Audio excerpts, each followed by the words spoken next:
Hello, I am starting. Let's see. Let me go on here. Starting now. Ooh, exciting stuff. Alright, so let's see. What's that? So then, yeah. Now, I'm going to go through the Yosupo algorithm library. You see, I've done like 3 problems before. So, I've been meaning to go through this for a while, but I haven't. So I guess I'll start now. Okay, I already looked at the first few problems though and thought about it. So for the first problem, you're given like 2 arrays, right? You have like array A and array B. Something like this. And they're indexed like 0, 1, 2, or oh wait, they're indexed 1 indexed.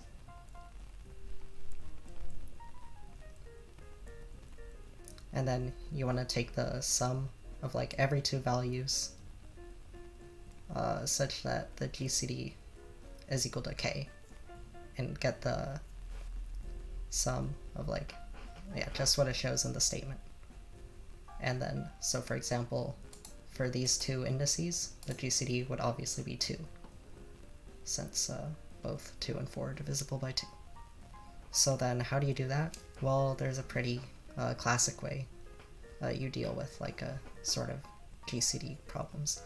Basically, you have a DP array.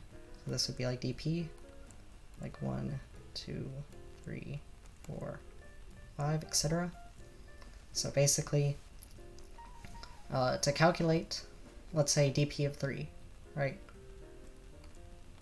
So first off, we'd take the sum of all values in A and B that are multiples of 3, right?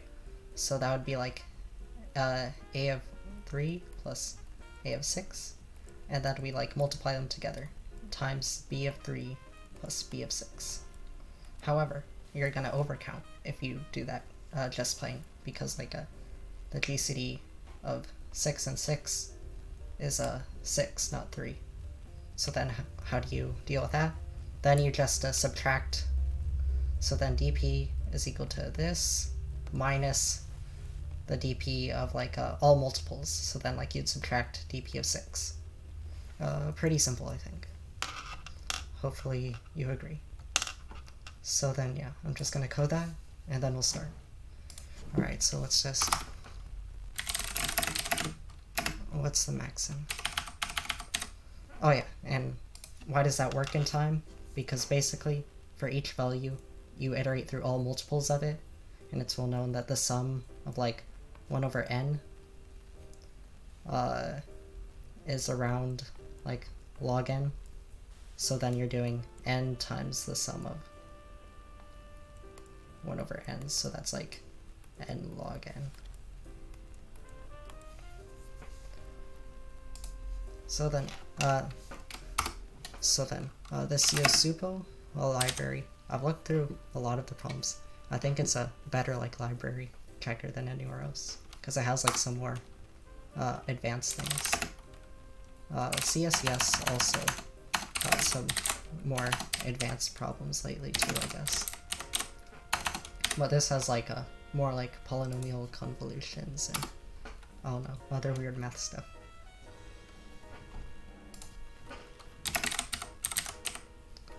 Alright, so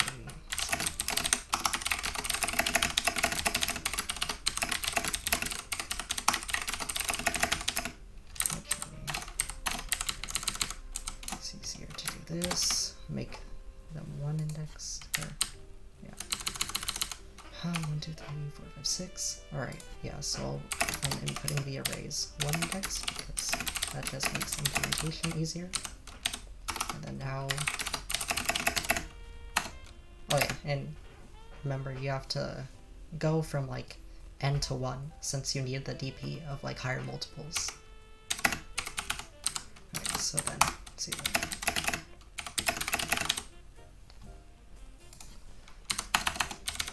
We'll need our mod. Alright, 998 244 353. So then now, here's where we're going through the multiples. So what do? We need x plus equals a of I, a of j, percent equals mod, y plus equals e of j. So here's where we're like getting our sums of each. And then we also need dp of I plus e. Basically we're subtracting. Here's where we're subtracting the multiples.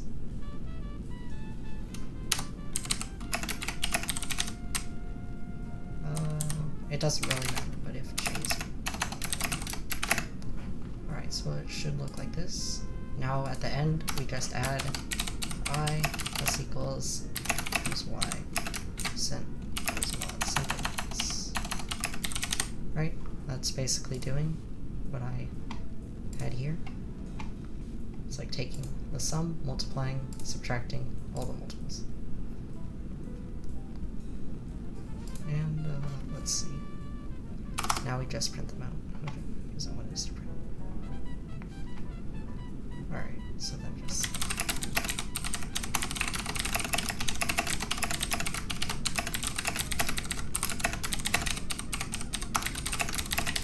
So something like that. Let's see. Do we get the right answer here? Let's plug this in here. And... it looks right. So let's see. How do you submit this? Can you just copy paste? Okay, I like that. Let's see. C++ 14. And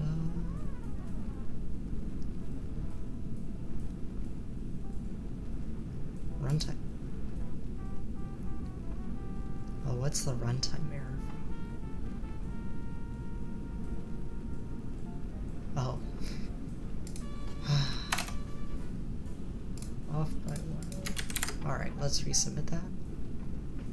And why is my mouse back? Alright, let's see.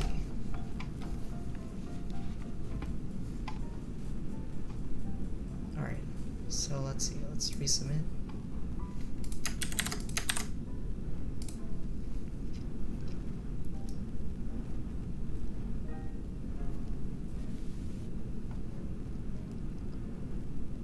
Okay, now we're not getting runtime errors.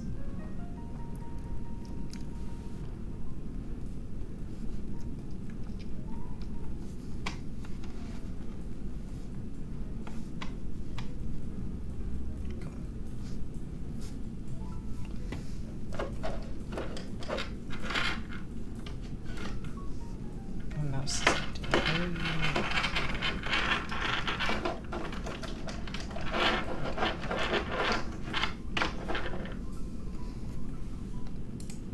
I think we got AC. Okay.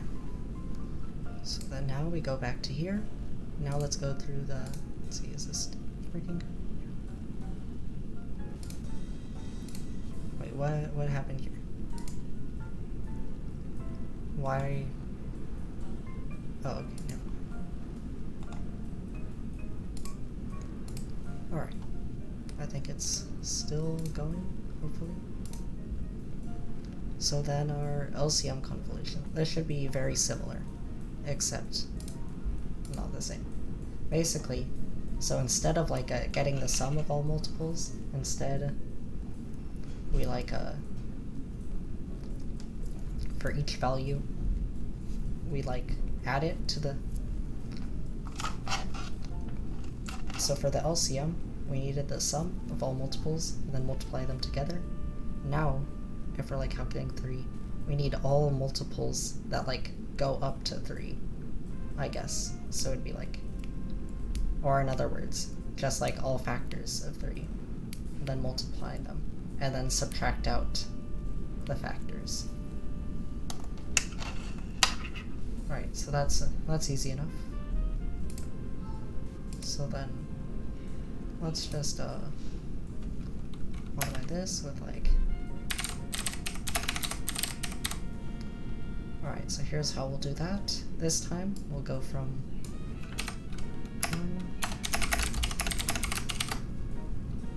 This time we'll do...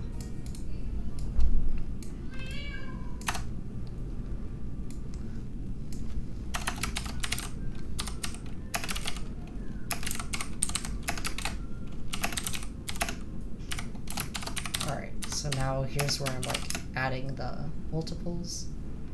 And then we'll still subtract out this.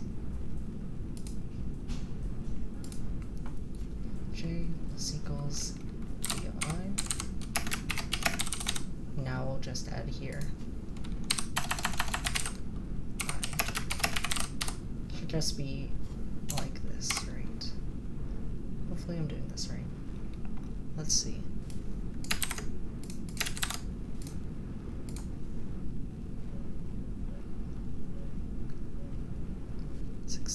Okay, what did I do wrong? Subtract out other things that...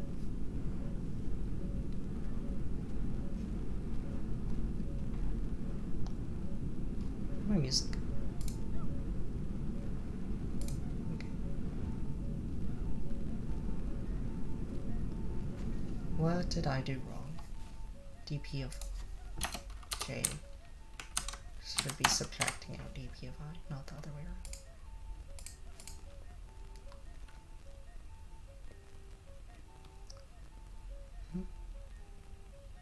What is wrong now? J is equals a of I, and j is equals b of I. dp of j plus equals.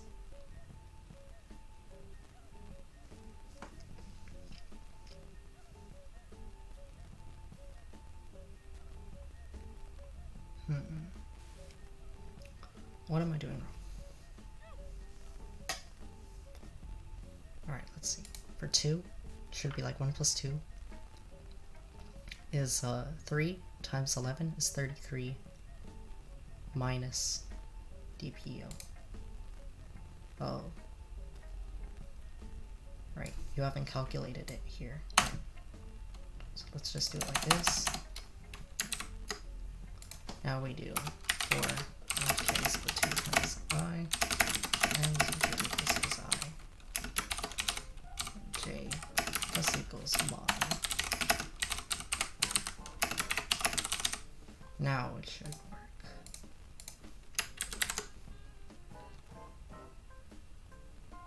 Yep, that seems right. Okay, so first 2 problems, easy clap. And let's see, do we get AC? Yes.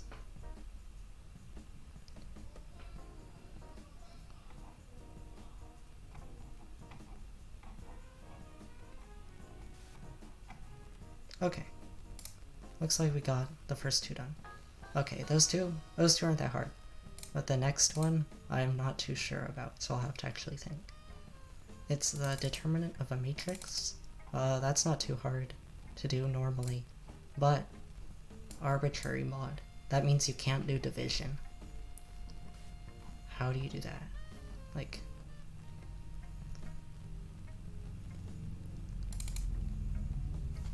yeah.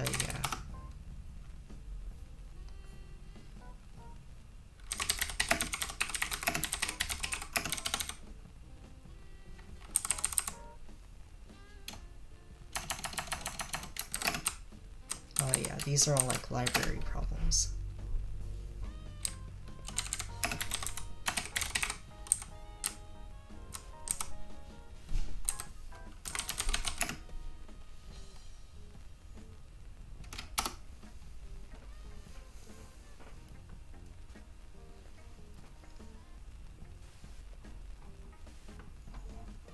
How do I do determinant of a matrix without division?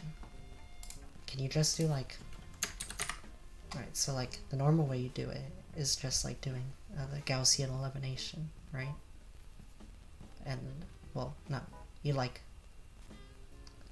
follow the Gaussian elimination steps, except to turn it into like a diagonal matrix.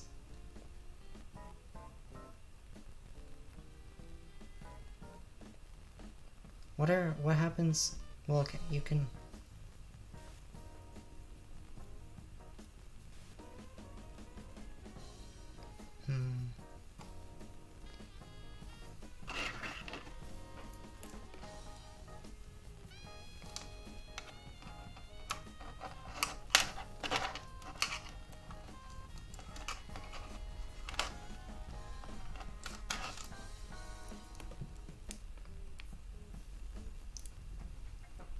Alright, how do I do this determinant of matrix?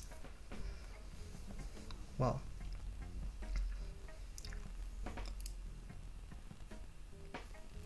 does L...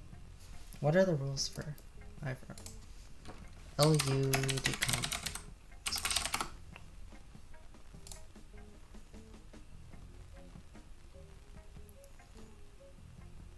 Yeah.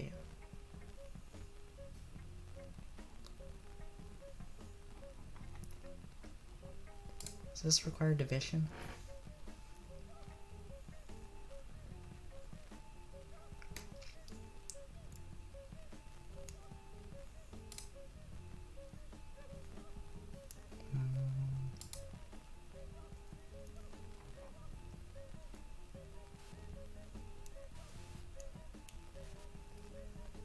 Yeah, it should require division.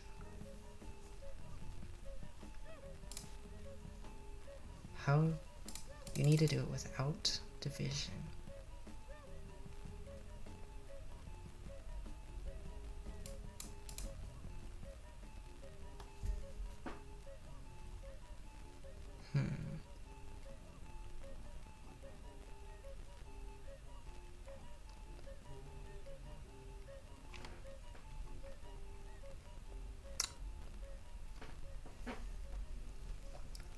Alright, so let's see. You look at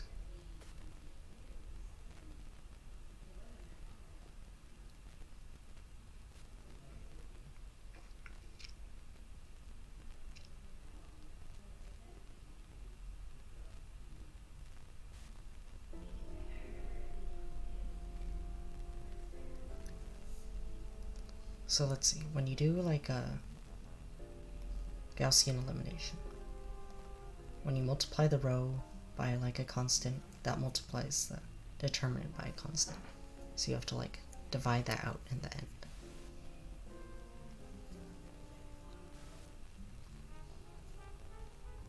What if we just kept the dividing, the adding, and like the final determinant separate?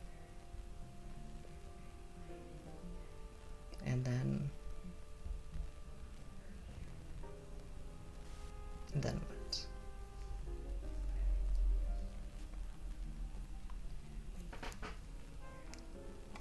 I am not sure. I will come back to this. Biconnected components. Okay, this is... I know how to do this. This is easy.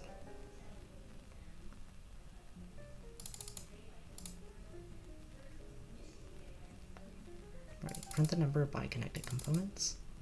Well, in k lines, print L is the edges of the connected component.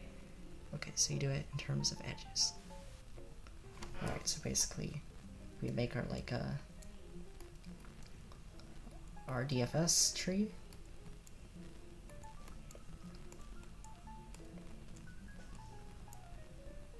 Right, and then I'll have like some back edges.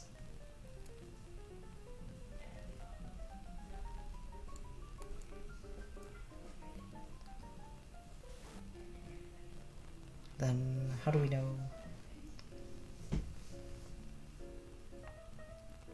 Let's see. For a component to be biconnected, there needs to be another path, right? So it's just how far up can the back edge reach? How far up can like back edges reach?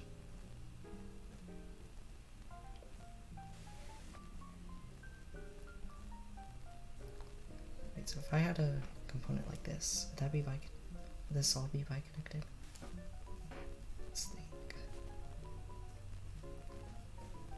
Would be true, right? Here you can either go this way. Well, Okay.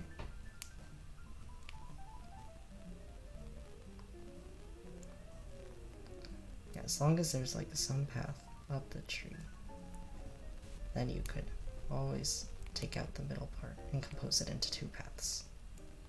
Okay, so all we do is we take our DFS tree and we see how far up, and we like keep track of like what's the highest point the back edges can reach, and then when they can't reach higher than the node, then you cut it off.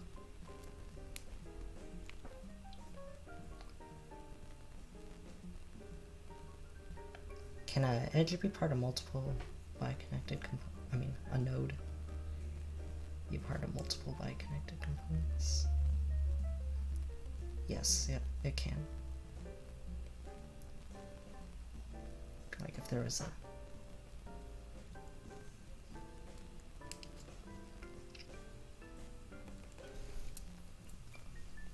so then that's why you do it by composition of edges.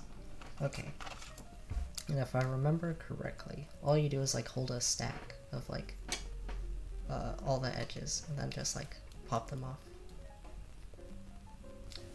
So like for each edge you encounter, you just kind of put in a stack. Then once you reach a spot where like you can't take off anymore, then you just kind of like pop them off, and that should work. And then what about for our top node? We have to deal with the top node case separately. How do you know if they're, well,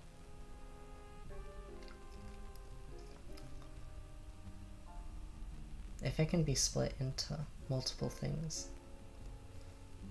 Well, okay, each child is a different biconnected component, so you don't even have to deal with it differently, right? Okay, I don't think that should be hard. Let's see, let's go back to our template, and we will be off. So we're going to need a vector to make our adjacency list for the graph.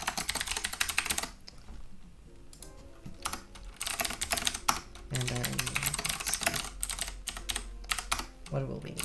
We'll have A of maxim be like the highest node reach. Is that all you need? We'll see. Oh, and we're gonna need a stack, I said. Stack of... Do we hold the stack? Edge index. Okay, yeah.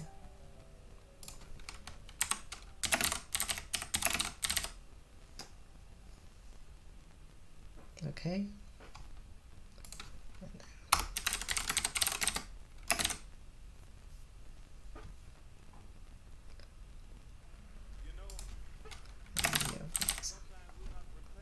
So V of maxim will hold each of our components, and K will count the number of components. Okay, so first let's read our entries.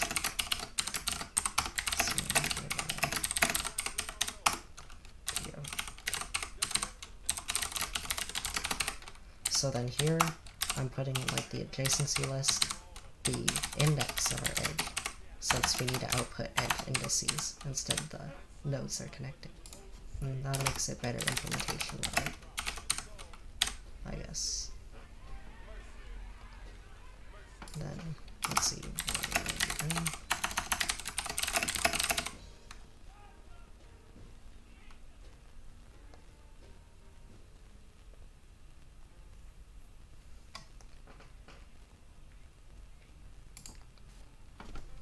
Okay,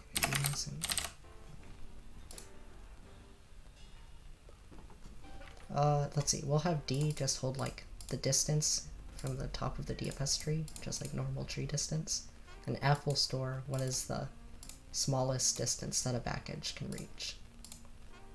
Okay, that sounds good enough. So then,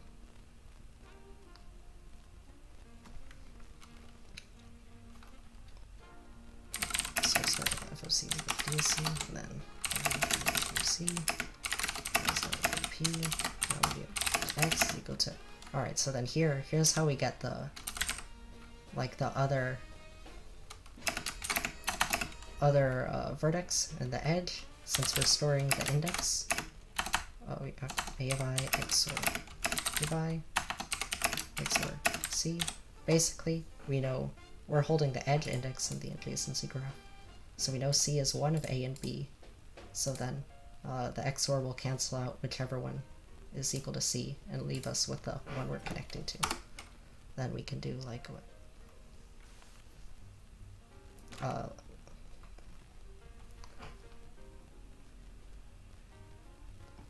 If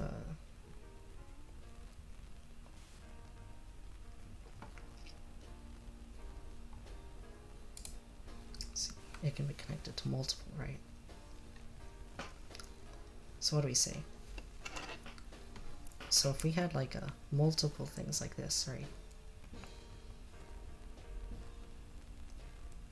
These would be two separate biconnected components. So what we have to do is see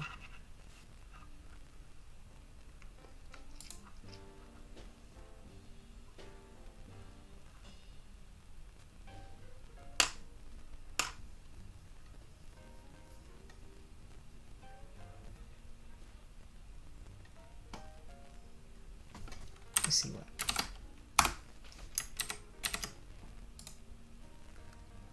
Alright, s dot push x, s dot push I, give us x comma. Alright, so p, instead of holding the parent node, like probably most implementations, holding the edge parent index. Okay, so now what are we gonna do? So we DFS that, we do A of C equal to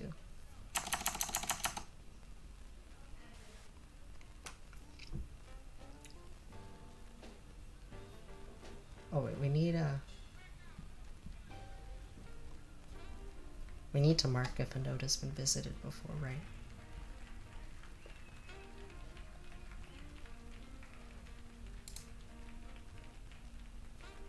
Yeah, okay.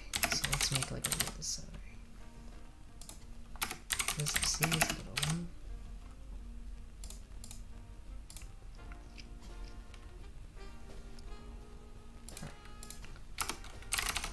This is X.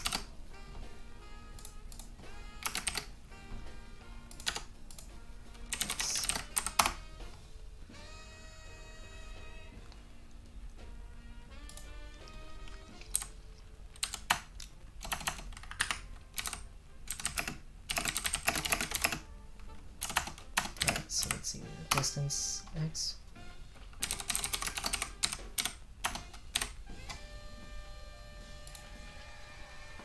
No, now we do. Now we say what? Here we say just if C is equal to min, C f of d of I, f of d of x, and here we say f of C is equal to min, f of C comma f of x, right? So like that's like, here we say, when we're going to a new node, we say, what's the highest the subtree can go up? But when we're just looking at a back edge, we say, what's the distance, right? Okay, should all be good. Now, if, let's see, now f of x equal to d of c, that means our component is complete, right? So now we say, wow, s dot top, not I, we do what? We do b of k dot push back I, stop up, then we do the s dot top. Right, so then that'll just be taking everything off the top of the stack. So we always push this no matter what.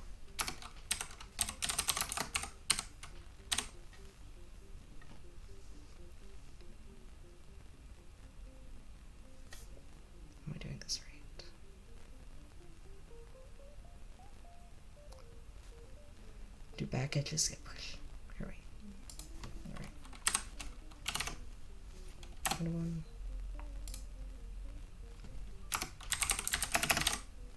Alright, that was C. Now we're testing if the node we're going to is above or inside the subtree.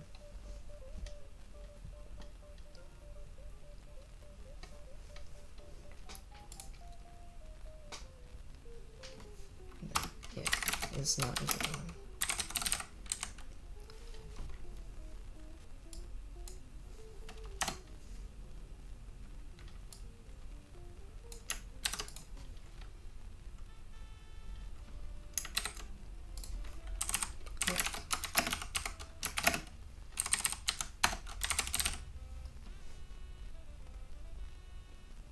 It's the same as if it's not equal to 1. Okay.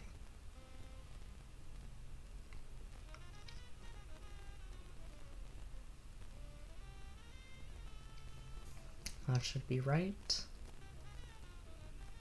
Right? Hopefully.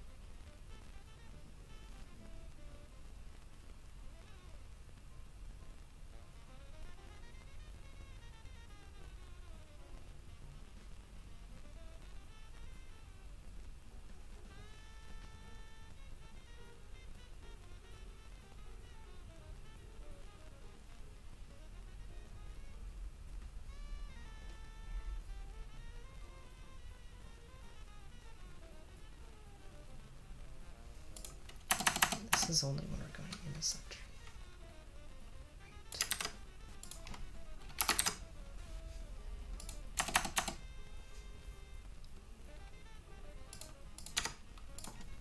Right. Alright, yes, I think this is only when we're going inside the subtree. That's the only time we can pop it off, right?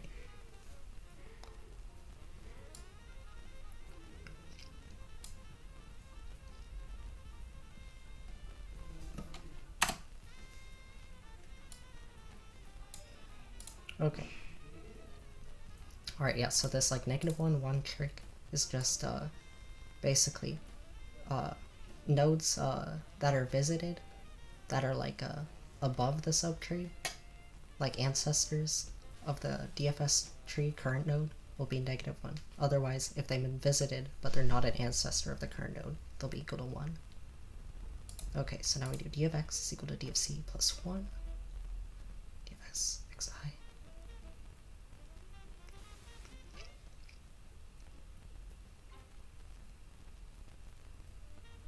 Okay, so f of x is equal to d of c.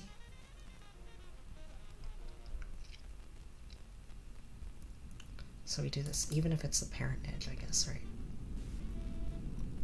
No. That's not true, is it? Is it true? If the parent edge...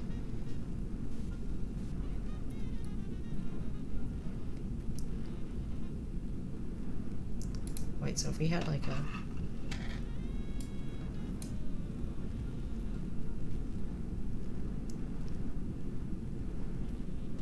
If we have like a single edge, are those biconnected? Are they a biconnected component? And if so, why? 1, 7, 1, 8.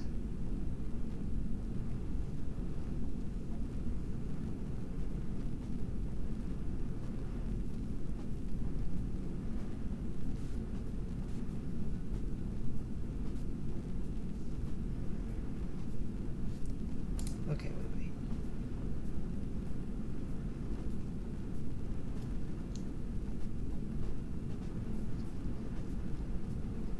Why would we put this in?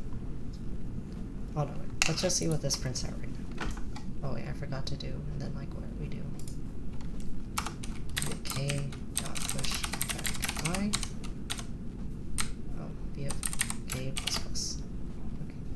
Now we do. C of K. No. So now we're printing out our components. So we first print out the component size. Now we we just print out all the edge indices. And remember, I have them 0 index on the inputs when they want 1 index. Let's see, what do we get versus what they want?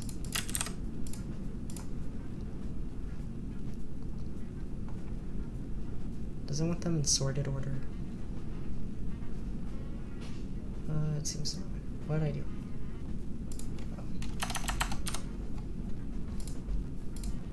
Oh. Alright, let's see. 1, 1, 2, y. Oh, well.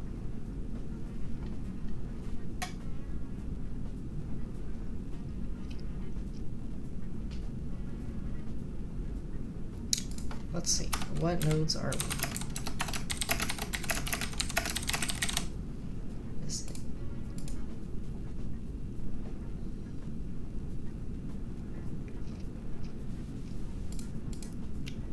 What? 0, 3, 2. For 1. Alright, we're visiting all the nodes.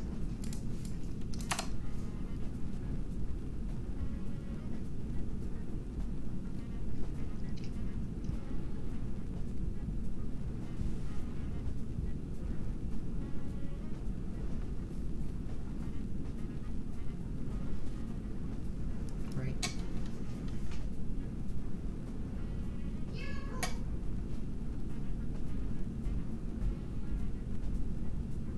We are visiting all the nodes. 1, 2, 0, 0, 1, 2.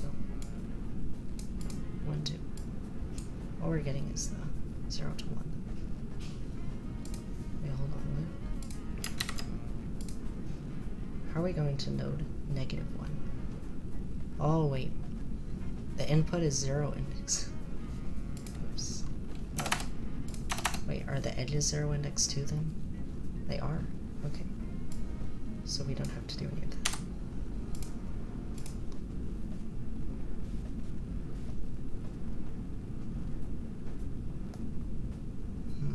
Well, that doesn't look much better. Alright, what's happening here now?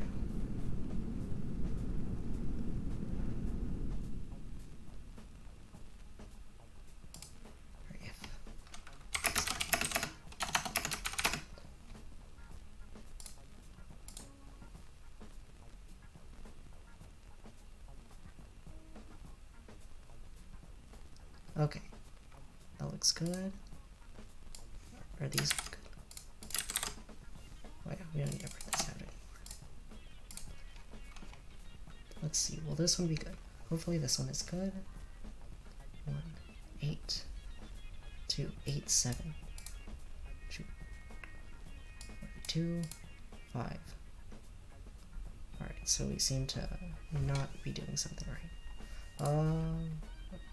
Let's see if we get sample 3 right. Then what I'll do is I'll put it into the graph visualizer and see what I'm doing wrong. Okay. So let's put this into handy graph visualizer. Where is that? That is here. I have not done well, I have done like no competitive programming in quite a while. Not this. This. Okay. So what were we getting?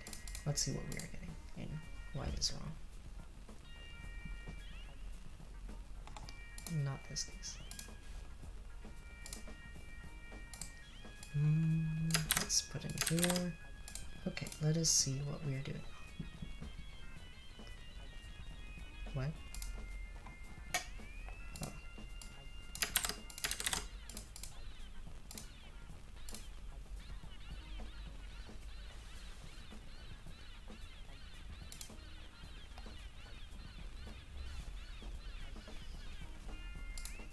Oh, also we're forgetting to pop this.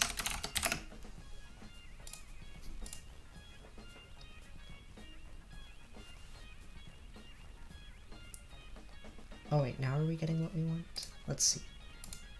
3, 0, 1, 11, okay, 2, 3, 4, okay, 8, 7, oh, okay, never mind. It looks like all we did was just forget to pop, so we were like double counting edges. Now it looks right. Let's see if it's right. I'm still not sure if you're supposed to do it in sorted, but I think it doesn't matter.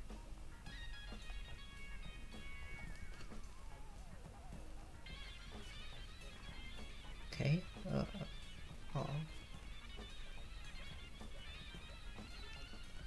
Alright, so it seems like we are still having problems. What are the problems we are having?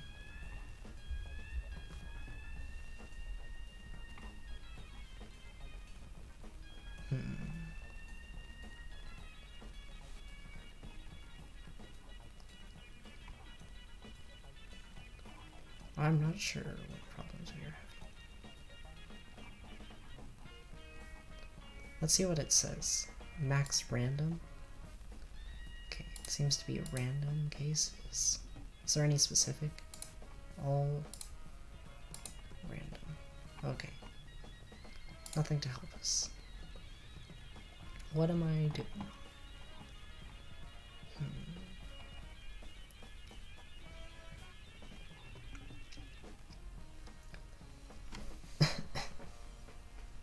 I feel like I'm gonna sneeze. But alright, let's see. So is anyone watching this? OMG, we have 1 viewer. Hooray. Alright, what is happening here? Why are we now getting the wrong answer? Well, let us look at our code and think.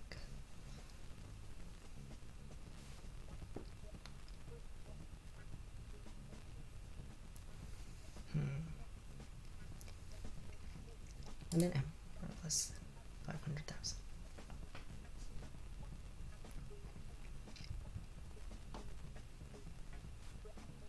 Alright, what is the time a biconnected component is dead?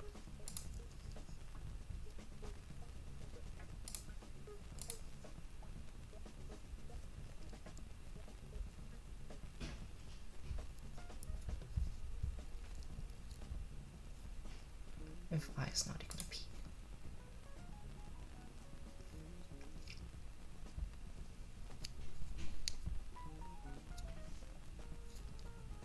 Yeah. Oh, wait, shouldn't this be implicitly implied? If I is not.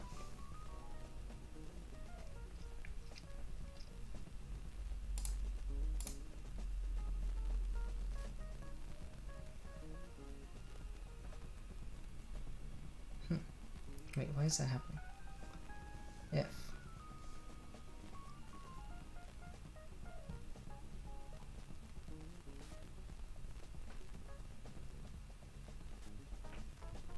Okay, wait, no, that's right.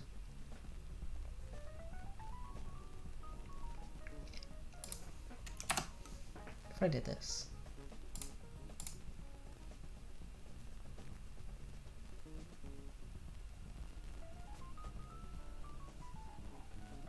Is that so wrong? It is.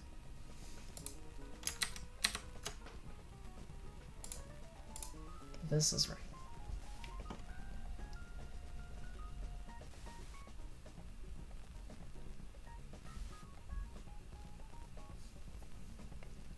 So in f of x, the magic can reach in the subtree.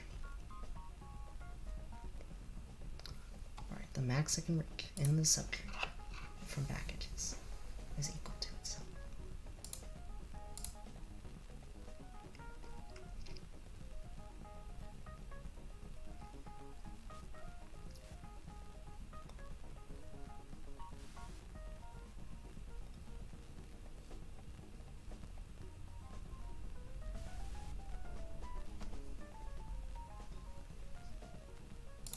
F of c is equal to min f of x is equal to d of c.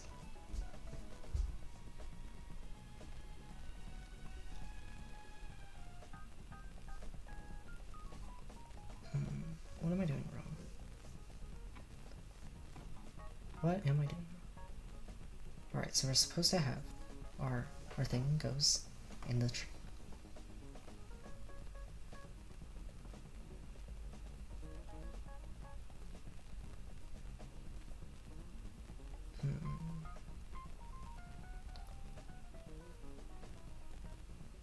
D is the distance. We're holding the distance.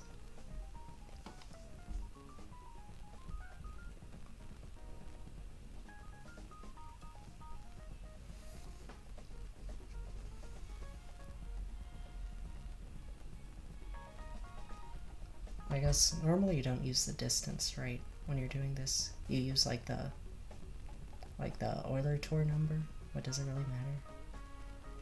It shouldn't matter, right? Use the Euler-Tor number or the distance.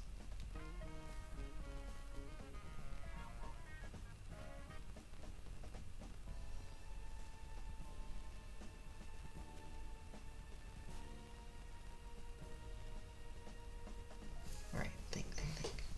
What is wrong? F of C is equal to D of C.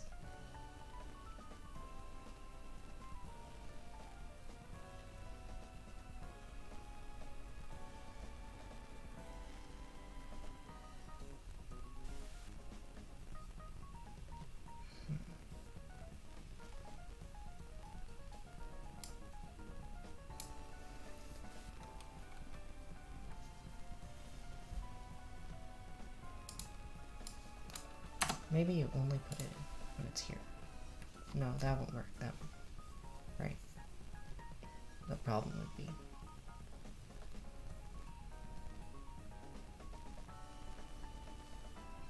then it could add edges you don't want. But then it could be missing edges if you put that here.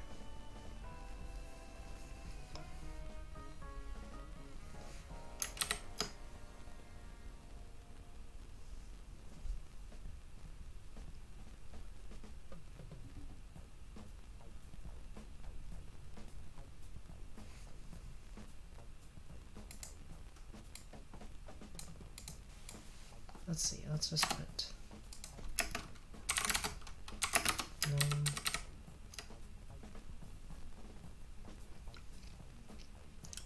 of x f of c is equal to min of f of c d of x. If f of x is equal to d of c,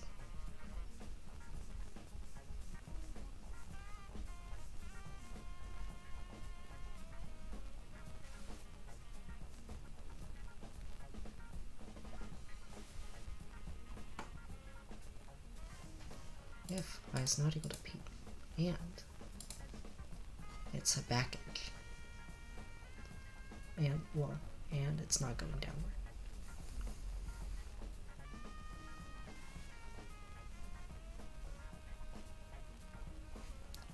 Why can't I just put it's not negative 1? Why does that work?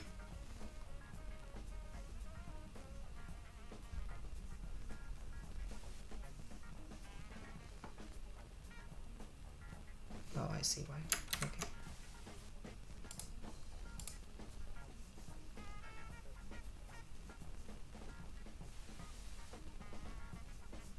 Well, it's still top. It's not equal to I. So push I.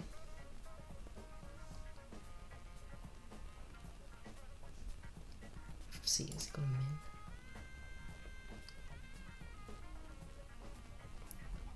Are you able to look at the test cases? Because that would be nice. Hello?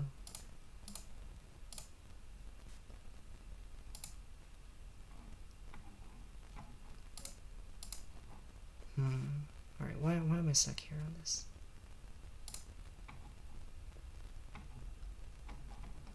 Okay, I'm lazy. What am I doing wrong?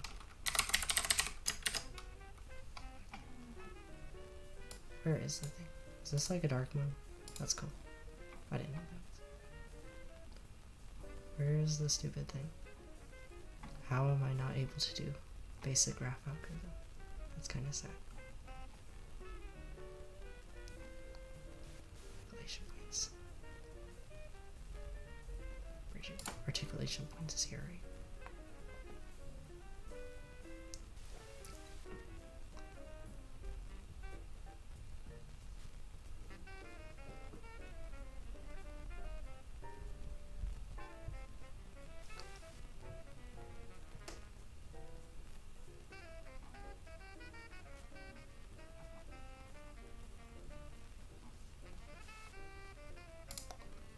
Okay, but where's the...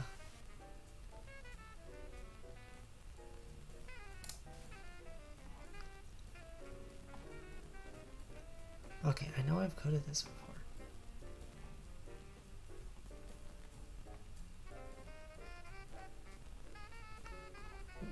We're looking for articulation points, right? That's basically what we're doing.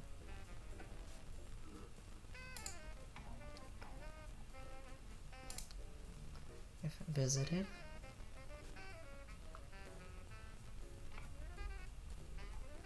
else, low, it's going.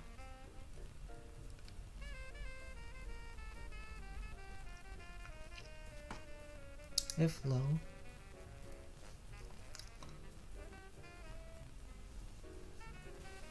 two, E is like the current.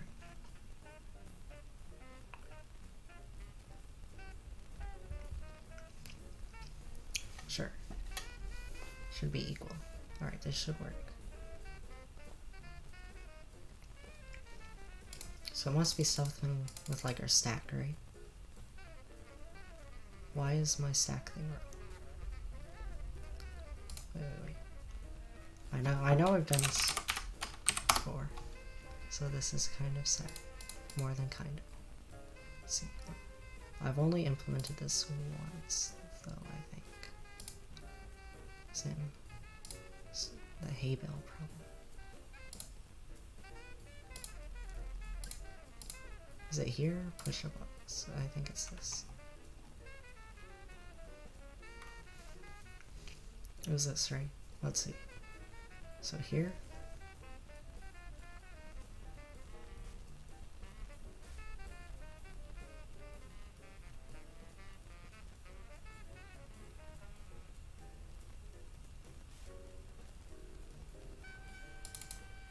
Okay, here that's saying. Sure, if it's not.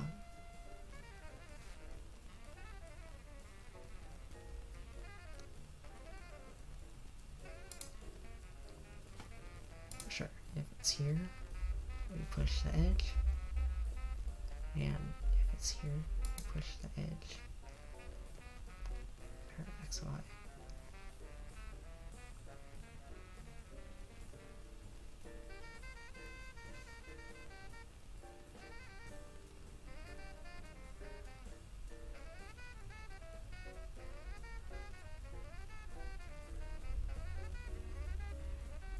Low.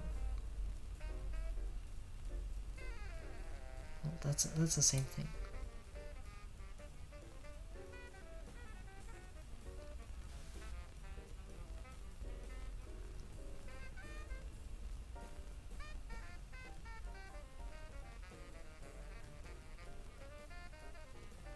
I'm getting. This should be the same, right? How am I getting this wrong? This is sad.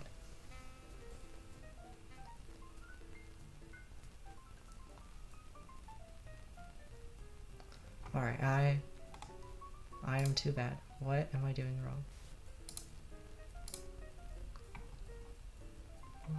It's so long. Why is this so long? Give us.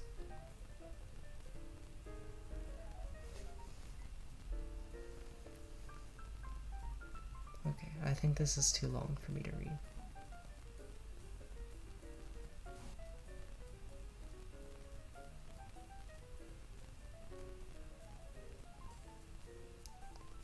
Wait, is there a reason I can't do distance and have to do? Or shouldn't be, right? Why would I have to do the thing order?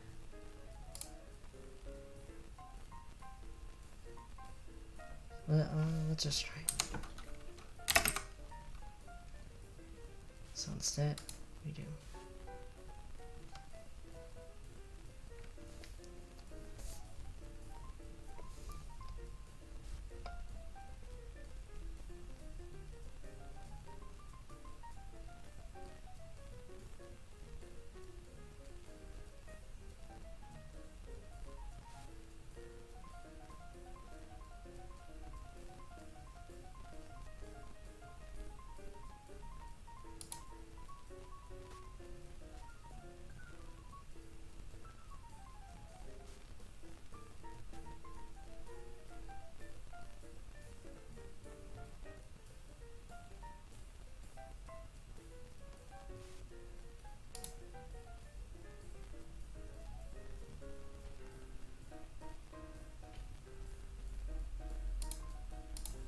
So instead we're going to leave c is equal to d plus c. Does that make a difference?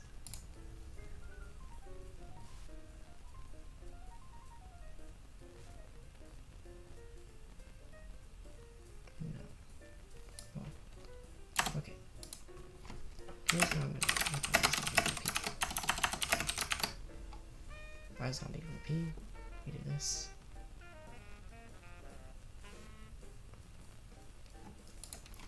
Let's do it if this is greater than or equal to.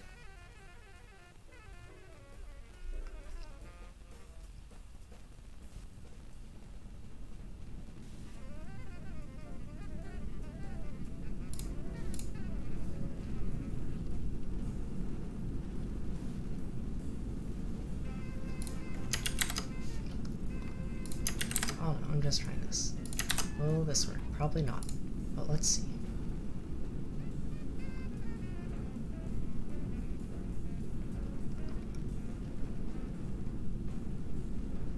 Okay, it doesn't even get the example, so why did I say?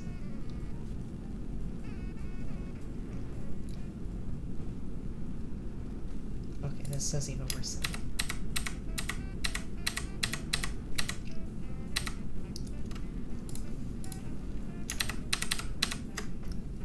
What am I doing? I've spent way too long on this. F of c is equal to dc. F of c is equal to negative 1. Okay, I'm just gonna look it up. Biconnected component. Code essence.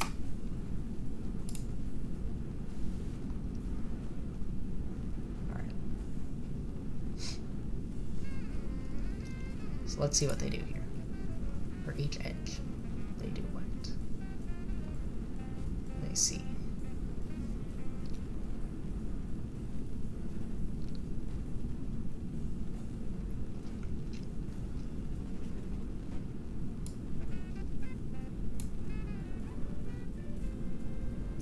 So this is Biconnected component. Bridges don't make Biconnected components, do they? Low effects.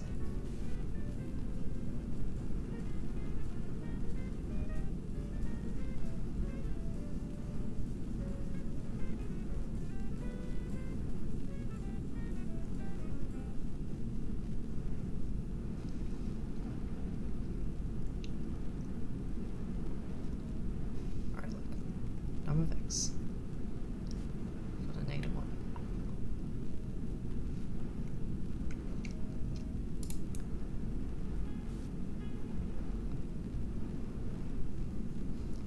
If we see negative 1. Okay. Now, if low of x is equal to num of x.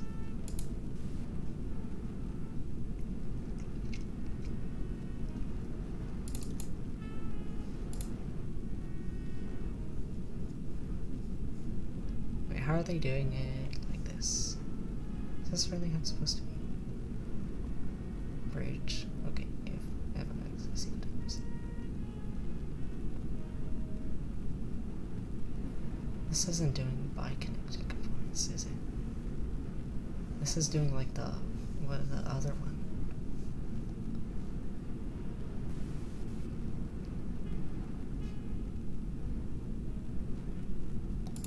don't think that is right, is it? Okay. This looks more promising. Alright, let's see. If up is equal to me. What is F?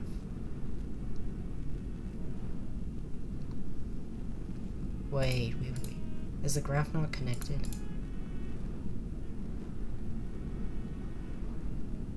Oh my god. That is so stupid. Alright.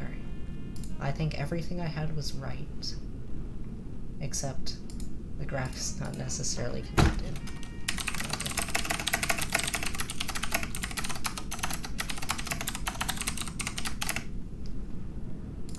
Is that really it? I will be very annoyed if this works.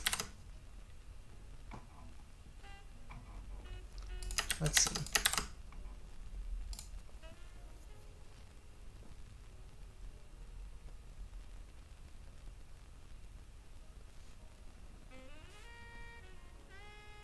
No, it's still failing.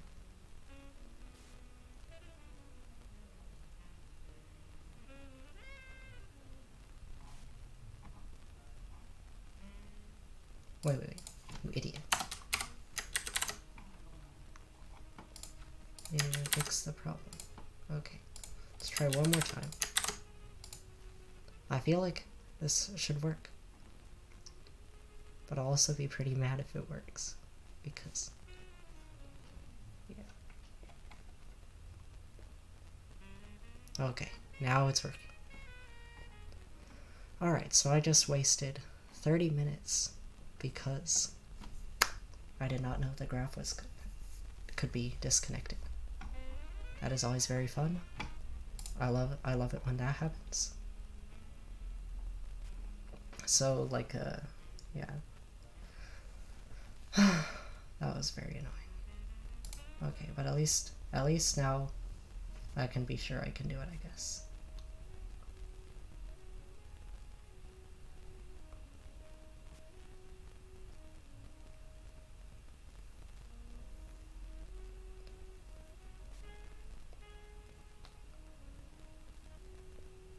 Okay, well, that is completed. Okay, that was so... Okay, these two are like very hard. Well, all of these are very hard, and I don't know how to do them. So we're just gonna skip them. And then, let's see, A plus B. What was this? Wait, why do I not have this submitted? No, I do have AC. Why is it blue? What's a blue mean? Does anyone know? Oh well. Alright, whatever. We're just gonna go through. Okay, so A plus B is just print A plus B. I think I don't need to code that. Associative array. What was this? We're given an array with infinite length. Print. And this is just maintain an array. I think I don't need to code this either. Alright, well, let's do this one now. Well, I'm very not too happy after that whole Biconnected component thing. I can't believe that took so much time. This is why I always fail contests. Alright, let's see. What are we doing here? Insert K into S.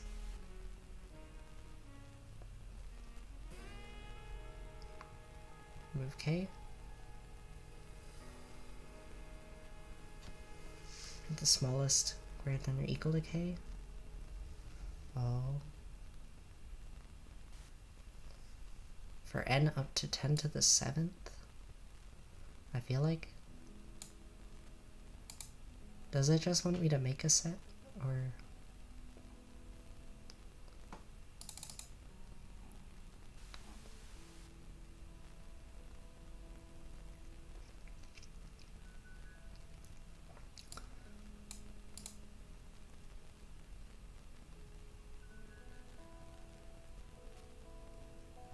I mean, I feel like it wants me to do...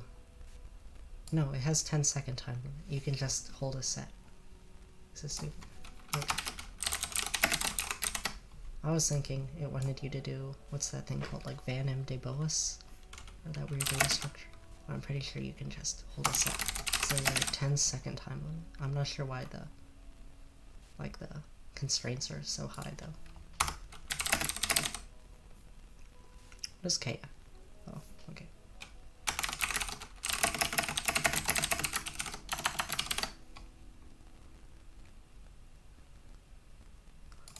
Alright, so then let's just put C's and let's see if CN1 stop insert I Q, and then now we just do while humans just get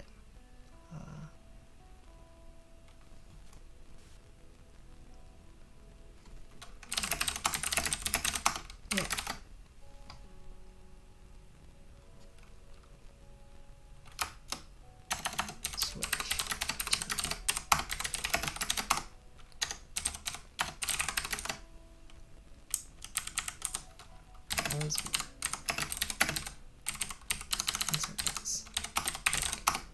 Case 1. What are we doing? SI erase X. Wait.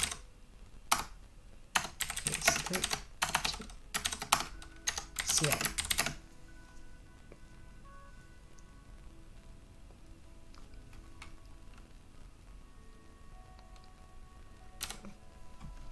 Hello, Mr. Igor. S.count.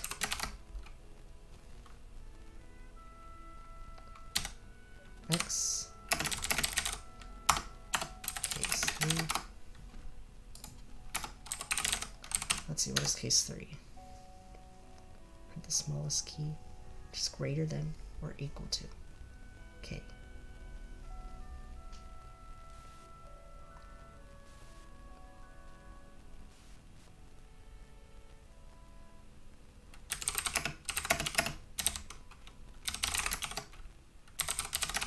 Lower bound. This is just lower bound, right? Yes, you were noticed. I spent like 40 minutes failing Biconnected components, and like 20 of those minutes, at least, was because the stupid graph was not necessarily connected, but I did not realize that. So that made me very mad, and that's why I haven't done very many problems so far. That's like how it goes every contest, but that's okay, I guess. Alright, so let's see. If IT plus n, we can just do what? See how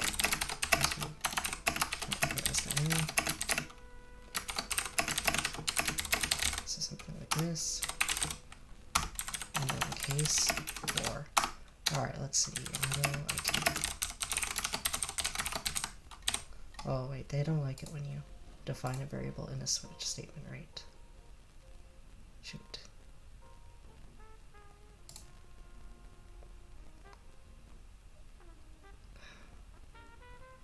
Should I convert it to if statements? Or what?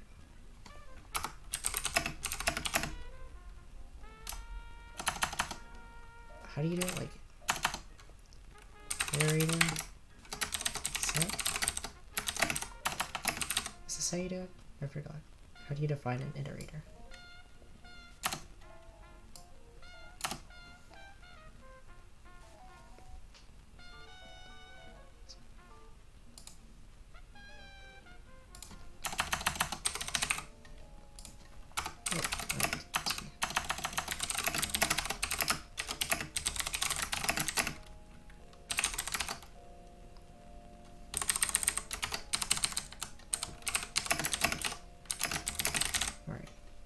Let's see, will this work? Alright, hopefully I did not mess this up. I'm not sure if that's how you define an iterator, because I always use auto, but you can't like define an iterator instead of switch. Okay, it's the other way around. It's like this, I guess, right?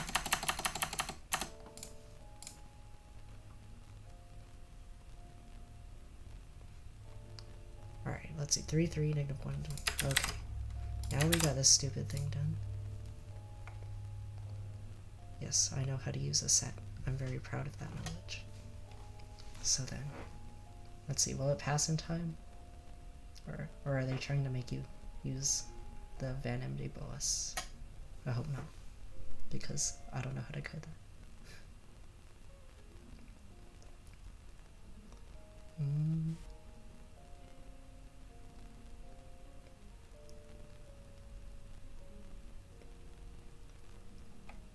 Looks like it's gonna work, probably.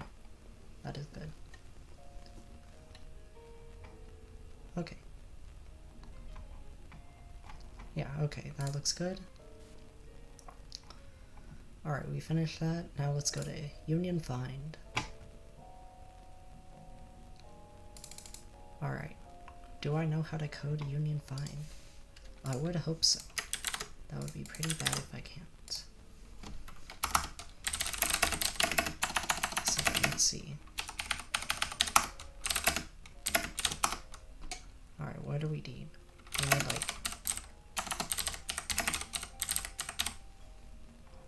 Alright, so we input the edges.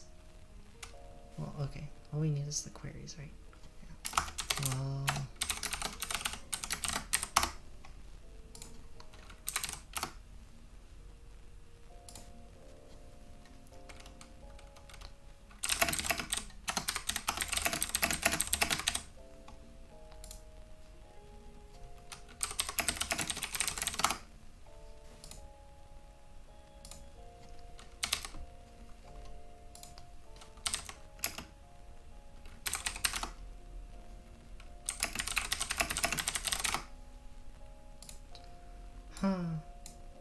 How do I manage to always mess everything up? How annoying.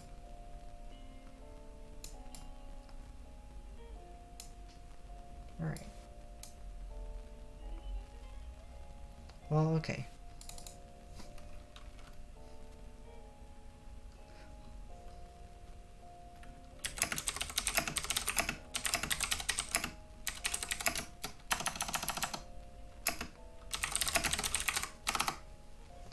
Oh, that sucks.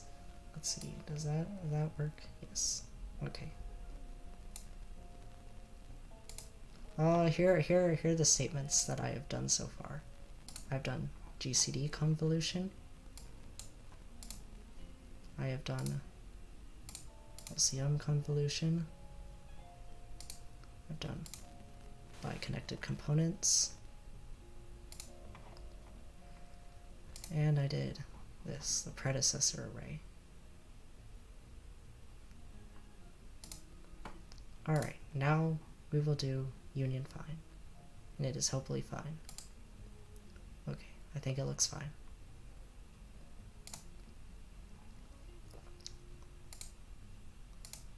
Alright, so let's see. Union find. Oh, okay, right, we need to also do this.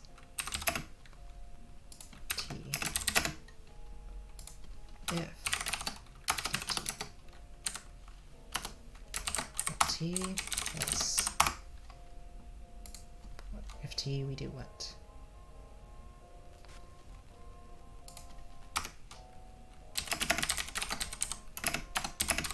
Alright, we need to make find, right? So let's see. So we just write the find function, x is equal to pp of x, x colon pp of x equal to find. No, not double equal. That sounds like another mistake that would spend an hour trying to fix. Alright. So let's look at y, swap y, x, let's look at x, okay, y, x, else.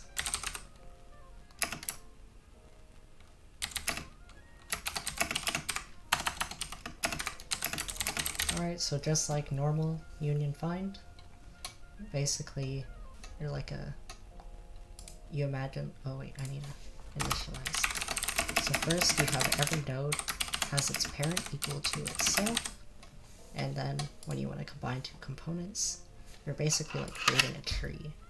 Alright, so like first every node is connected to itself.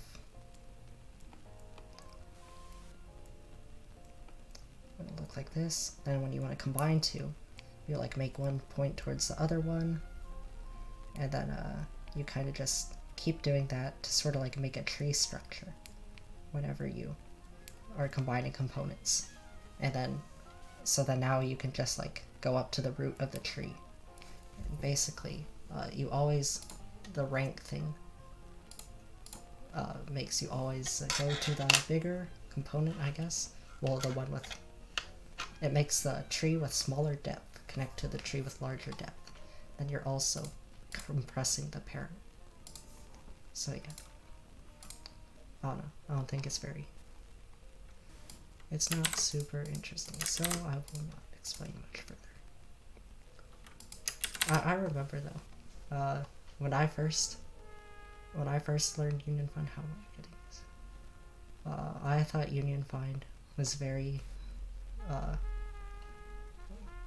it was very complicated to me, and now it is like extremely easy. So that is interesting, I guess.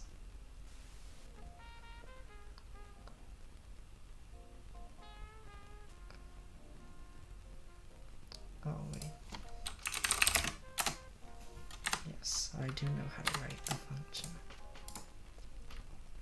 So I was like going through the USA Code Gold problems, and then a lot of the first problems I did were either the USA Code Trading Gate, USA Code like Gold and Platinum, and then the, alright, got AC, that's good. And then, so the first time I encountered union find was when I was doing some gold problem, and I read the editorial. That was just like so complicated. It's like, whoa. But now it takes me like 2 seconds to code. I think the editorial explanation was just like extremely bad, and so then somehow that made it seem complicated. I don't know. Static range sum. Okay. Given an array, and you want the sum between L and R. Because there's no updates, you obviously just do prefix sums. Right. It'll be self-explanatory through code. Alright, let's see. Okay, this is...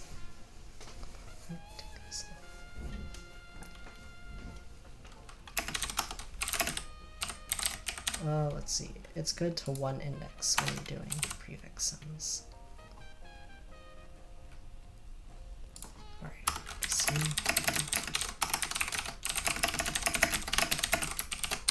Alright, let's see. Oh yeah, and then we also have to do this. Alright, yeah, so you can see you're just taking like the sum of the previous one. So like it's taking the sum of the prefixes. Yes, I have my lit shirt from the CTF of the Lexington High School. When will lit be this year? Because I probably need to start writing problems within the next month or two.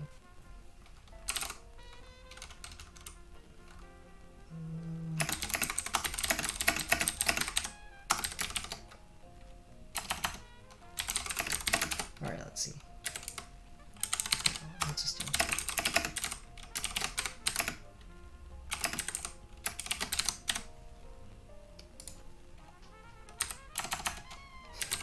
Yes.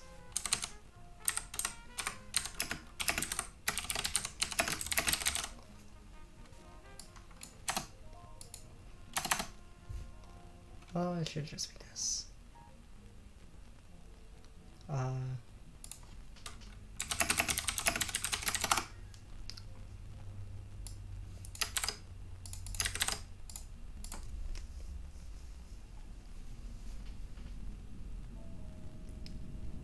How'd I get a -1? That's not good. Wait, what am I doing wrong?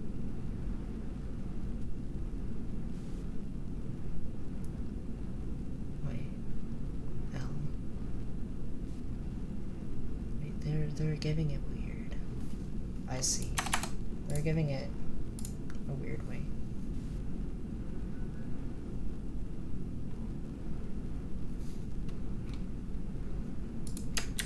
The input is weird, but well. I see. Well, I should probably know when the date is, so I know how long I can procrastinate.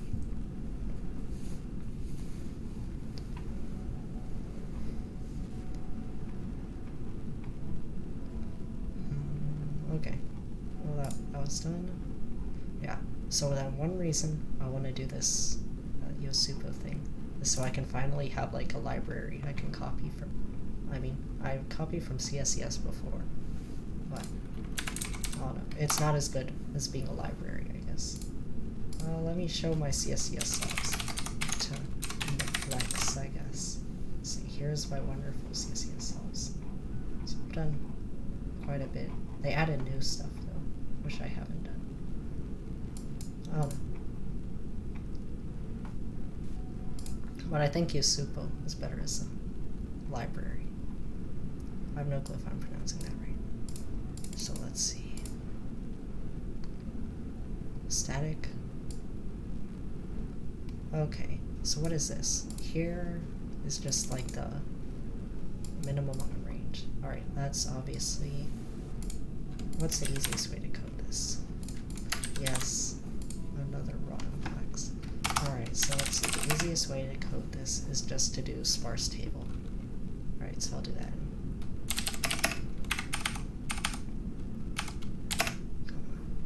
And then... what do I need? K. K is equal to log x. So then we do Q. Alright, that's all I need. Let's see, C2.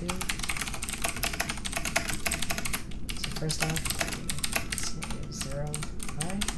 Now we do x to 1, I is less than k, I plus x plus, or 0, j plus, I is less than n, plus,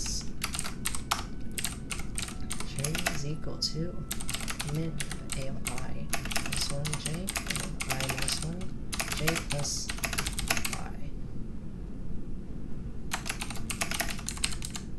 Oh look, the bots have finally come.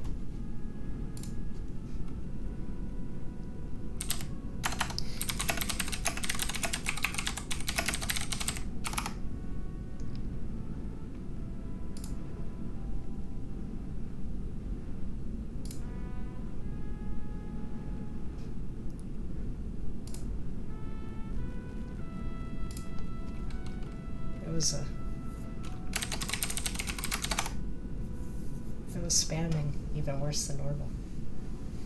Alright, let's see. So sparse table, how does that work? Basically, you imagine you have like an array. Like, why does my stylus never work? Alright, so the normal way you do this is you imagine you have like an array, and so then you're taking the minimum of like different powers of 2, like starting from each point. Then you can do that in n log n.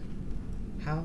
Because, well then, to calculate like this power of 2, just take the minimum of here and this one, which we've already pre-calculated. So it'll be like log n levels, and you do that for all n starting points. Now, if you want the minimum on some arbitrary range, you take... Where'd it go? What just happened? What do you do? Okay. Take like the largest power of 2 that fits from the beginning and the end, take the minimum of that, and that is how you do it, I guess. Still not super interesting. Now let's just go through here. Let's see. So now we need one int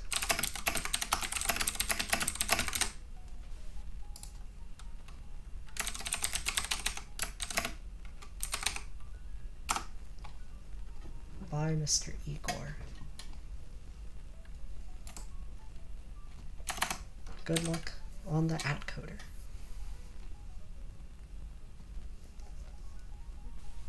Alright, did I code this right? Hopefully I did. Okay. And then C is equal to... I'm gonna sneeze again.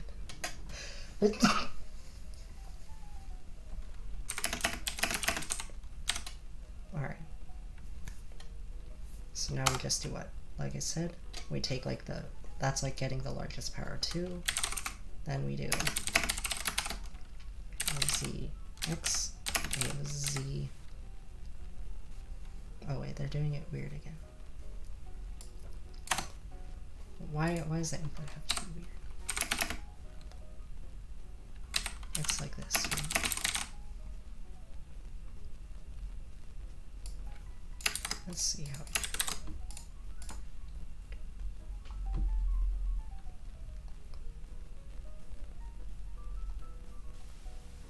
Okay, well obviously I messed up somehow. How did I mess up?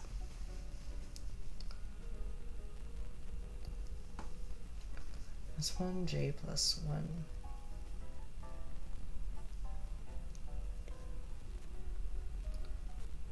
What did I do wrong? By j plus. Where did I go?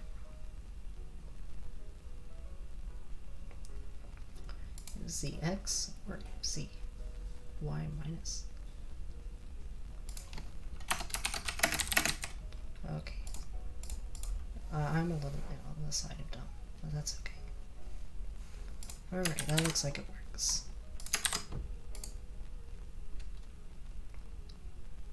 Static RMQ, it looks like, except...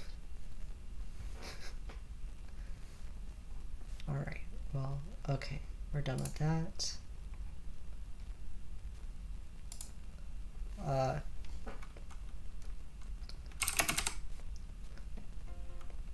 It is a sparse table.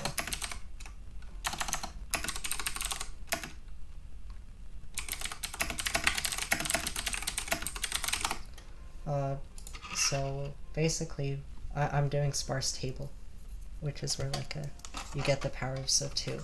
And so then z is like the log of the largest power of 2 on the size of the sparse table, right? So if like the sparse table is 5, then the log of 5 is like 2, right? Because 2 squared is the largest thing less than 5.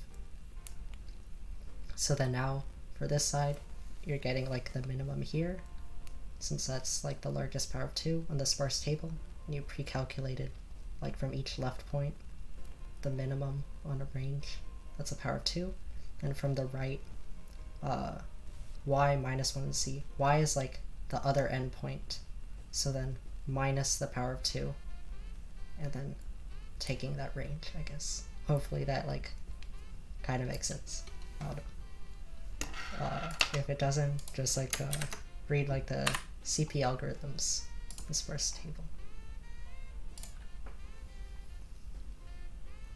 What am I doing now? Point add range sum.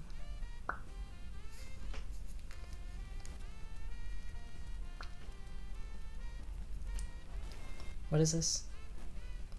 Point add. Okay, obviously this is just like a range sum on a segment tree. So I will do that. Let's see. Is my thing? Okay, good. It's still looking like it.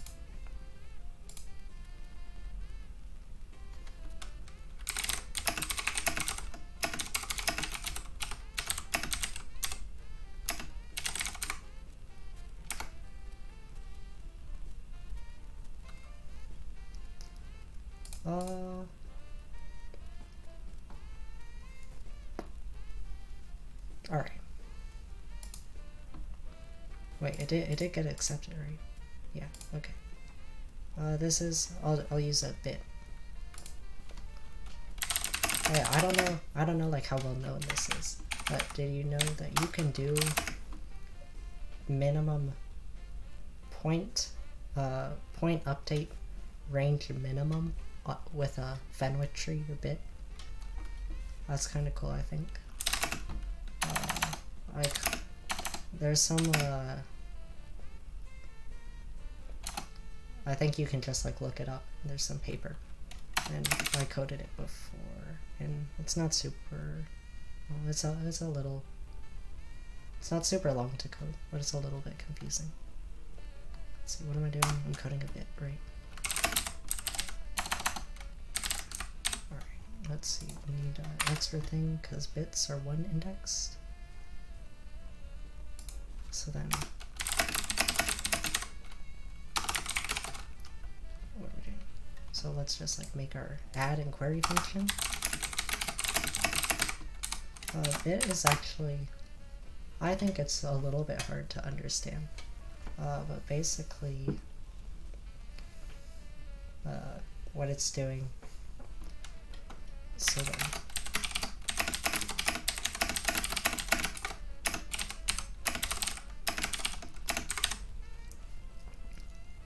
no, I need this. So basically what it's doing is the add function is looking at every like prefix of x that can be like made 1 greater than, like, so you imagine the binary representation of x, and then you look at okay, actually let me just write it out, because I think like everyone knows how to code a Fenwick tree, but I don't think like everyone really understands it, I guess. At least it wasn't a while for me to understand it. So basically, you're looking at like a, let's say this is like where you're adding to, right? So what the add function of the Fenwick tree does, and it basically takes every like, sort of like, what do you call it, prefix or suffix, and then like adds 1 to it, I guess. And then like you delete here, add 1, delete here, add 1. So this is basically what a Fenwick tree is doing. It's like adding those to all those sort of like all those like bit prefixes that make it greater, I guess. So now what the query function does is that now it's taking the sum of like all, so like you're getting the sum of all values less than x now, right? So, you know, for something to be less than x, it will have to be like somewhere, it will have to be added somewhere along like the prefix of it, I guess. Like it'll have to be inside of the prefix. So to be inside of the prefix, right, you just like look at, once again, all the things. So this time you're like looking at the thing +1, but now you're just like subtracting out the smallest 0, right? Because it'll intersect with exactly every value less than it will intersect with the add function with exactly one of these prefixes. That was a terrible explanation, but yeah, I guess. So like okay, basically what this all means is that, so for every index less than like the x that you're querying, it will be looking at all prefixes of x + 1, and like basically what the array b of x stores is like well, like when it goes to b of x, it'll be adding the sum of all values less than or equal to x that like have their greatest like common prefix of bits equal to that current value. That was a long explanation for like probably something everyone knows. Alright, let's see. So what that looks like in this code.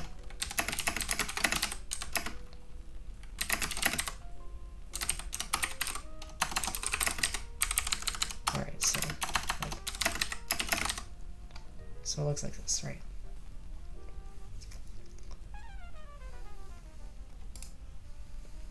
So like yeah, so basically every time you're adding here, you're adding with one of like the greatest common prefixes, all value of some values less than x and x.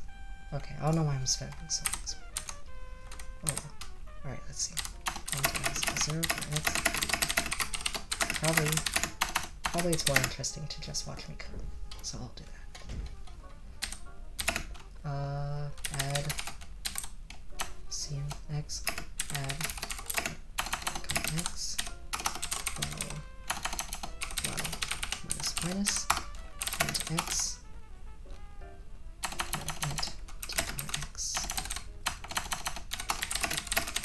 int t, here x. Oh wait, no, you didn't need to values each time.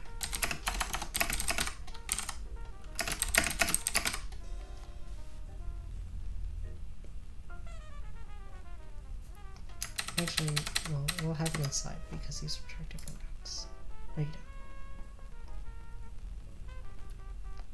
Is it 0 indexed? It is, okay.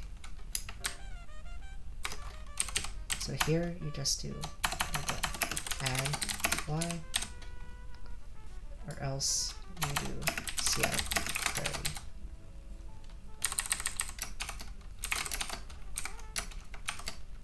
minus query x. They give you the ranges weird, like they give you the ranges in the form like L, R.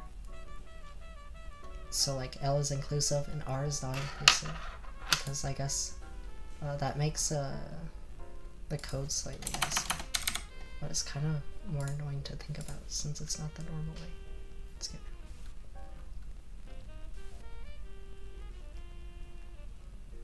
Why is this taking forever?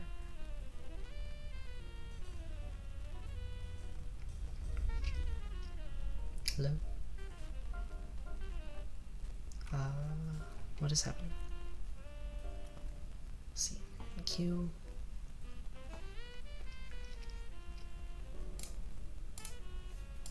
I don't know why it's doing this. Hello?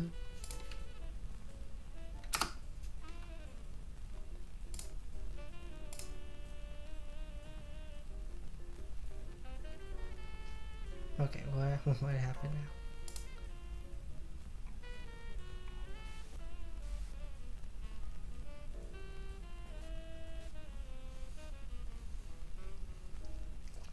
What did I do wrong?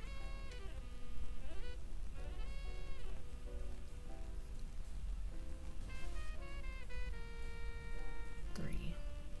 10. Wait, why is it 3 and 10? Huh. No, never mind. 0 to 5.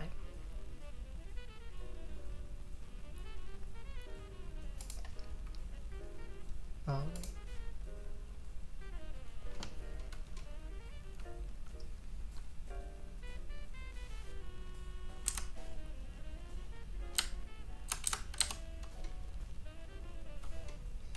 Okay, because of the weird way they're getting this.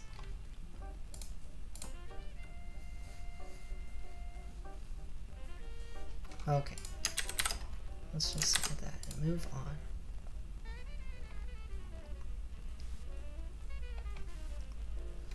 Alright, let's see. Okay, I'm glad I can code a Fenwick tree. It'd be pretty sad if I could not. Point set. Range compass. What does that mean? Okay, finally something a little bit more interesting, but still not very hard. Basically, imagine you have an array of linear functions. Right, so it'll look like, so you like A1. Well, okay.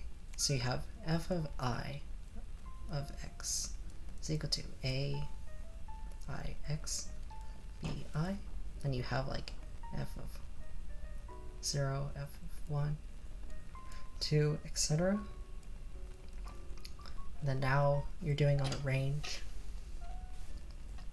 here, like a f of 4, of f of 3, f of 2, f of 1, etc. Right. So then you're given like an input value, I guess. Right. So you're asked to evaluate that. So then how do you do that? Well, basically, so what we're going to do is we're going to make a pair class that corresponds to a linear function. Right, so it'll be like a b is equal to a x plus b. Now let's see what we do. What happens when we do a comma. So then now what is like a of like a bx? No, cx plus d.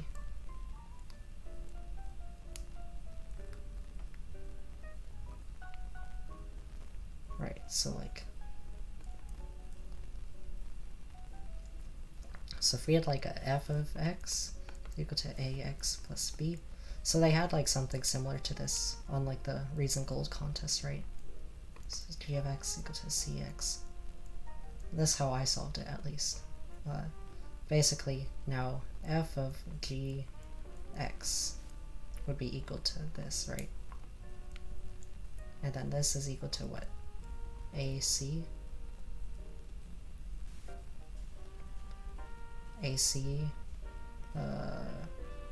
x plus AD plus B, right?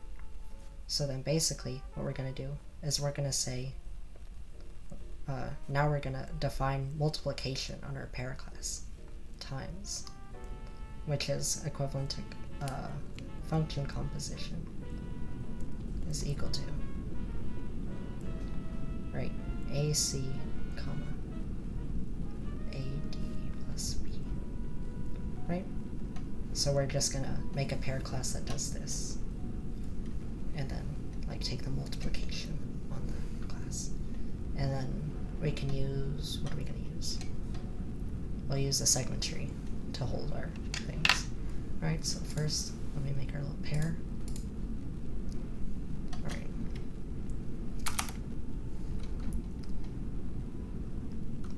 Well, I guess we want to do it the other way.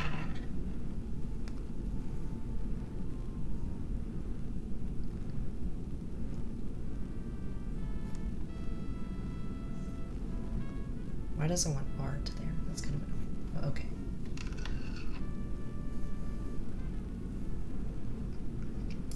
Alright, so we'll have, so we're gonna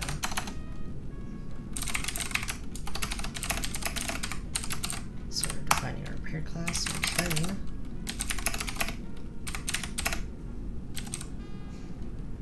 x dot, let's do it the other way around.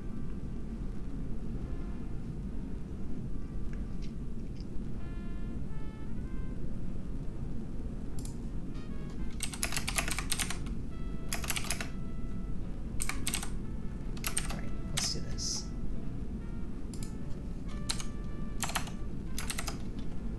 Now we're going to create a segment tree.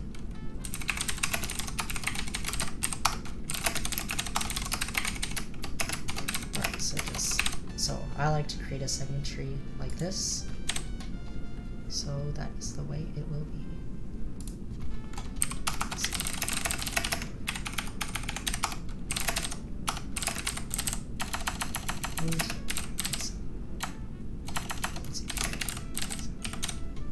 Alright, so then.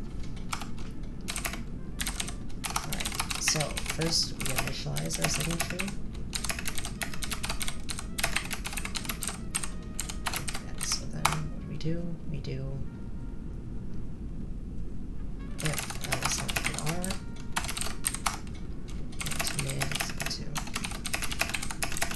Alright, so yeah. So how, when you create a segment tree like this, I guess you want to, like, you're like creating it recursively, and then setting left and right pointer.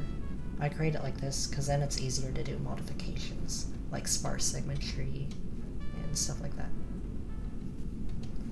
And I don't know, I think it's just more general than like when you do it with an array, even though it's really all the same.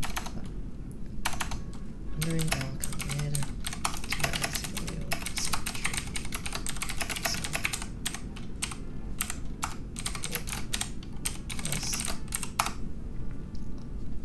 BL is equal to A. So then here's like initializing.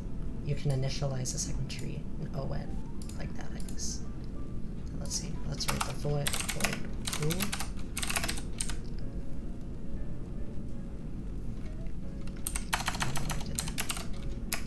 We just do BL is equal to TL. BL times.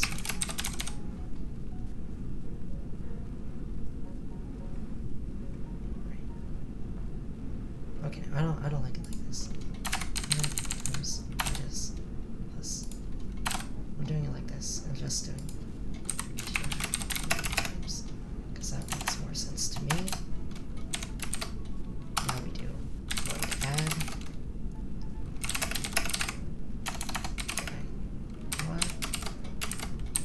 If x less than L, or x less than x. Alright, otherwise if L is R, return Y.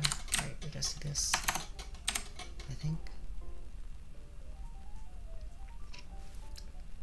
Now we do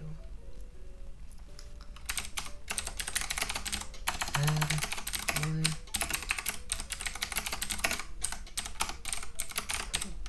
Alright, now our query.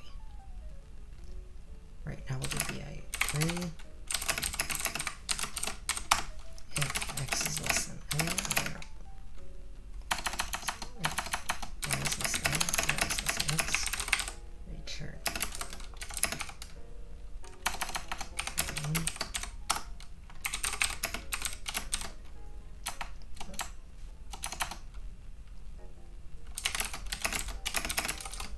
Alright.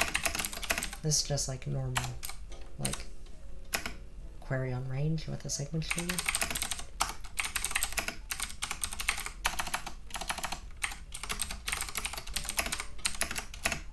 And now we do our function composition thing, right? So now we can code the actual.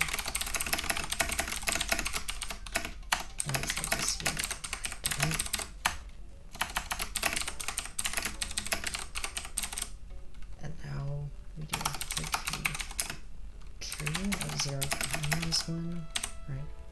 Now that initializes our tree. Let's see where our queries.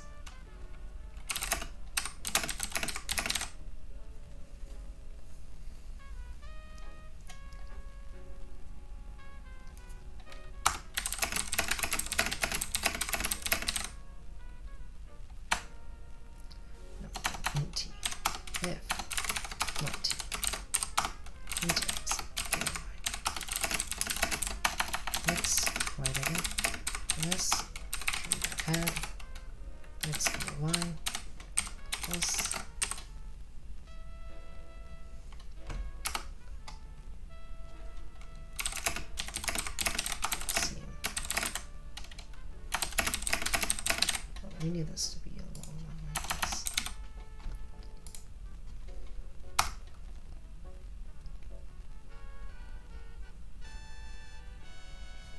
Right, PIW is equal to tree.query y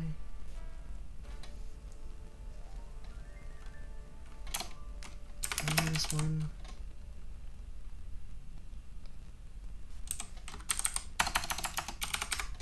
And now we just do set f of z plus ax.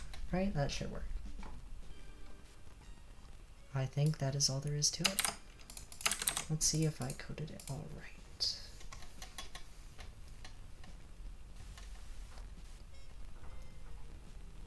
Alright, you have to do like void.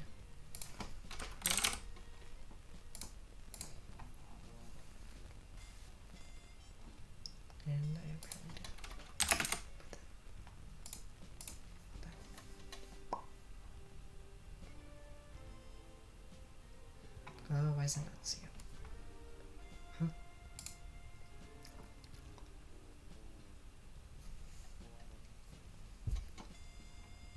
CM?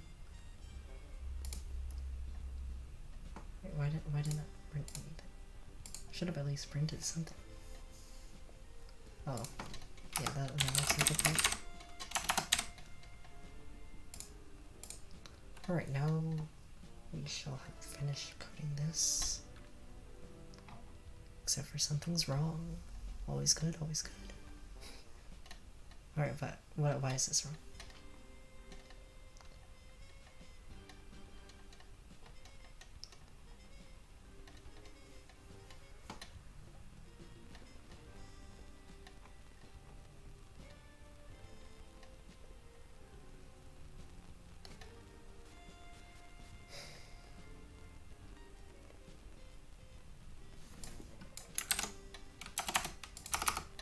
Oh,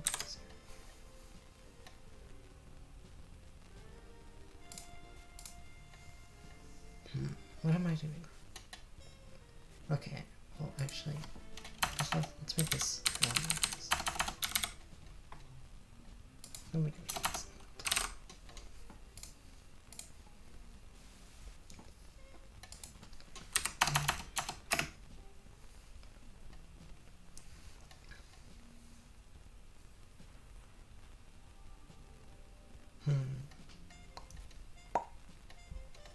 What am I doing wrong?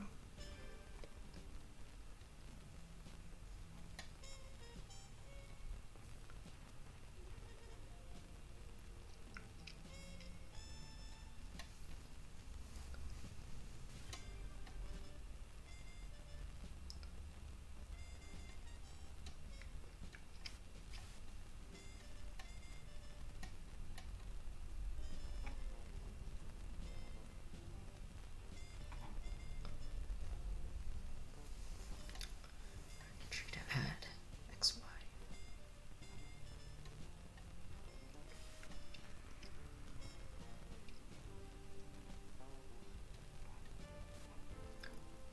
I'm not sure what's wrong. Oh wait.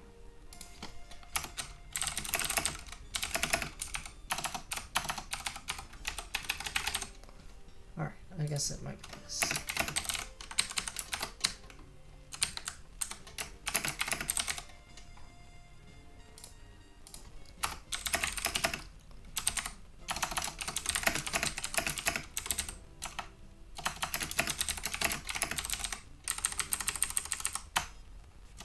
Well, I don't think just the small should have a problem.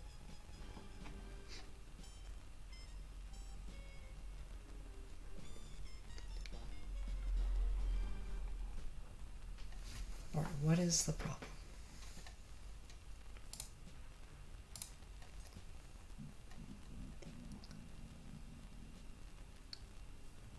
So we have coded one.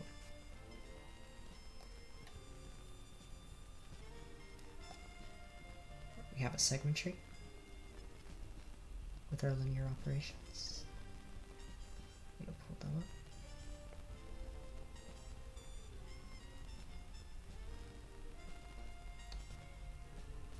Is this an L?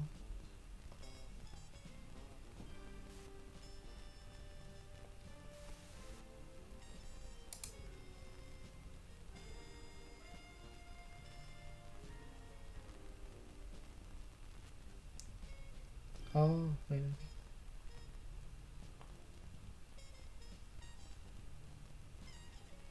Oh, you have to do it separate based on which side it's on. No. Should always. Why was I doing that? It should always be like this. 1, 0, not 0, 1. Right, because that's basically the same as having f of x equals x, which will not change it. Why?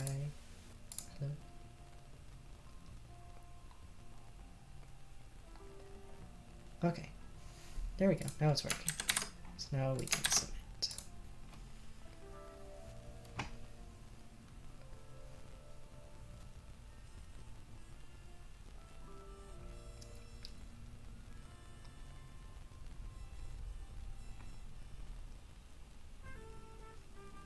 Yeah, so then you can see whenever you want to do like combining linear operations, linear functions, it's easy to do it this way, I guess. And then if you're doing like more complicated linear functions, like not just ax plus b, then you'd probably want to just use matrix multiplication.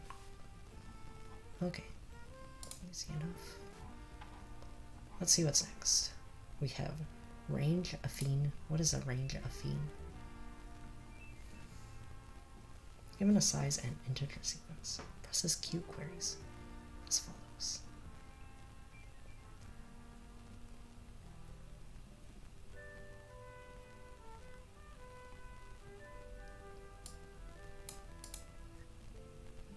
Oh, okay. I was just, yesterday, I was just like thinking about the general case of this, right? Wait, a of I goes to b times. Oh wait, this is different than what I was thinking about. Interesting. A of I goes to b times a of I plus c.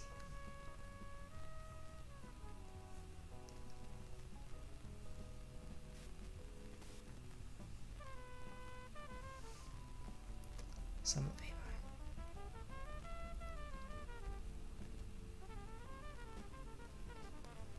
I. Okay. Yeah, okay, this is just being able to multiply on a range and add on a range, both of which are easy operations. But wait, I'll come back to this. But I want to try to look up how to do this. Determinant. So this is like determinant of a matrix, but because it's an arbitrary mod, you can't use division. So let's see. Determinant of matrix without division. O(n) cubed.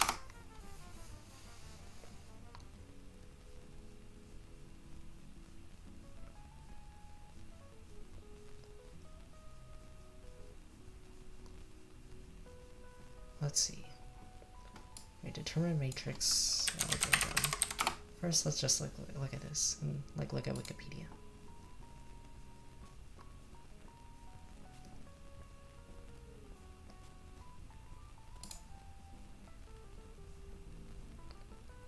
C times A, yeah.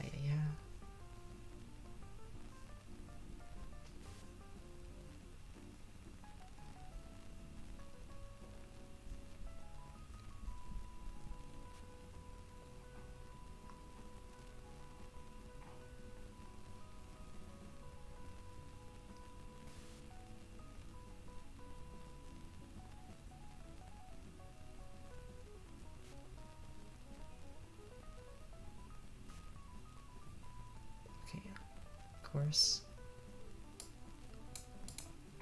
Wait, are you supposed to get the eigenvalue?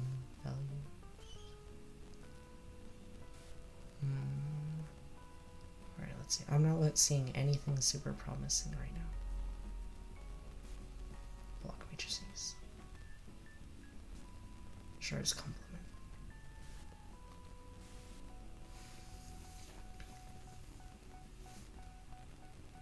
Invertible.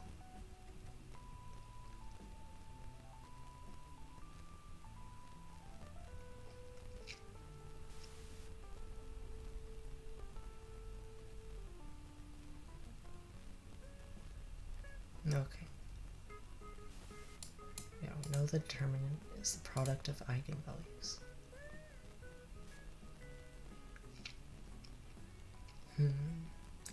Alright, let's see. Wait. I'm pretty sure, I know CP algorithms has like 2 ways to find determinant, but I think both of them require division, right? One's like Gauss elimination, other's a weird way. Yeah, so one is like this. Wait, does this not have, yeah, this has, when you're doing like Gaussian elimination, it requires you to do division, but we can't use division because of the determinant. Crap. This is like doing LU decomposition. Let's see. This still has division, right? Does it? Yeah, okay, divide. This doesn't have eigenvalues. How do you find that? Alright, let's see.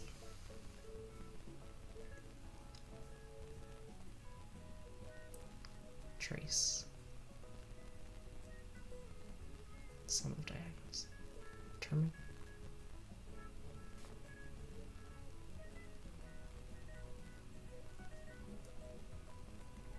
Okay. None of these are very useful.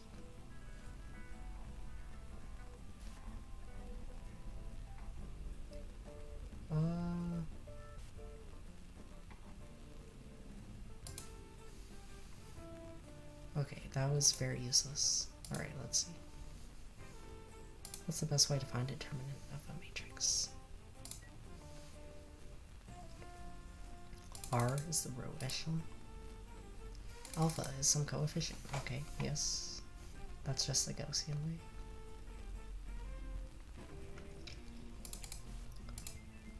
Okay. Negative.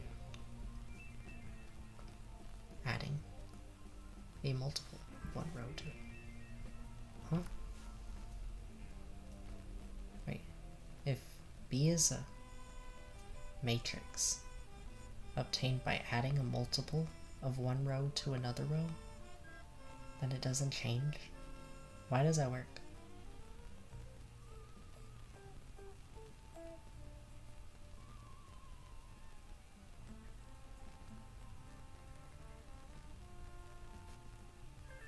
I'm not sure why that works. But for some reason it does. That is cool. How do you get rid of? What do you need a multiple?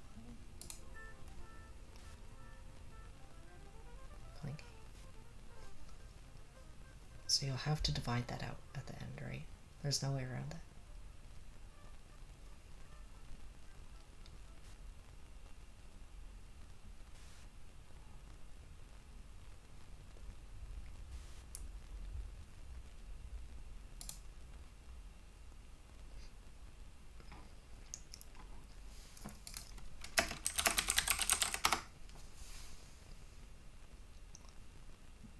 Let's just read this paper. Wait, Wikipedia.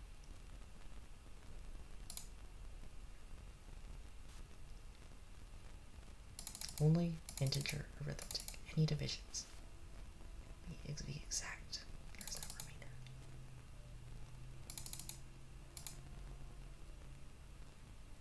So like this. Round of errors. Division-free algorithm. What is this algorithm? The program structure is a simple triple loop.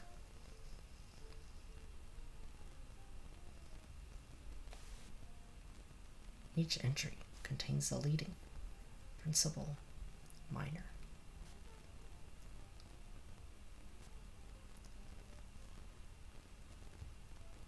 Wait, what is happening? J, 1 to n minus 1? Mij. What are the principal minors? Is the determinant of some smaller matrix. Cut down from A. Oh, okay.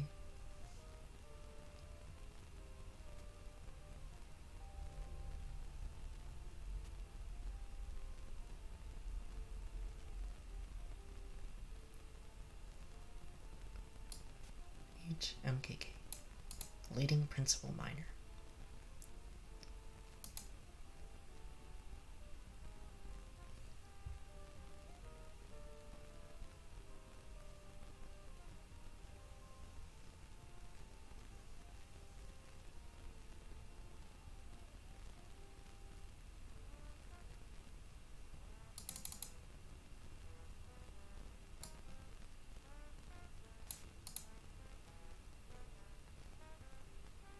Every integer that is computed is a determinant matrix at the end of the matrix.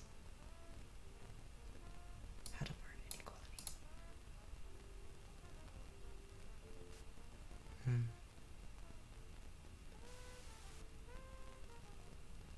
This looks like a magic. Paradise runs n cubed elementary matrices.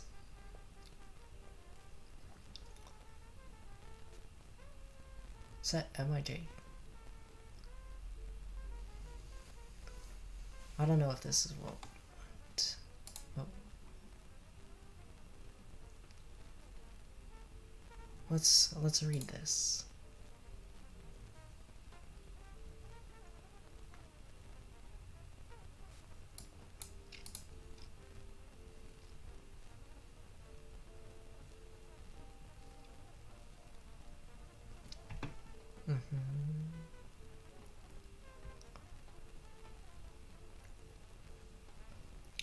Determinant.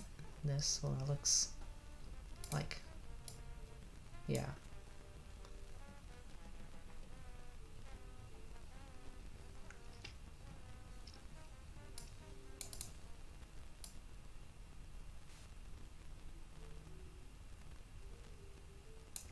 Oh no. For the matrix to exist, can we just say we know the division must exist? I don't know.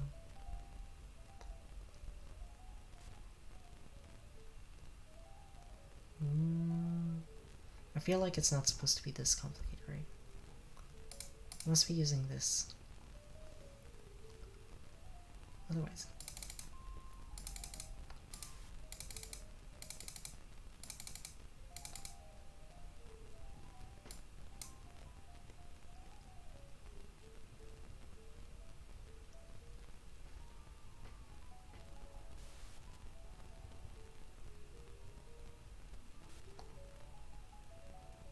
Oh no, can you just do... Wait, so it does have normal determinant, arbitrary one. Okay, this maybe this is what it wants. What's the time limit? 5 seconds.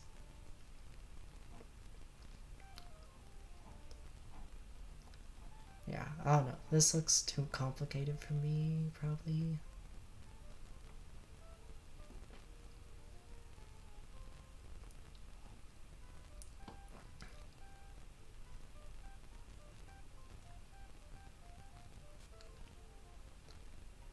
Smaller, by reducing the arising smaller linear problems to Berkeley as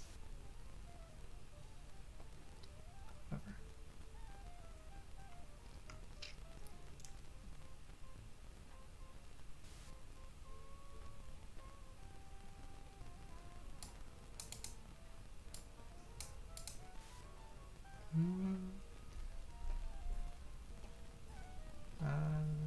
What is happening? I don't know what is happening.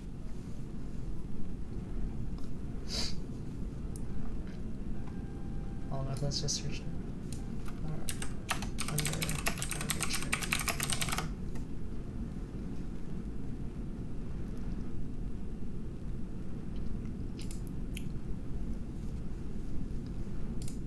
With integer entries.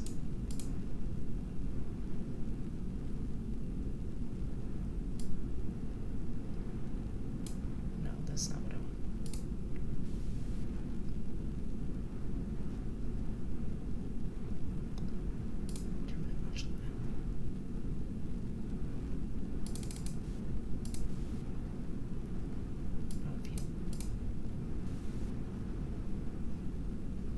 As far as I know, most algorithms.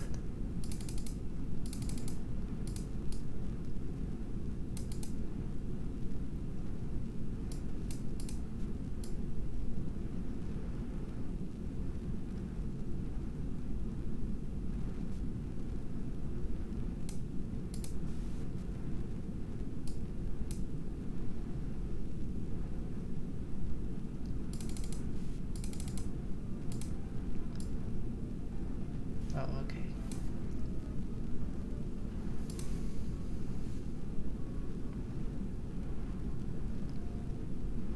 Insult, what in the world is this?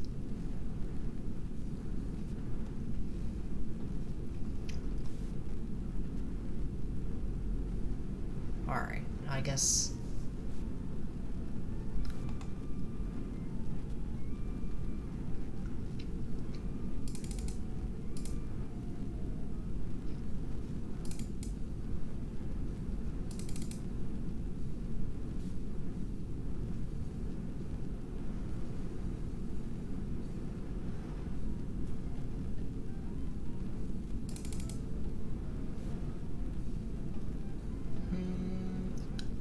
I won't look at this too much. Alright. So this is just saying to do Chinese remainder theorem, which is not fun. But let's see. What is this? Where's the paper?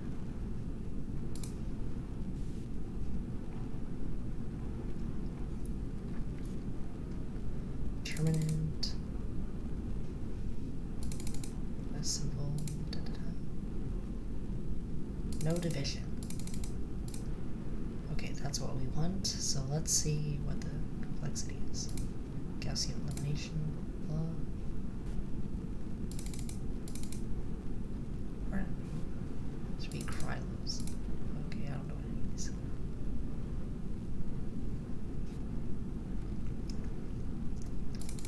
2 alpha. I don't know what that is. Right. Let's just get to the algorithm.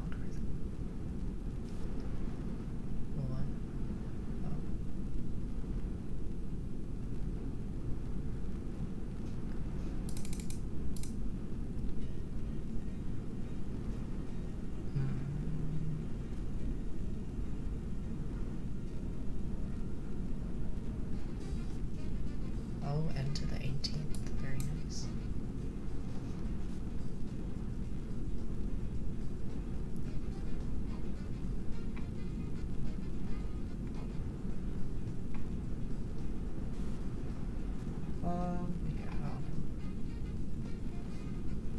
Yeah, this looks also complicated. Yeah.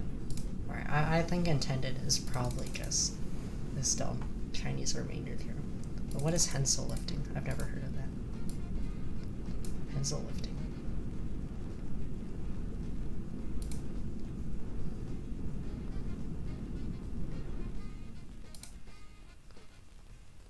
Actually, let's read. Brilliant, since it's usually easy to read. Conditions for root of polynomials modulo powers.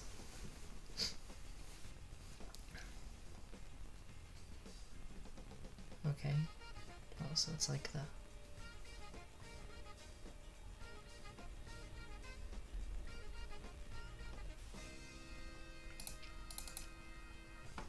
I don't think this would have went.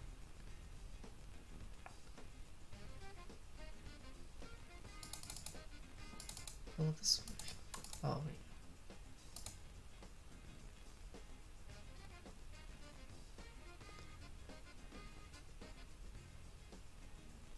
Oh, I see.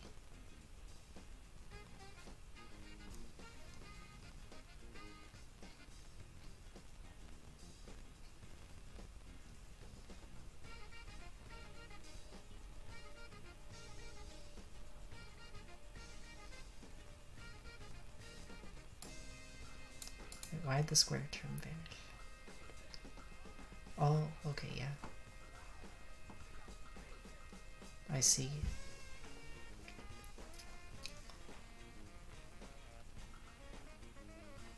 So then, inverse.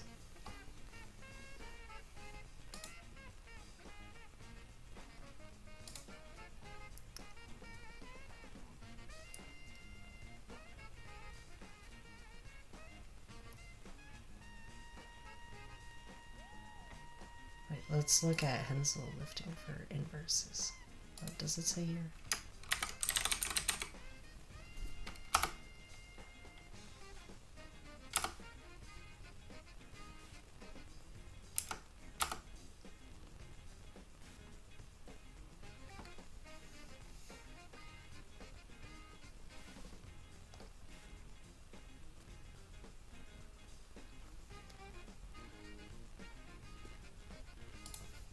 Inverse, widely did.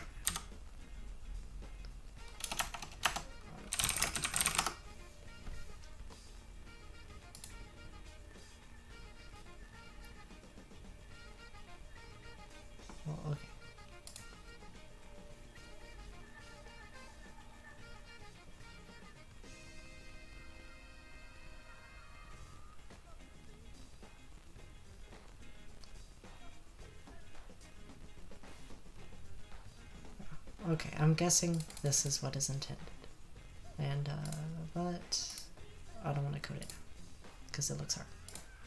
But I guess, basically, if you find the determinant modulo a prime, then you can use that determinant to create a linear equation modulo like the next power of the prime, and then use that to get the answer. And then like you keep doing that over and over, I guess. I don't know, something like that. Okay, yeah, because I mean at the end you end with like what? Like you end with basically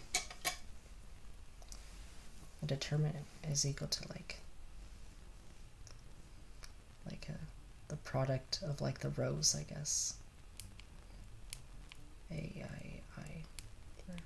M divided by some like value. And you're trying to find what is the solution to this, right? So you just say d times mu equal to this.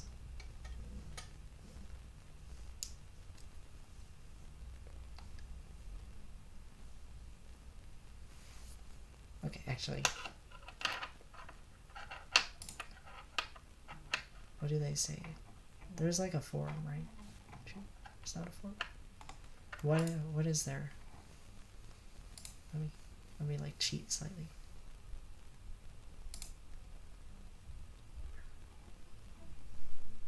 Wait, that looks pretty simple.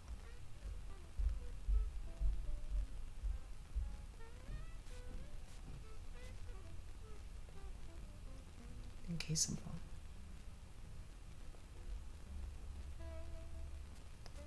Wait, that looks simple. M odd.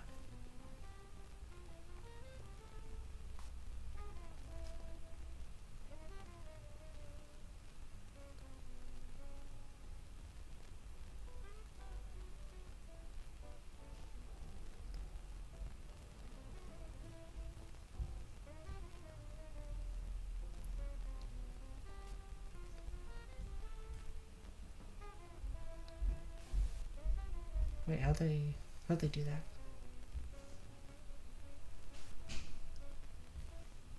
Oh, wait. No, I'm dropping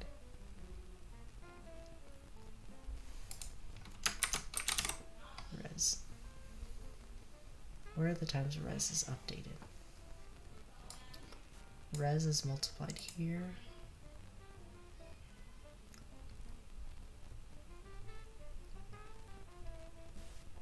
Using Euclidean algorithm.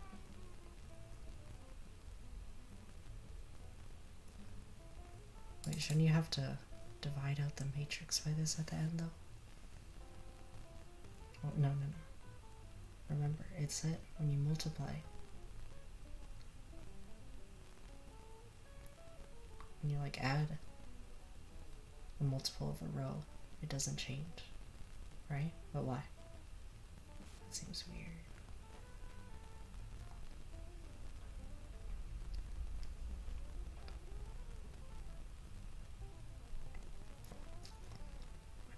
It's not prime.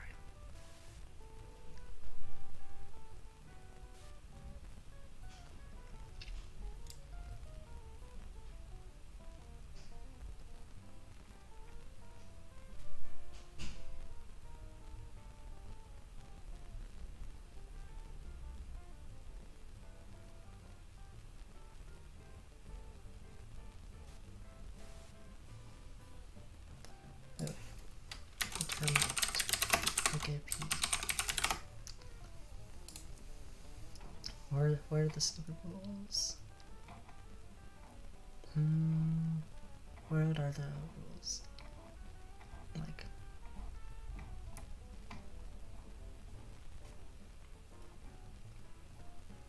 how long has it been? It's been like 2 hours 30 minutes, I guess. What is the rules for matrix?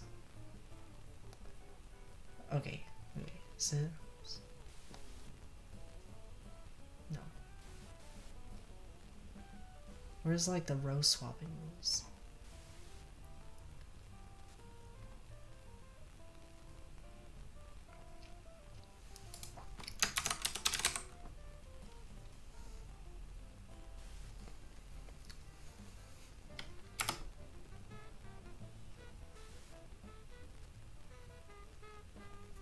Okay, adding 3 times the third column to the second doesn't change it.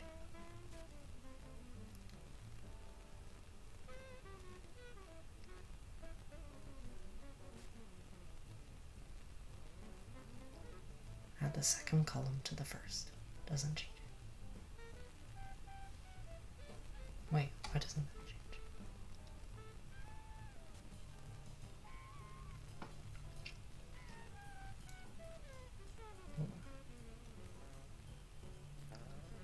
Matrix.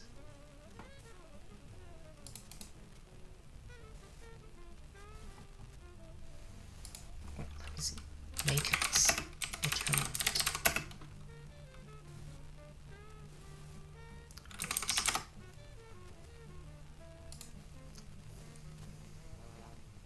Yeah. Where are the rules? Row operation. Multiple of one row is added to another row. Then the determinants are equal.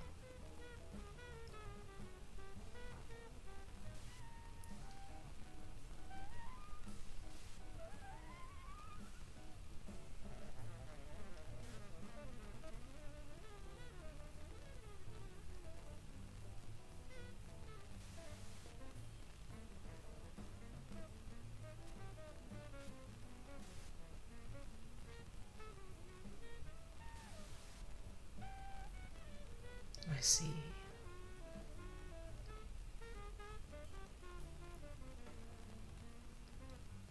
Two rows interchange. B.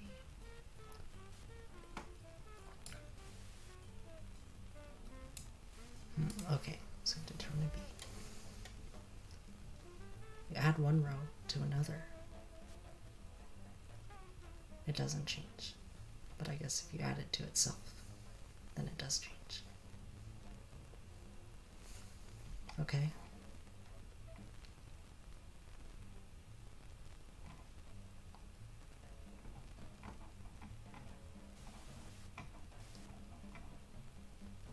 So I guess then, how do we add a row to itself so that it doesn't? So to use the Euclidean formula to find when it's like equal to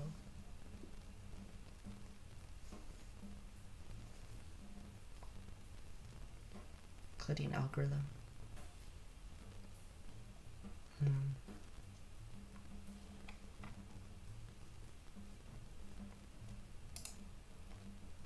I am still... Alright. So we know, we want to go through like the Gaussian elimination steps. But it's an arbitrary mod, right? So we want to what? Use the Euclidean algorithm to like cancel out things. How does that work?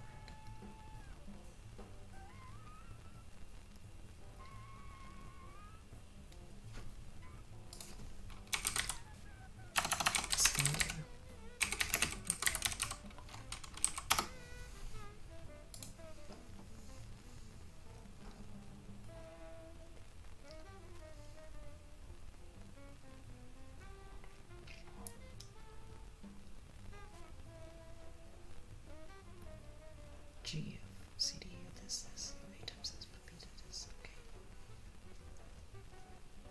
What is these?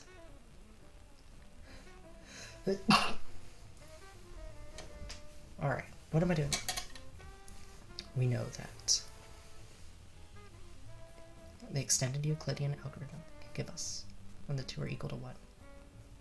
Shoot, I'm gonna sneeze again.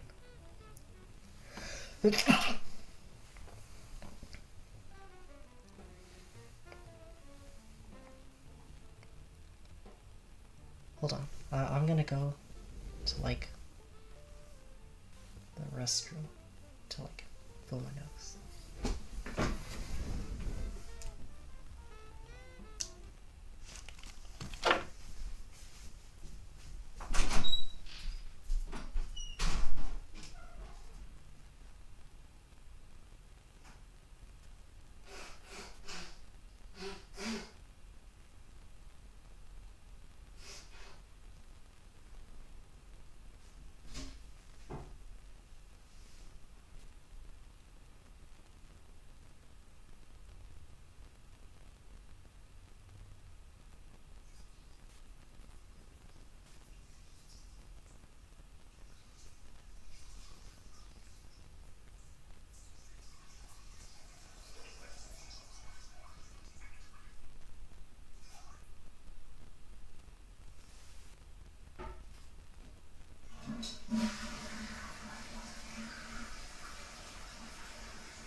Hello, hello. I am back. Hopefully everything is working still. Where's my music? The music should off.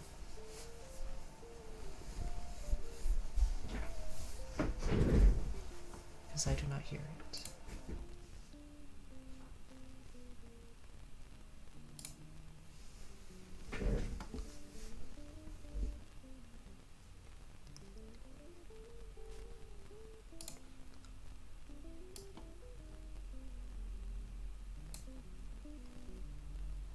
Alright, let's see. What am I doing now? We're supposed to be thinking how to cancel out rows when...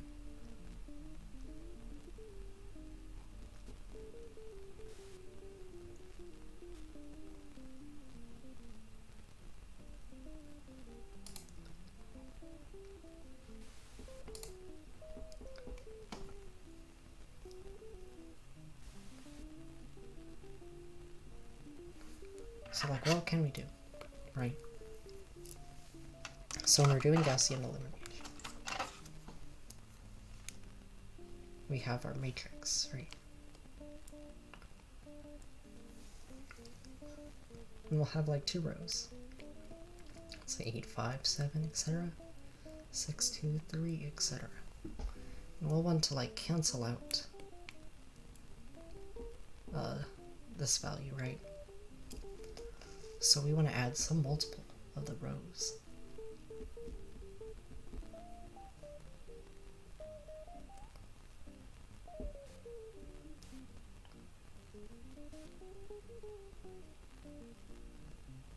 So basically,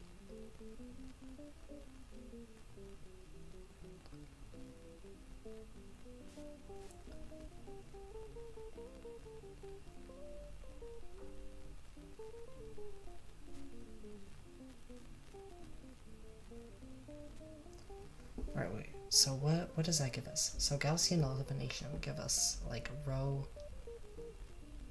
times x plus a times x plus b times y is equal to 1, right? Or like a and b are constants. What can we do that if we have that? Then we could do,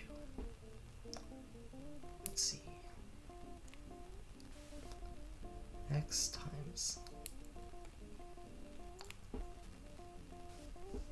so we know a times x plus b times y is equal to 1 under the mod. So now what can we do? We want to cancel this row out. Right, basically, if we multiply these two by some amount,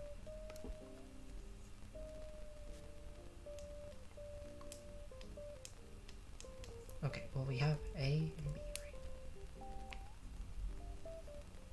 Equal to 1. If we multiply the row by some amount,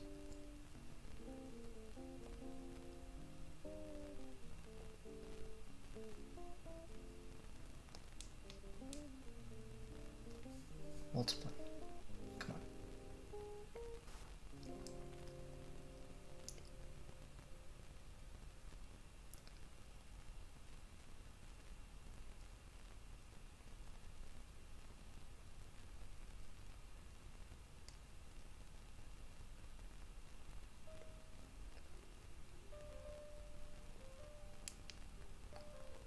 I mean, basically, we can keep adding to this row 8. 6 plus 8 times x is equal to 0 under mod. Right, that's what we're basically want, ideally.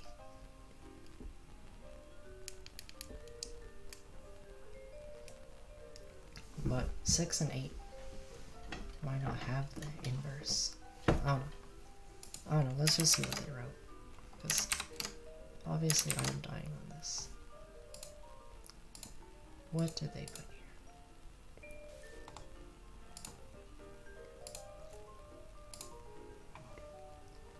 Actually, what is this? Okay, here's where they did like the interesting thing. To upper. Wait, what is this? Upper Hessenberg.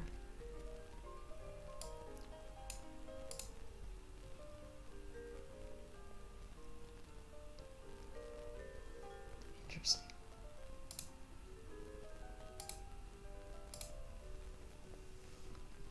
So what did they do here? They said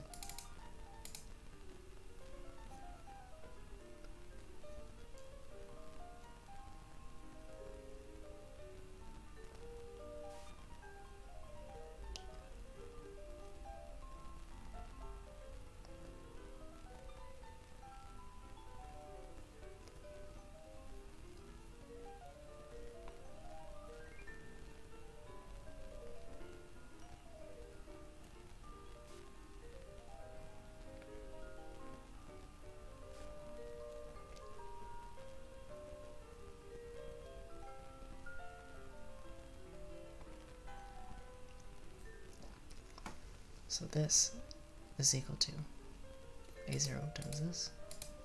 Is that?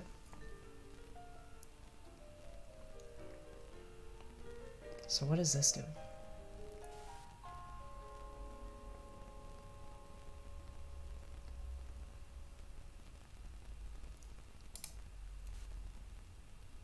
What is the extended? I forgot. The extended Euclidean algorithm gives like 4 different values, I guess. What is it using all 4? I've only ever seen people use 2.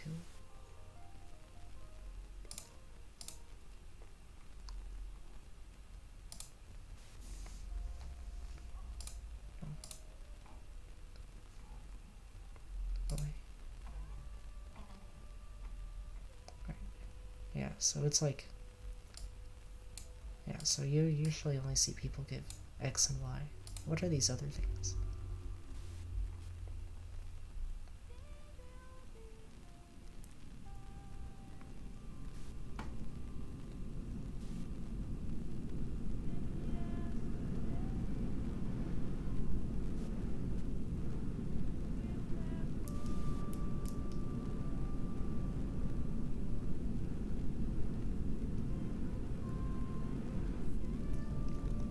They're like getting 2 different sets.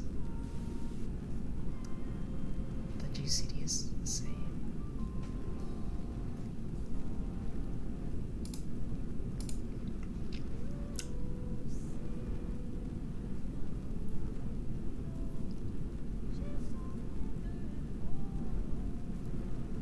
B0.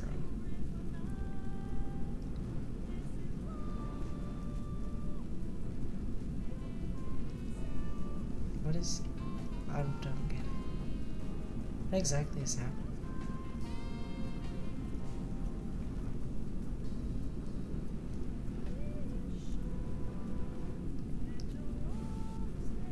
Alright, look.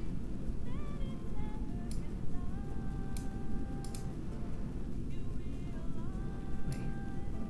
Oh, okay.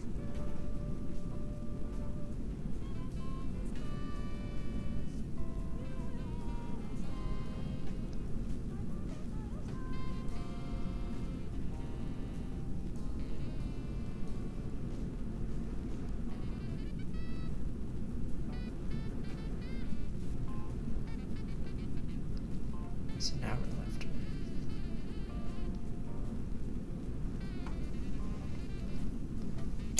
1 is equal to the GCD.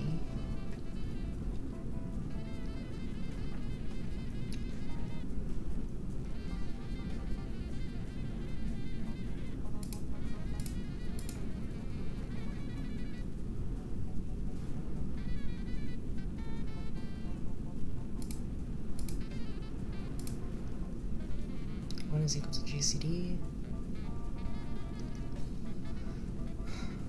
Wait, one.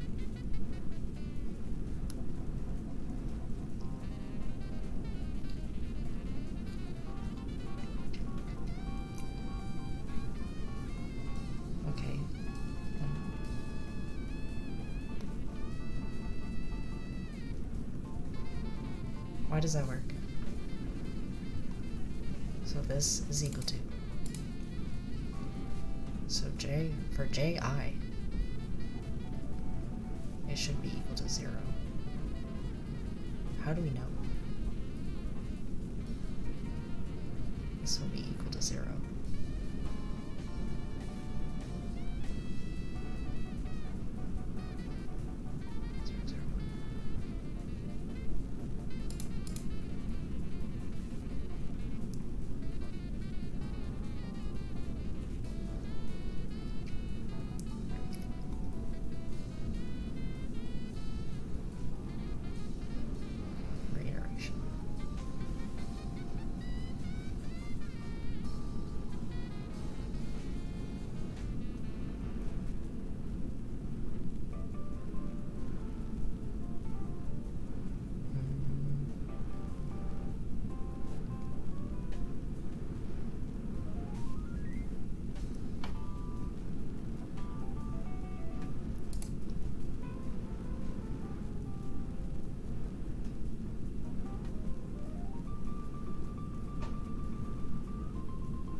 B0, what is equals this? B.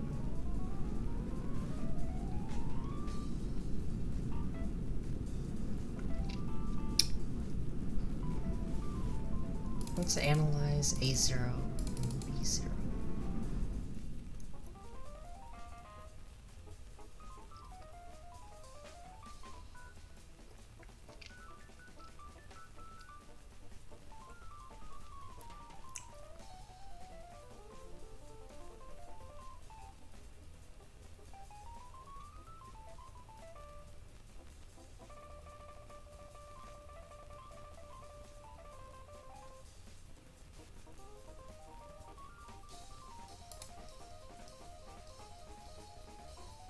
Yeah.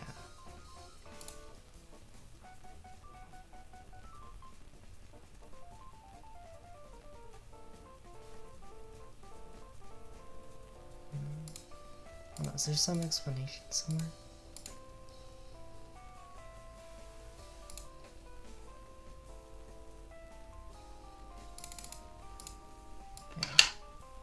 Okay, let's look here. Because I'm very confused why this works.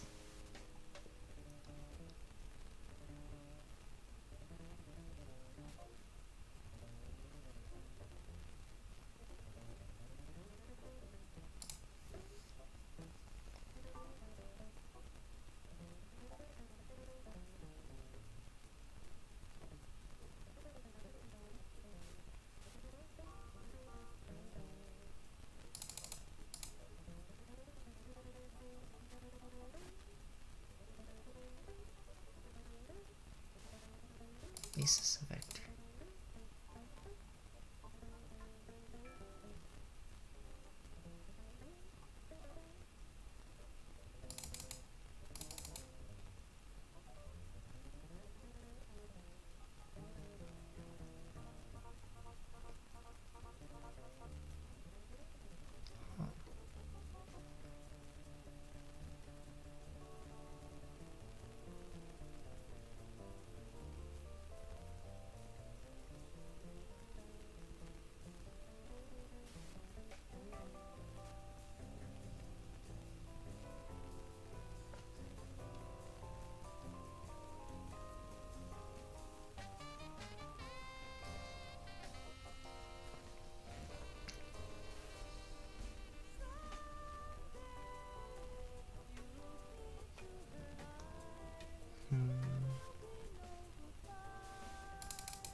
Sorry, I'm just reading so much, but I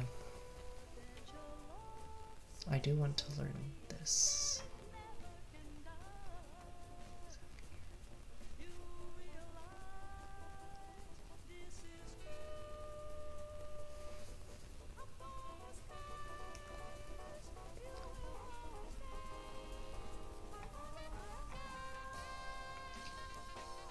inserting a vector into a basis.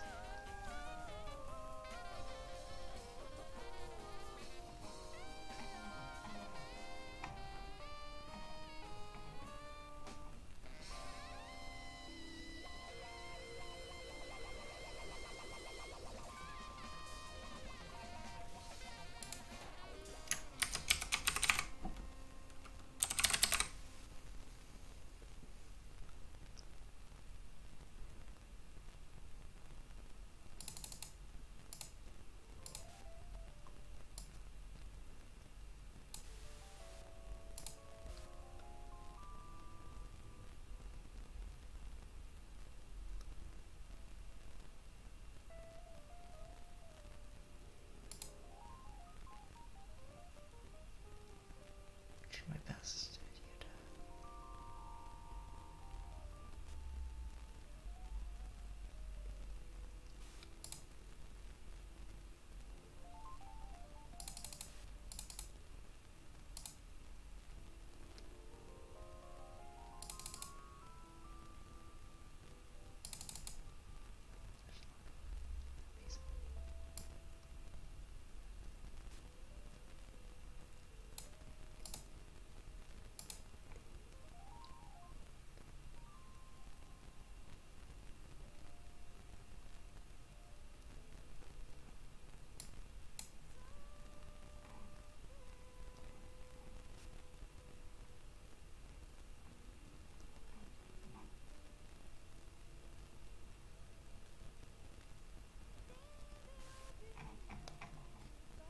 What is the mashup problem?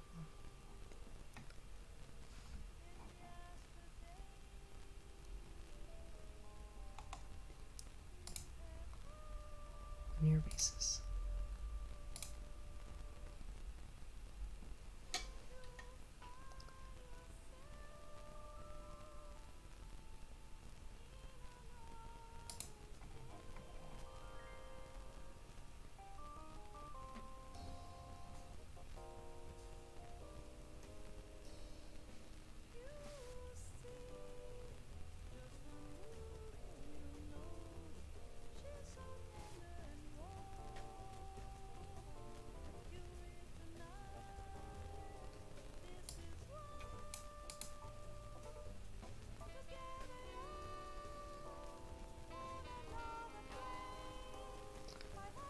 What am I? Alright, come on. Hurry up.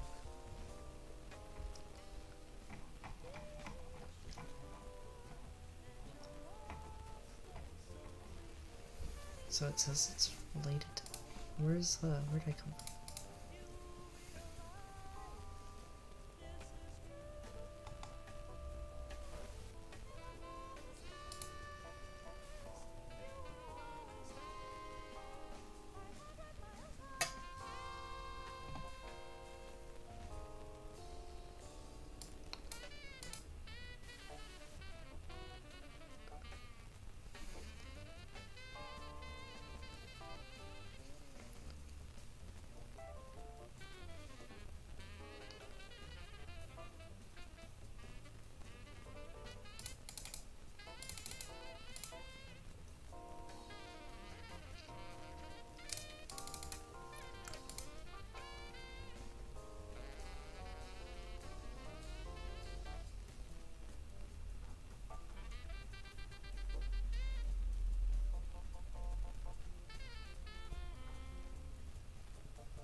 Why is this right?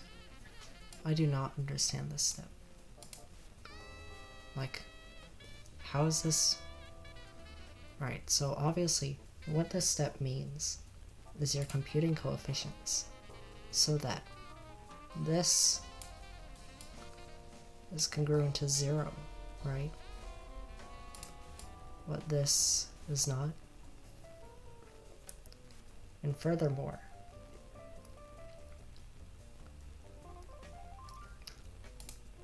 B1 times A0 is congruent to 1. B1 times A0 is congruent to 1 mod R mod.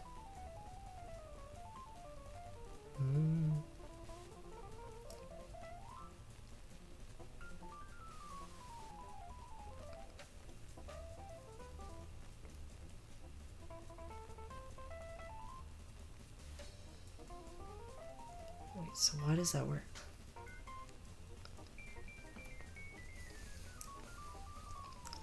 Alright, first off, let's think about the process. So what we're starting off with is just 1 times our initial row, 0. But what happens when you do times q?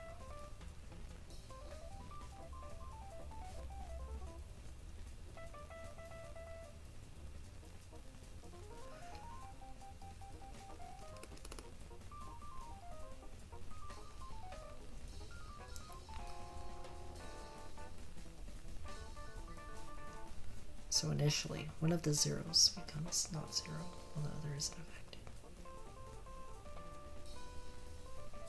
Then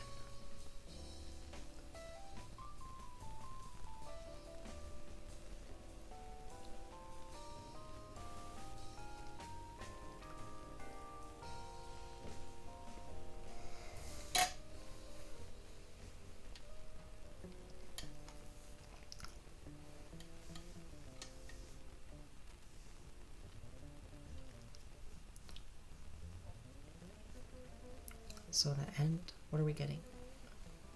We're getting A0 times this, say 1 times this, is congruent to 1.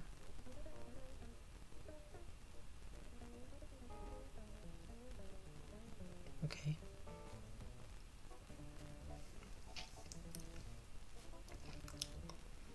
B0 times this.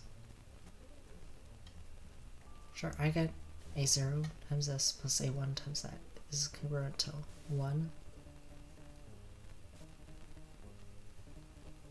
B0 congruent to 0.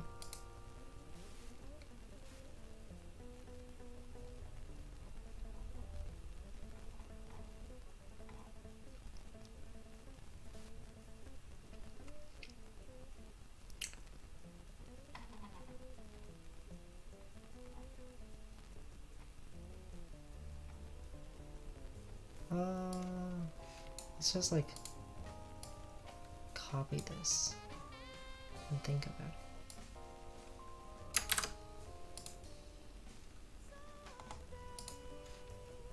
What is this? Python?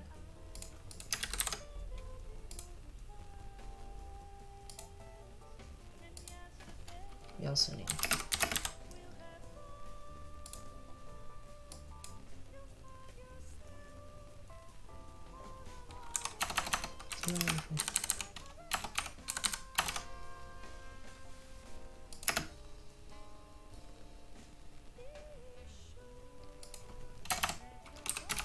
Alright, let's see.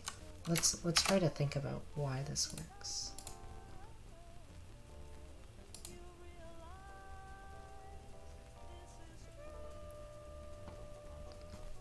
Alright, let's do GCD.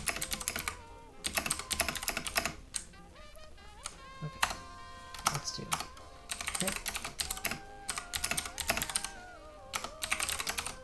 print a is equal to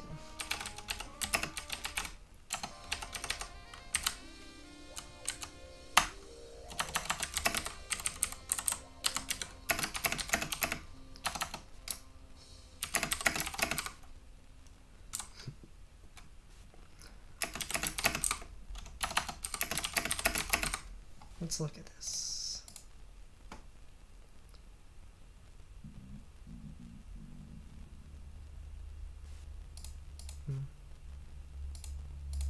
It's supposed to be minus.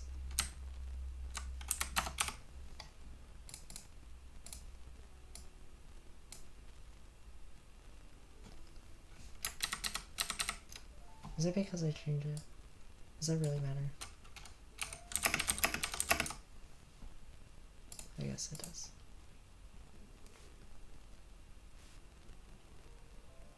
One. Hello?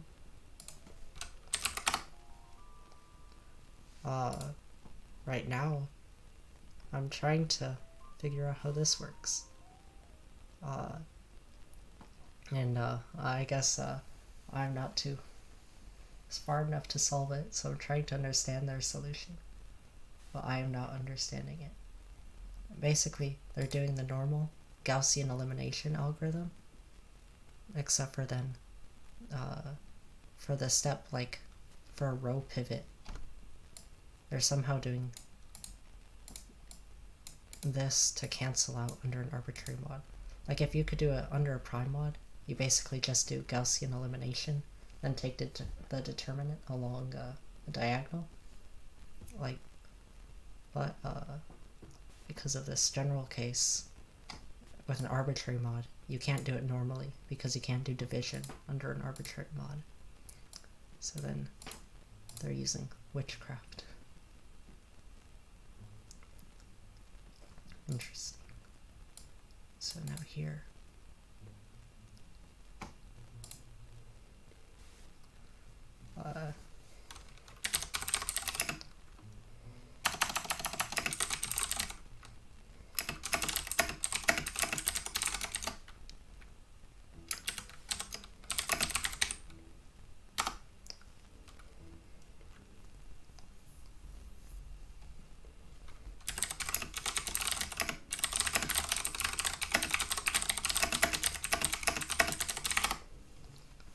let's see, I might... Wait, so why does this work? UW.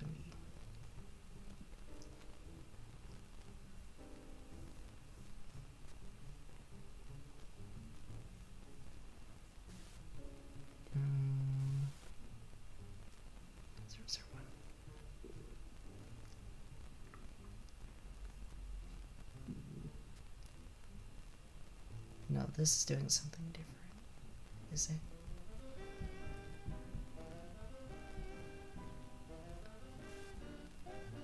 Yeah, I'm not understanding why this works. Well, I think I'm giving up on this. This one's too hard. I'll just go back to the data structure problems. So for this one, what was this again? Oh, right. Alright, this is just a segment tree problem. I already wrote a segment tree for the last problem I did. No, I'll rewrite everything because it's different enough. Alright, so basically, for this one, you just want to hold two different lazy values. You hold you're like doing a segment tree, right? Just like a normal segment tree. But then you also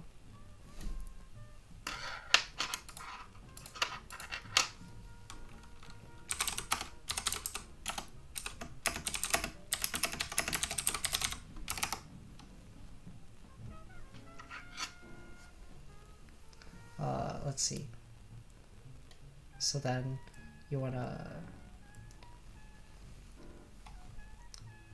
well, basically, so like you have an array, right? You have like some numbers, and then the goal of the problem is on a range you want to change every number, like from what it is before to a times 4 plus b, where a and b are given in the input. They can be different for each query, I think. Yeah. And then you also want to be able to take the sum on a range, right? So basically, that just means you want to be able to multiply everything on the range and then add to everything on the range. How do you do that? Well, so you do a typical sort of lazy segment tree, and you keep like a lazy, well, you have two lazy values, L mul and L add.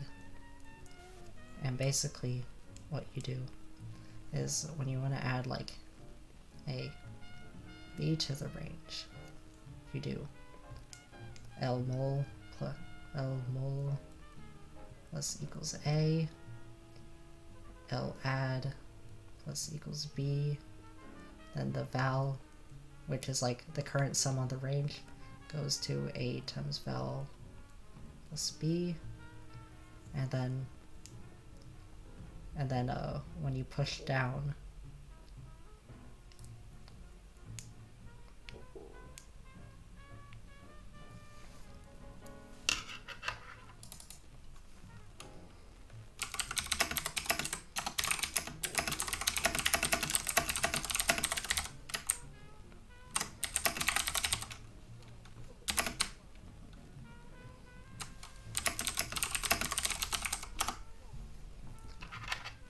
let's see, you do add goes to a times L add plus b. Yeah, so basically you do a lazy segment tree, but you have two lazy values, and then you have your sum on the tree, and then this is what like these two are like your push operations. It'll be easy to see in code, I think. So first off, let's make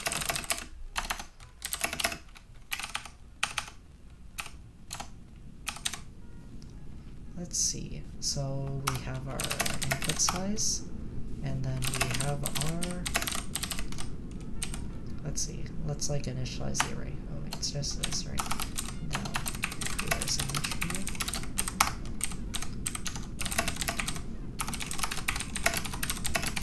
And like before, I like making my segment tree with like a pointers and a struct. Like I said, we need veal, LZ A, LZ. So X will be like our multiplier and Y will be our add. And then we need our mod.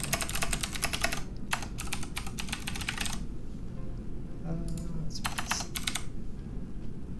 Alright, now let's initialize our tree.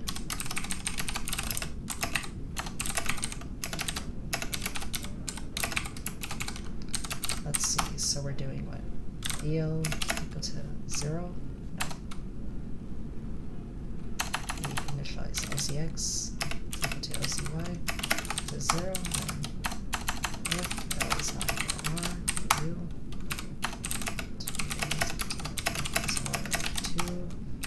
typical fashion. We're just like recursively making our tree. Right, just like allocating the memory of like for all the different like pointers we'll need to create the tree. And else we do VL is equal to right? Because we have an initial array. Alright, now we need our pool function. First we need our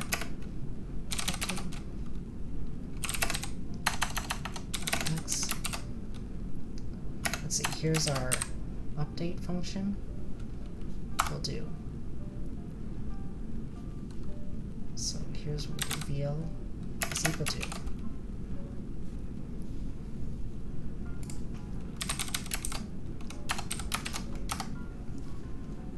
Hello, Mr. Naveen Kulkarni. I am currently doing this problem. Hopefully you can, like the statement is not too small, like to read. Basically, you want to be able to multiply on a range and add on a range in log n time. And I'm creating a segment tree to do it. VL is equal to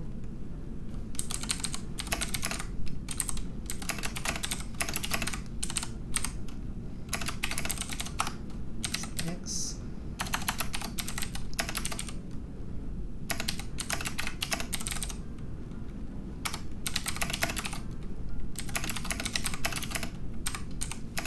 Alright, let's see. Did I do this alright? That looks right to me.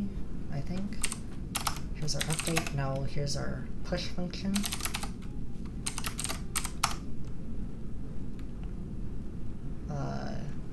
Let's okay. It's just like TL update. SEX SY TR update SEX SY X SY 0. Alright, that's pushing the values down, which just does this with most of the lazy values, and our pool, which is simple. It is just DL is equal to DL plus TR. Right, because we want the addition on a range. So our pool function is just adding the, right, so that's just like adding the values in our left and right pointer. And then, yeah, so then that should work. Oh yeah, and yeah, if like anyone ever has any updates, just ask me in updates. Any questions, just ask me in the chat. Like if you want me to explain something better or have a general question about competitive programming. Let's see, let's just finish this up.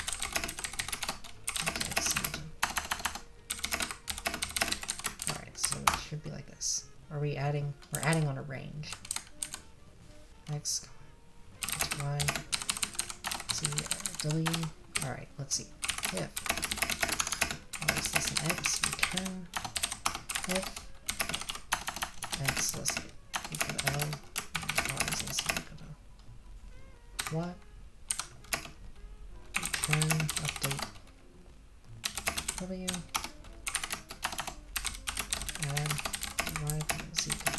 This is just like a normal, I guess, like lazy segment tree operations, except for you have to pass both Z and W. But it's not, the only difference from just like adding on a range, like a normal segment tree, is just this update function, which is used for like the pushing, right? Because instead of just being able to add on, we also have to multiply. And then, let's see, pool. And then void query. So then if y is less than L or y is less than x, return 0. Y is less than L and y is less than y. And DL plus TR. Alright, let's see. That should finish our segment tree. Now let's just like read in the input and then we should be done. So let's read in our array. Easy clap. Initialize our tree. And then answer the queries. Let's see, what are the query structures?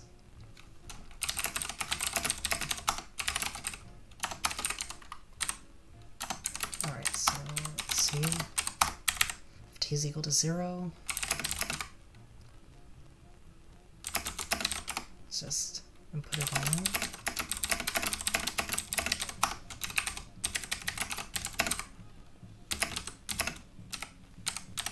See, because of the weird import format, I have to subtract this, and then now we query.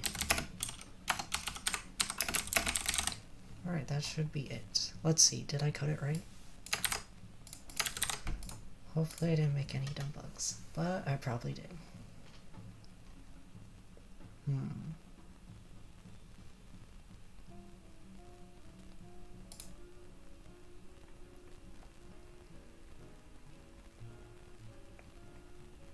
Let's see. Well, what is this? Pool. Where is it? Got a semicolon, of course. Yeah, well. Oh.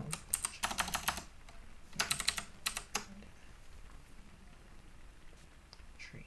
Didn't I just initialize? Oh.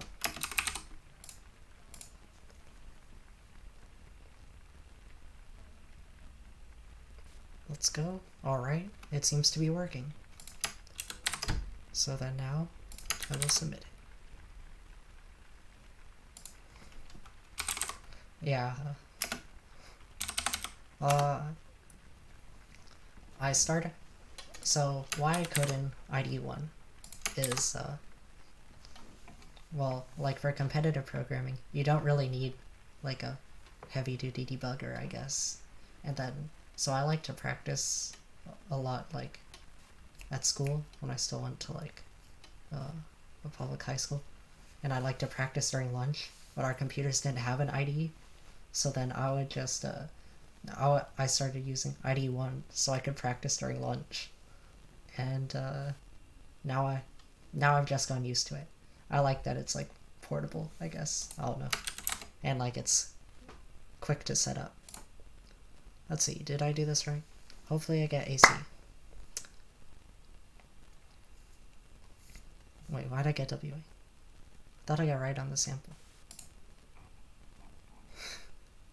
Wait, 15, 4, 4. Oh, the last one's wrong. Why is the last one wrong? I didn't notice that. Whoa, it's purple crayon. I am currently doing this. I was like trying to understand. Oh, Mr. Crayon, you should tell me if you understand this. Right, so there's determinant of a matrix under arbitrary mod. I don't know if you know that algorithm, but well, like the normal way is just to go through Gaussian elimination, I guess, so you can make the matrix just become like a diagonal matrix. Then obviously the determinant is just the product of the diagonal. But under an arbitrary mod, you can't do division.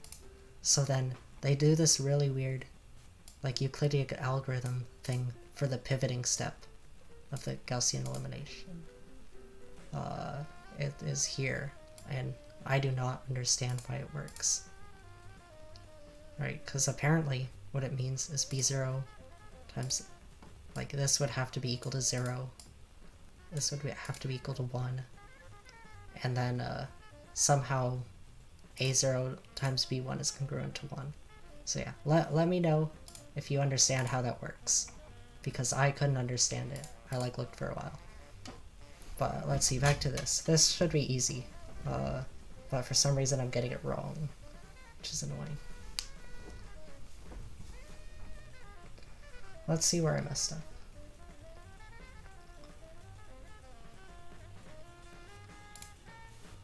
Yeah, it is. I'll send it here. Let's see. Oh, wait.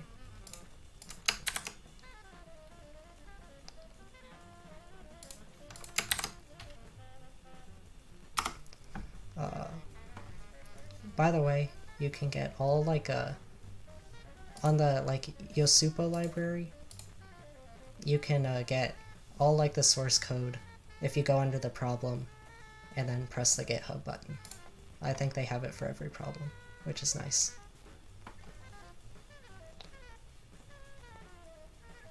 Let's see. What did I do wrong here? Lazy. Alright, or multiplication. Should just wait, is this? Oh wait, this is supposed to be multiplying. That was very dumb.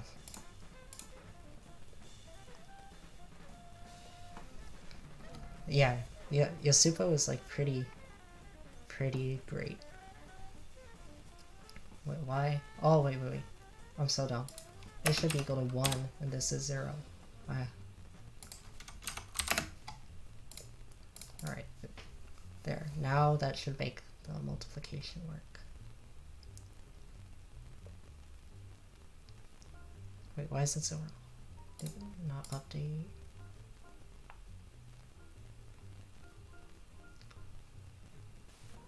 Wait, why is this wrong?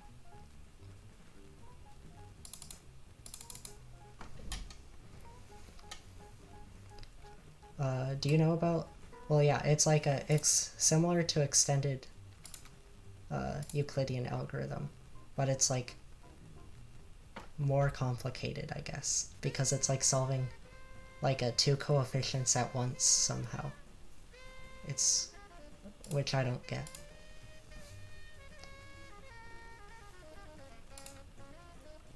Oh yeah, according to the GitHub, this is also related, but I didn't like fully fully read through it because it take too much time. But I didn't see immediately how like it explained that.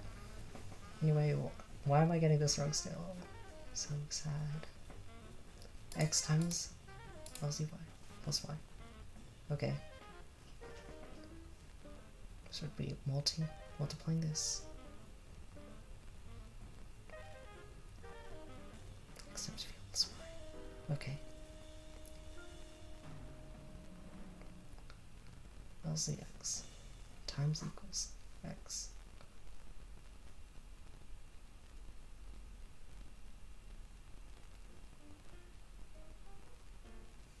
Alright, LCX is equal to 1. Alright, what is happening here? Oh, wait. I'm so dumb. When did I become this dumb? Alright, I forgot to call the push function. No wonder it is not working. Wait, it's still wrong?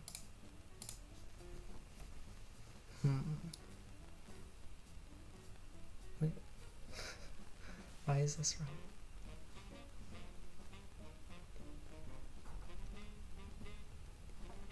Did I like get the format wrong? L to R minus 1. X, Y, Z.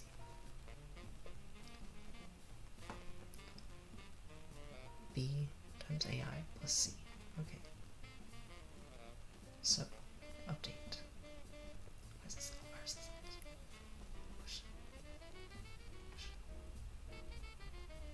Push. This.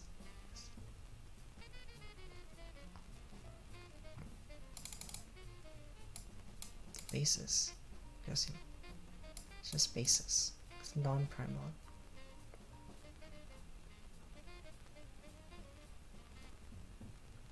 Should be the same step and complete the term.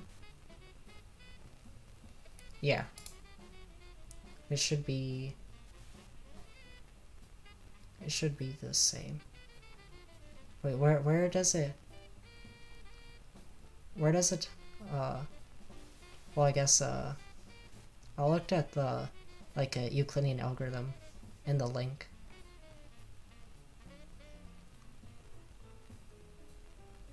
But I guess I don't know. It seems maybe I just need to read it more carefully. Because just like looking at it, it looks very different in application to the one in the Yosupo whatever problem.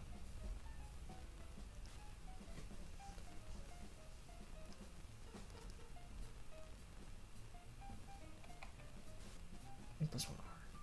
Cool.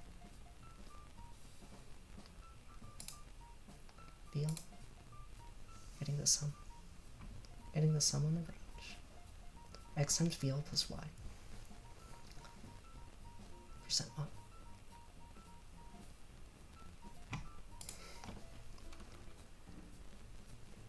Yeah, it is. It looks very weird to me.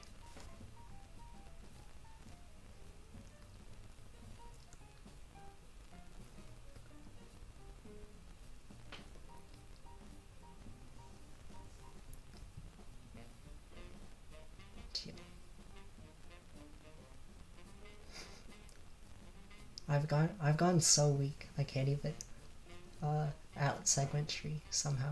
That is very sad. Well, I competitive programming in general.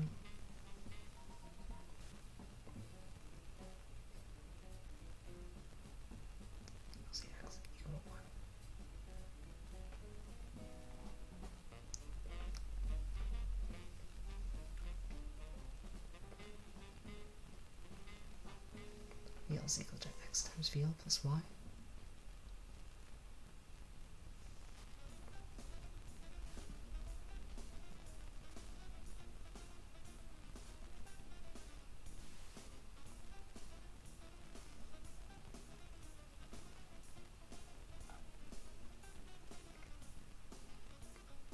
Two, 4,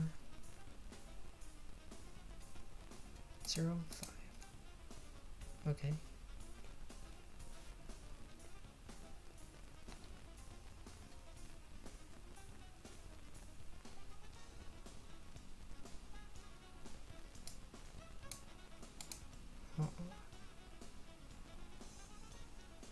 Wait, 0.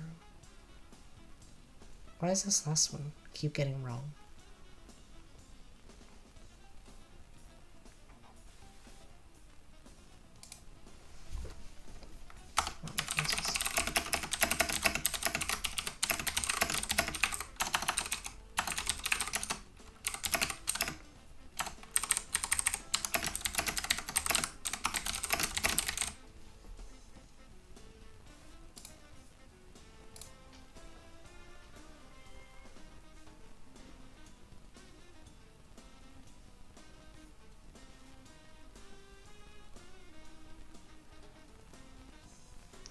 So it must be right up to here.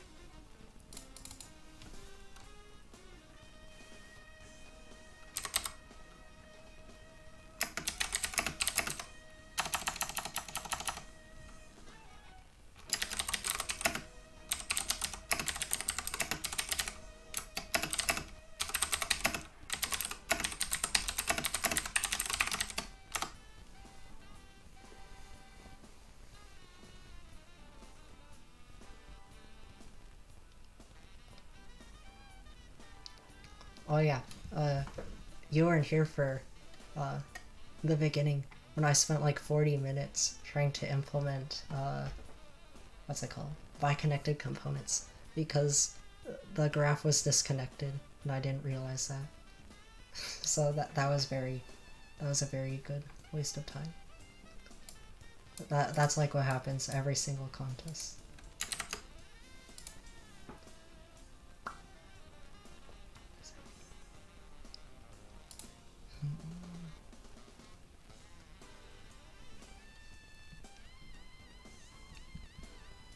Nine nine eight 244 3530.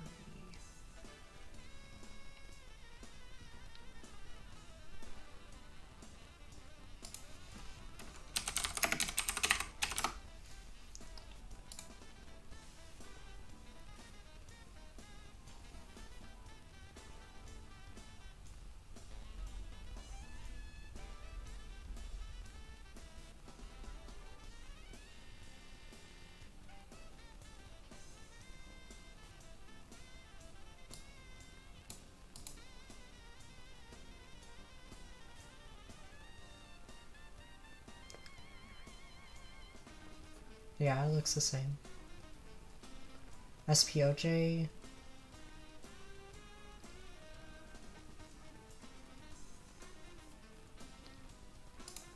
Alright.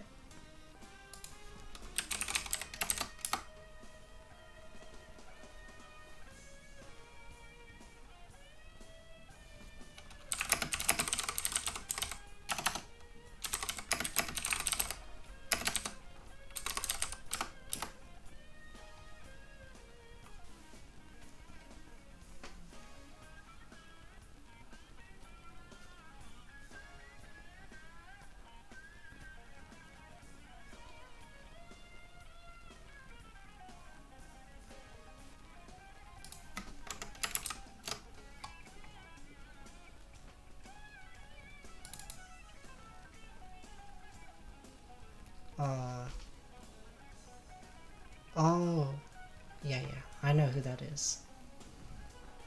I like saw that, but I never looked at it.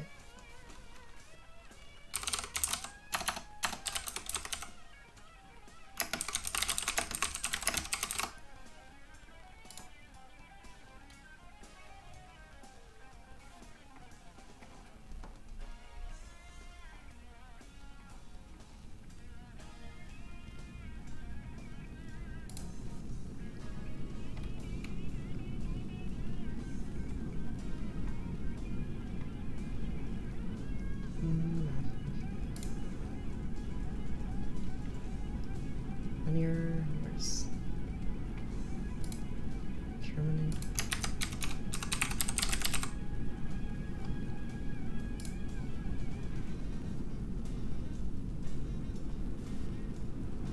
Well, his is short.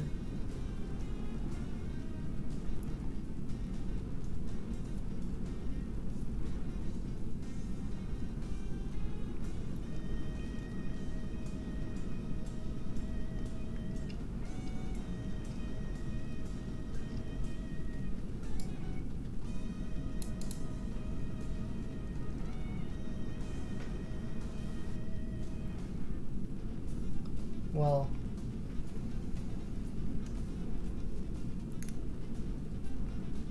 I mean, I think it's still like just like the same integer division as the Euclidean algorithm. But yeah, I don't understand.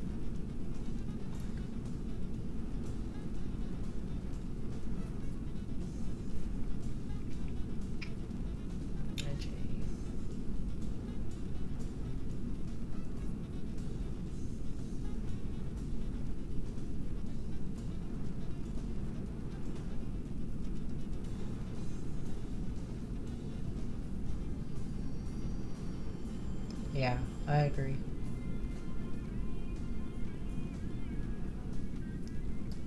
Let's see.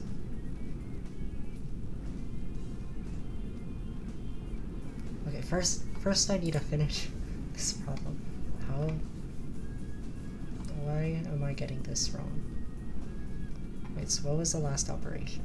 From 2 to 5, multiply by 104, and add 105. So let's see, why is this wrong? 2, 0, 1, 2, 3, 4. Okay, it should be the last 3. 5 times 104 plus 105. Okay. 501 times 104 plus 105. Okay. 4105 04 plus 105.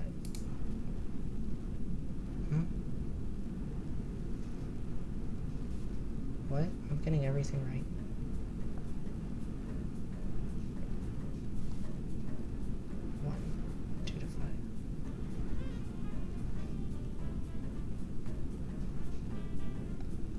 Am I getting the wrong answer?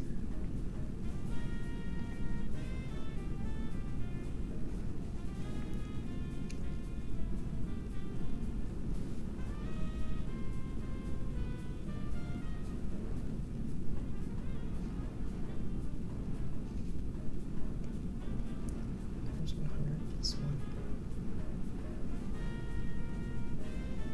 2 times 102 plus 103.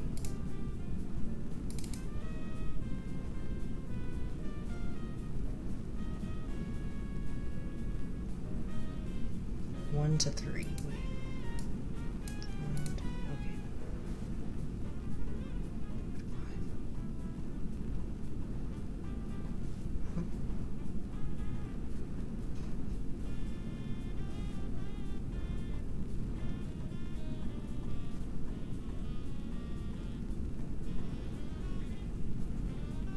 Yeah. If x is real, y is less than L, or R is less than X, return 0. If X is less than L, and R is less than or equal to Y, return 0. It's just the addition, right?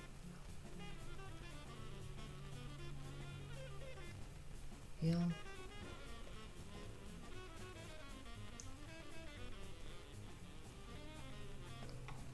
Wait.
Where am I pooling?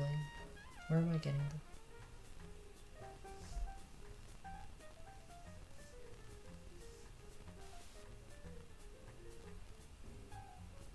X, Y, X. Right. You're just taking the sum of the queries.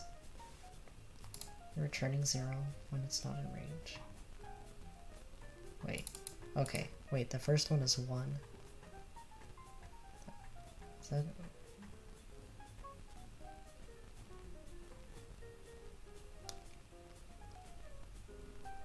Wait.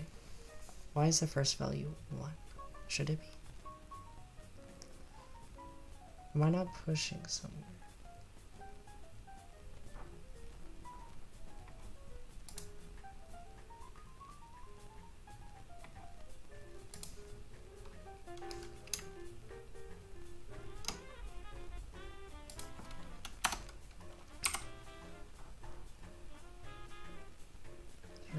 We know.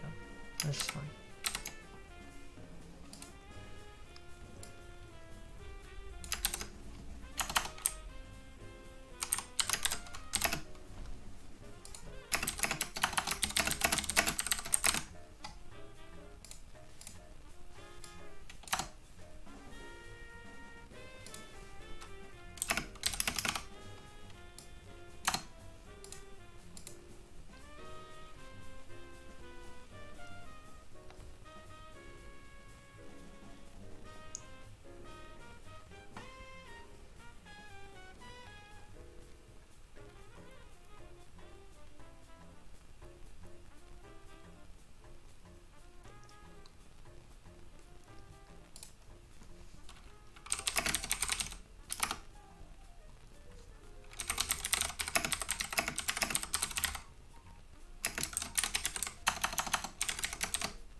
That is bad.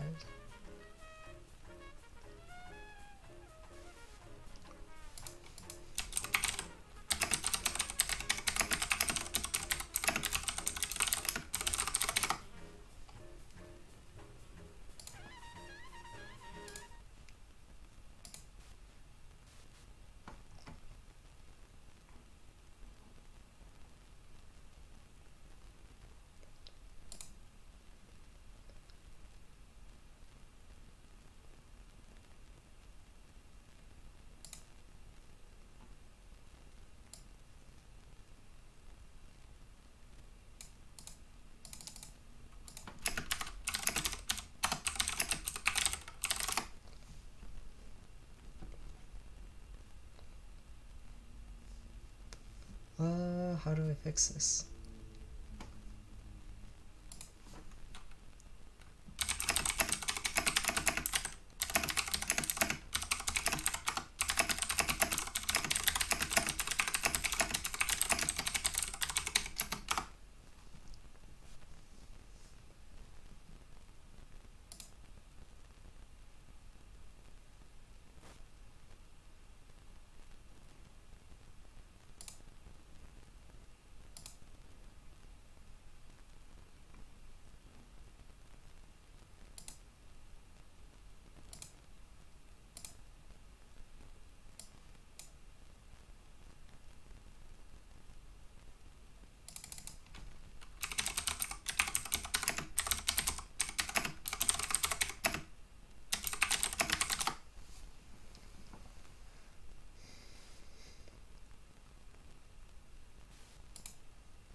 I'll have to.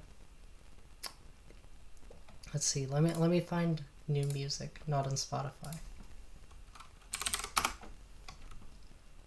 What?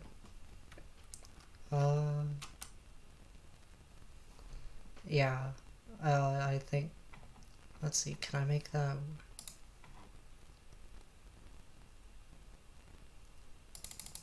Oh.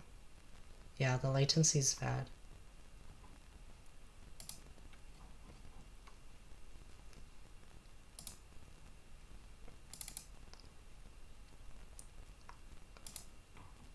I think I am unable to try to change it once. Unless I end it. Let's see. Well, what kind of music? I just...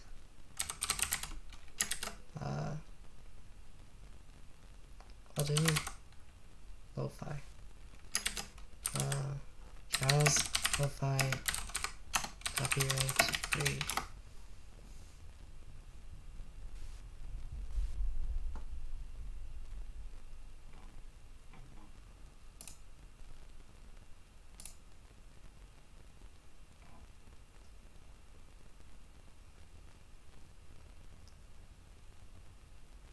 It's free.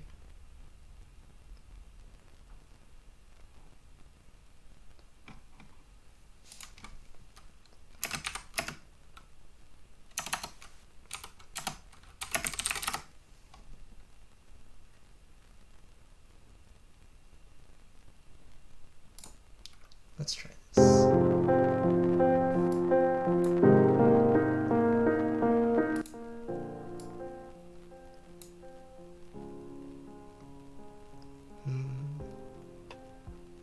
Oh well. I'll deal with this for now. Maybe change it later. Alright, so for some reason, the very last one is messed up. Why is that?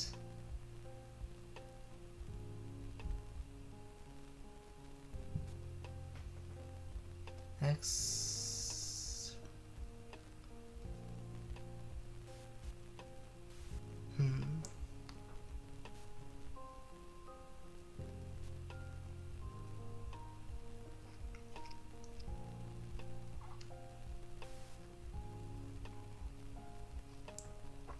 It's from 2 to 5.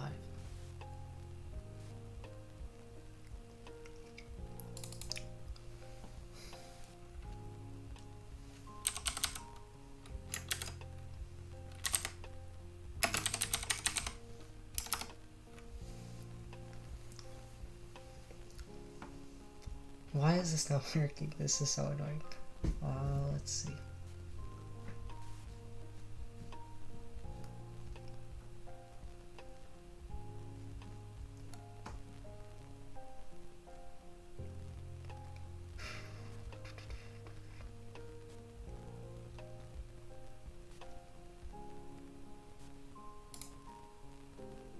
Let's see, this is...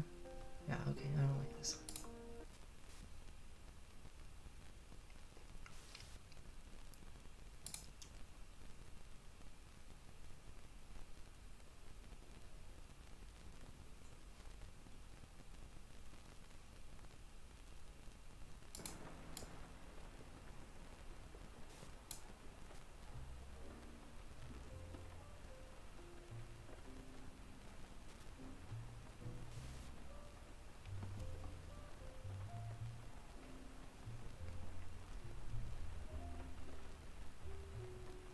Whatever.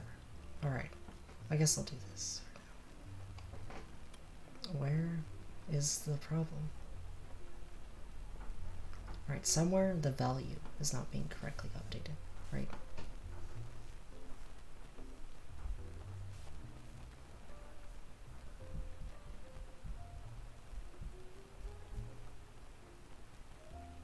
But where?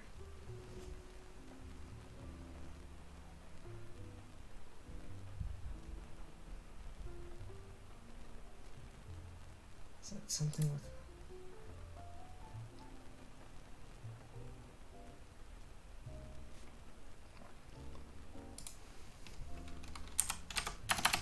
try 1. See like how far I have to move it until it works. So yeah, just trying to debug this. Alright, that doesn't work. Let's try 3.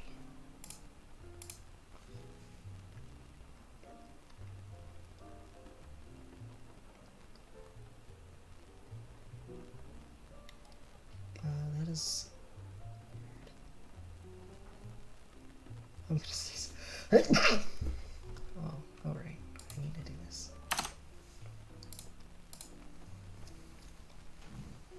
Aren't you? Interesting.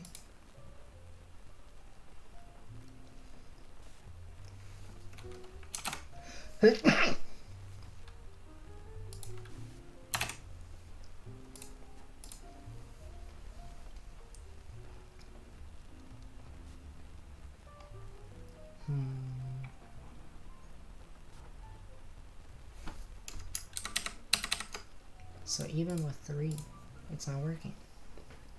Why is that?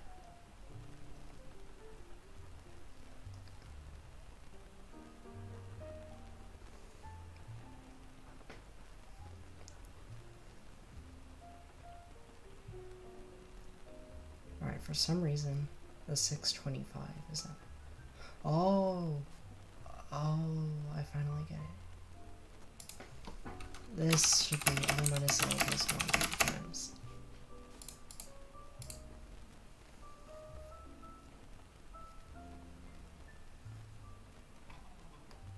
Finally. Alright, that should have fixed it. Man, that was pretty sad. Alright, finally. That took a very sad amount of time. Well, yes, it's because when you're adding on a range, when you're updating the value, you have to multiply times the number of times it's on the range.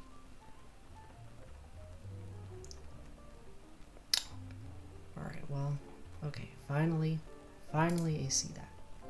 Okay, let me look back at this real quick. This looks like witchcraft, though.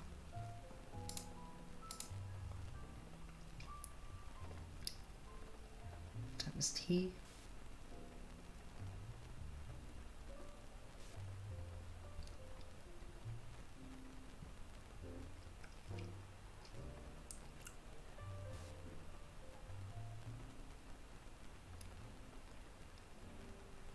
Oh, that is genius. I get it now.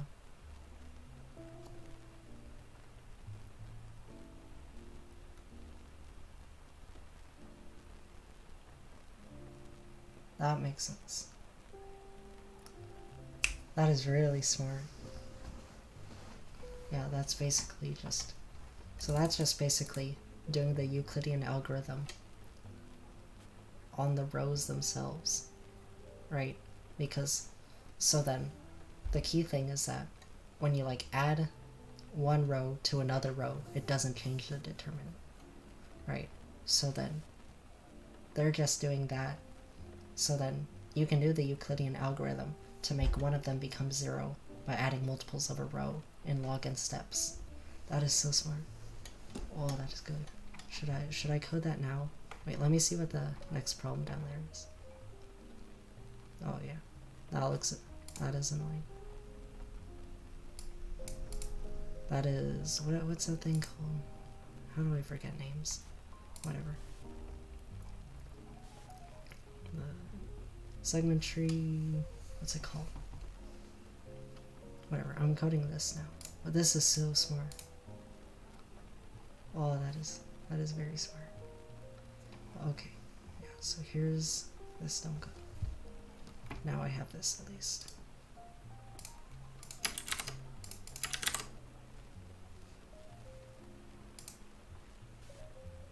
Segment tree beats. That's what it's called.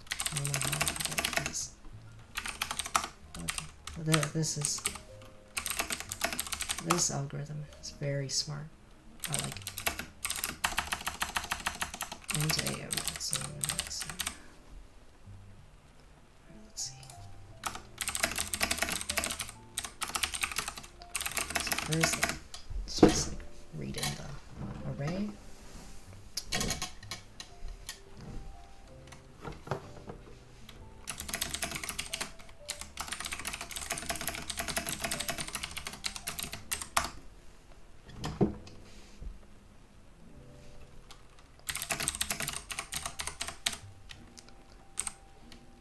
And then, okay, I don't need any of this.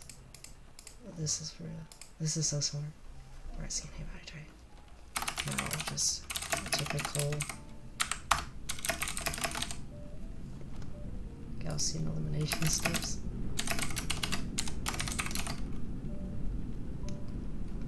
Alright, now let's see. We need to find the first row.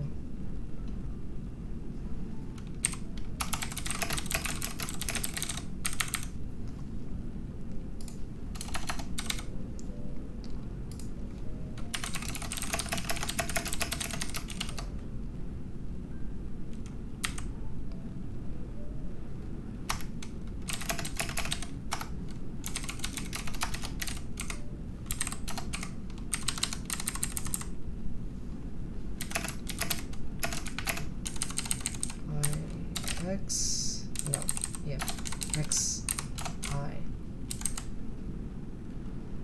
yes, if X equals N, 0, 3.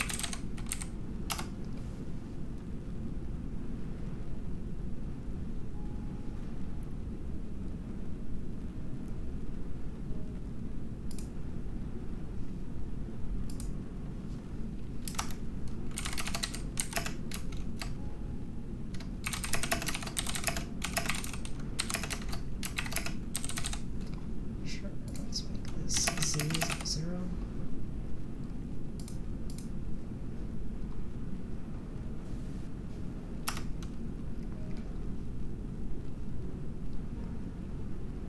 Swap.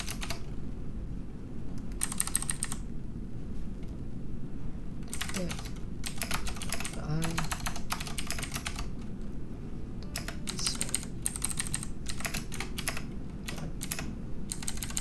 swap the X.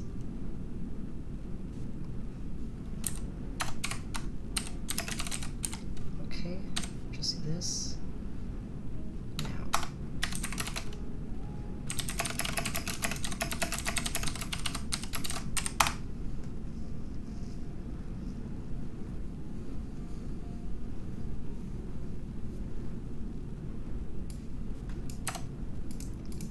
Now we do.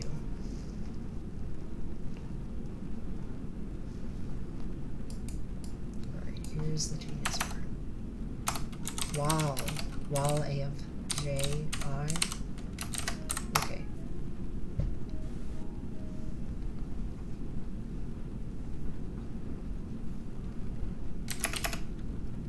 X is equal to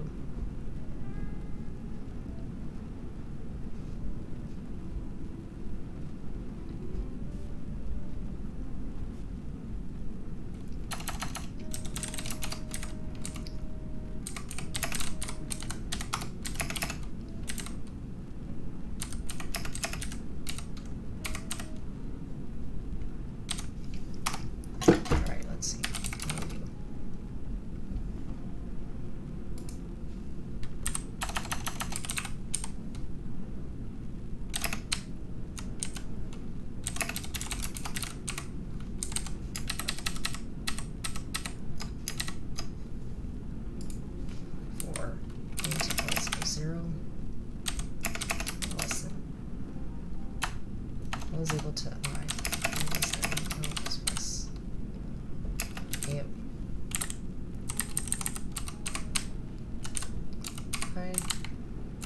A of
let's see, ji plus equals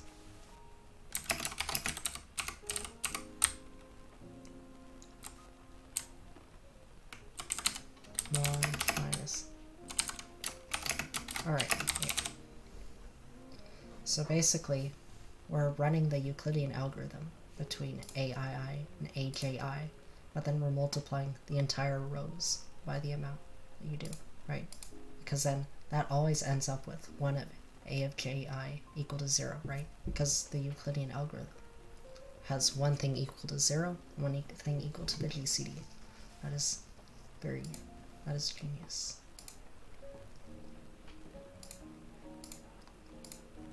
I get it now. Right, times equals ai.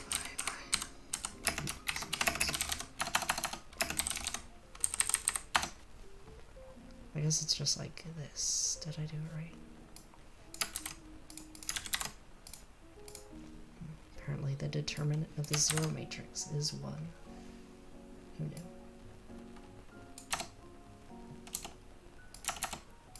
Alright, should be 1.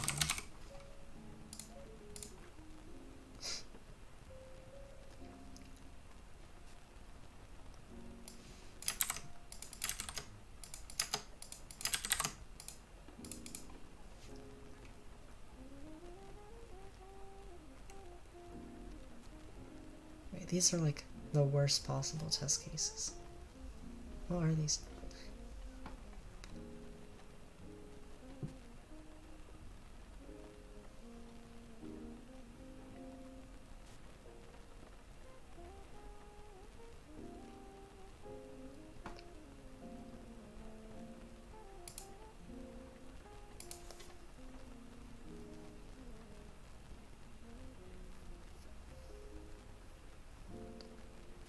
What else I need to do here?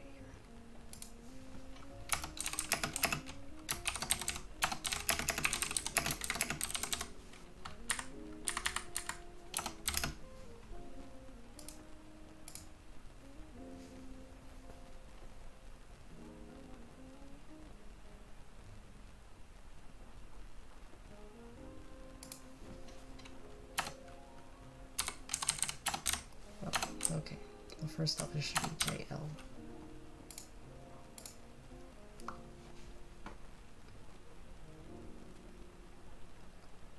Now it should not run forever, right? Okay. Why is it running forever? We have IL. Okay.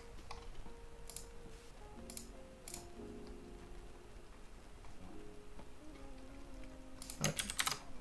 Let's see if this works. This is one of the smartest things I've seen in a while.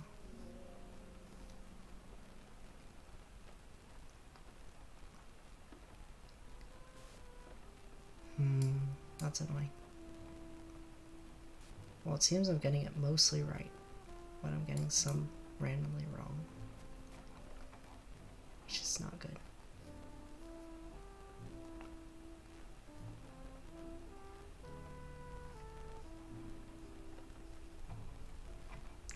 Why am I getting some wrong?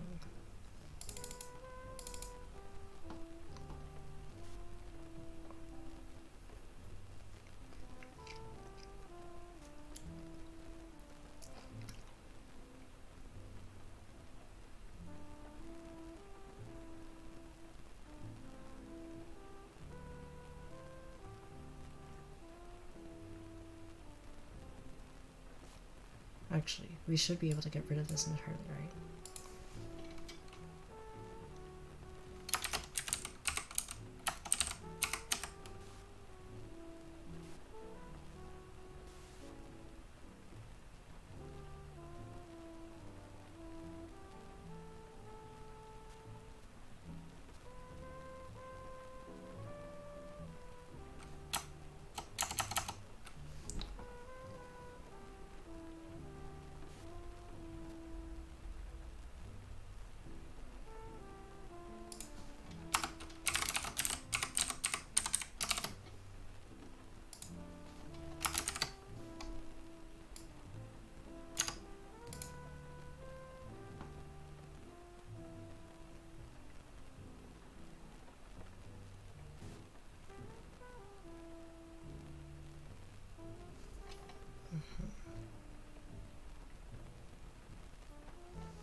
can just do this, I think, which is a little bit nicer.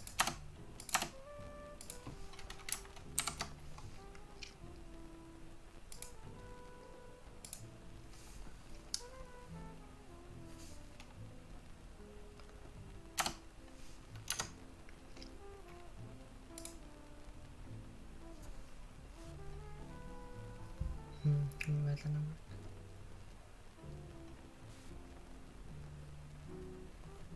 Wow. AFJI.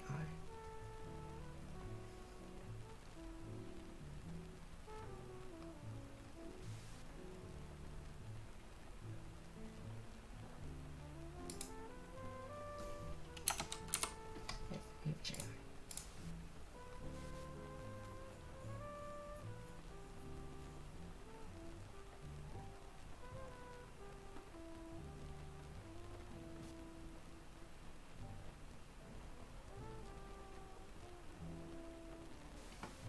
What did I mess up? How did I mess that up?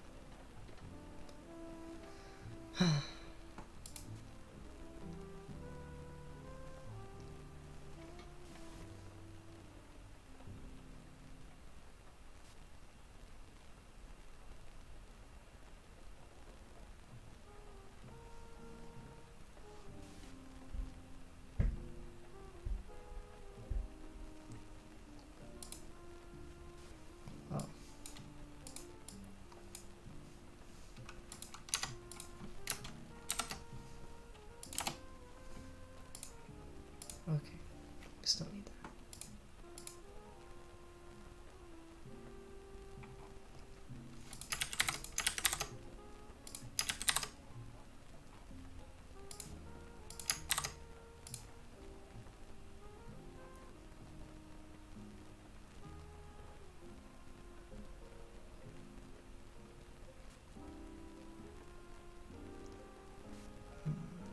Getting mostly... I must have it mostly right. What is the problem here? Obviously, I'm having some sort of small bug. Is it just...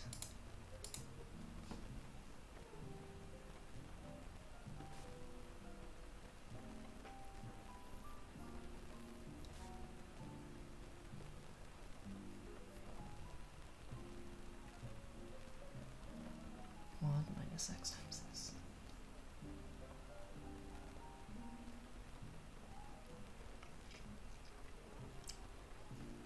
Oh.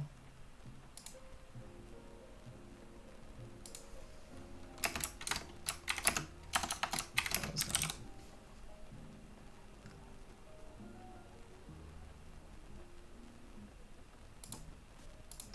That was it, right? That was very dumb. Let's see. Will it work now? I think it will work now.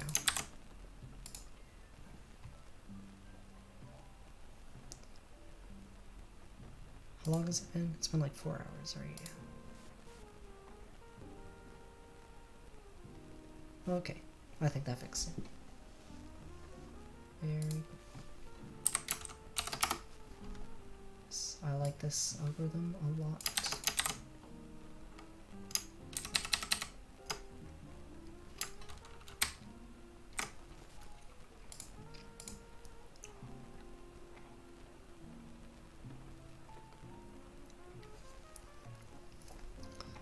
Like, look how short it is. That is very nice.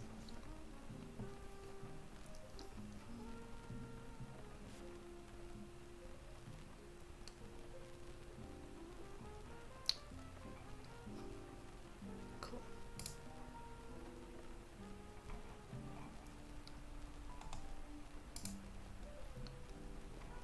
And taking for. Alright, well, I'm probably very bottom of the ranking.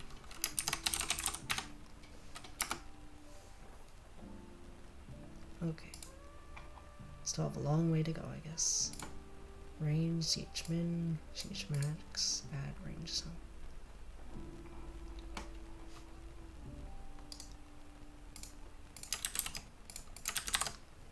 Alright, so this is just segment tree beats. Do I remember segment tree beats? Let us hope I do. you do lazy add too. Ooh, that is tough. Alright, so you do lazy min update, max update, and add on range, and then print the sum on range. Okay, so how does lazy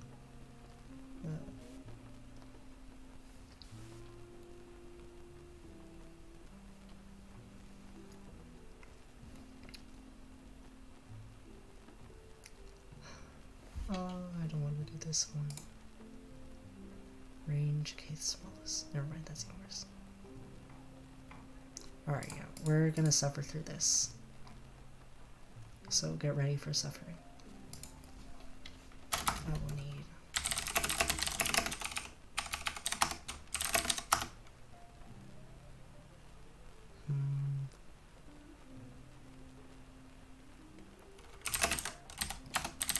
Alright, so this will probably be a segment tree full of bugs, which is always fun. I always love it when my segment tree is full of bugs.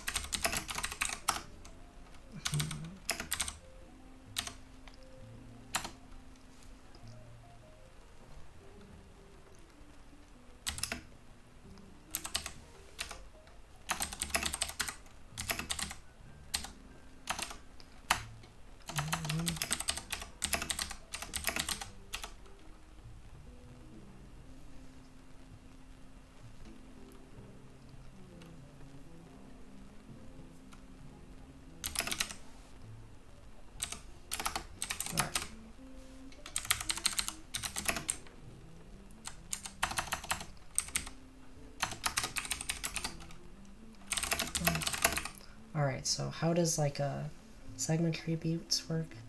Basically, it relies on amortized time complexity. When you're doing the pushing on the segment, you want... What do you want?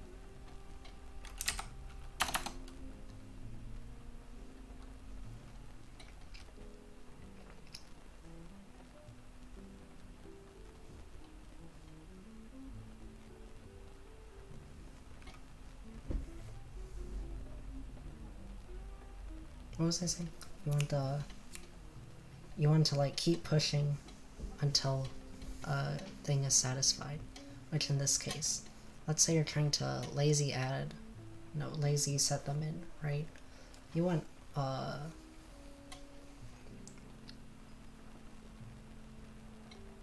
do you want? Well, basically you want all of them on a range to be equal to a single value, right? Is that how you do it? Do all on a range.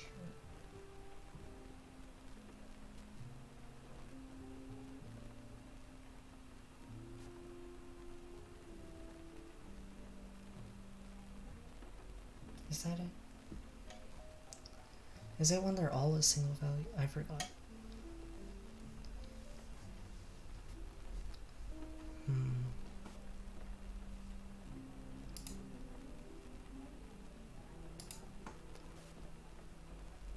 Right. When all on a range are a single value.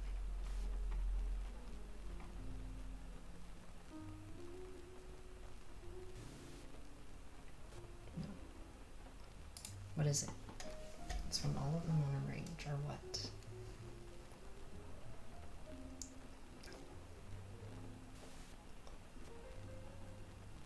Remember, you hold min 1 and min 2. But why?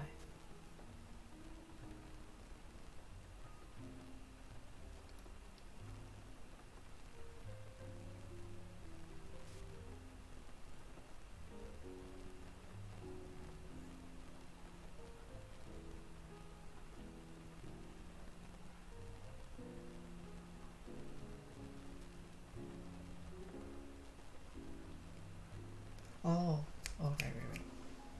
Basically, alright, so when you're setting, let's think about the max. The max is easier. So, well, let me draw this.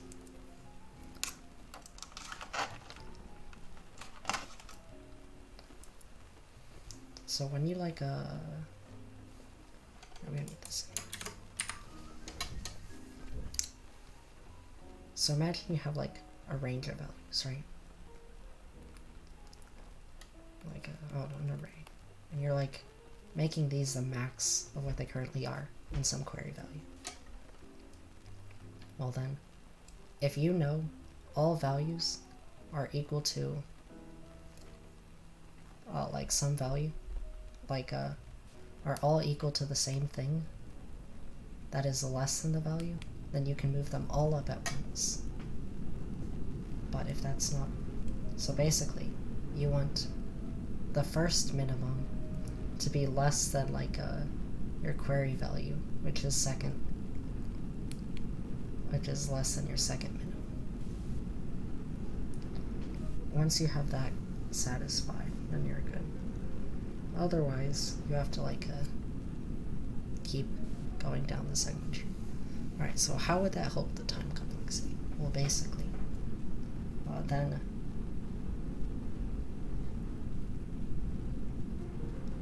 so after you do the operation, there may have been multiple things that weren't less than the min.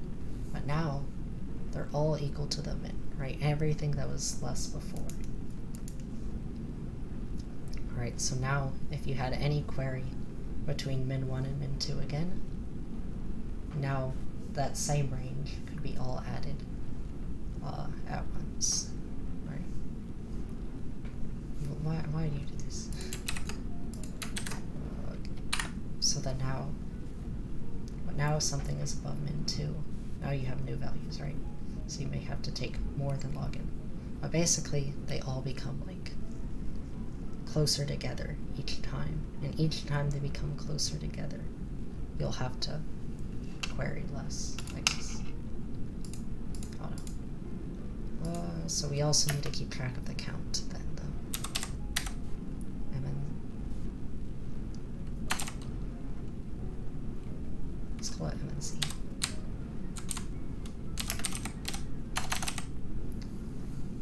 Okay. We don't need the count of the second minimum, right? So we'll keep track of the amount of the first minimum, the amount of the first maximum. Alright, let's see.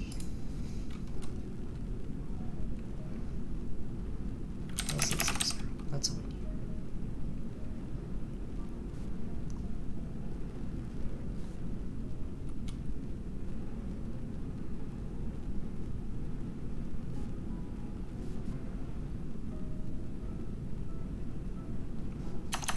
LC is equal to min 1, min 2, min z, minus 1, minus 0, 0.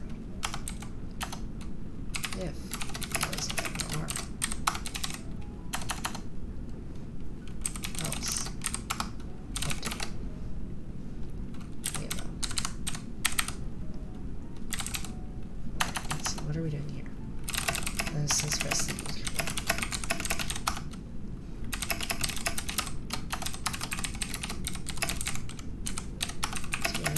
Search tree, make this one R. Alright, this is just a normal creating the search pool. Alright, now, of course, the hardest part is going to be the update function.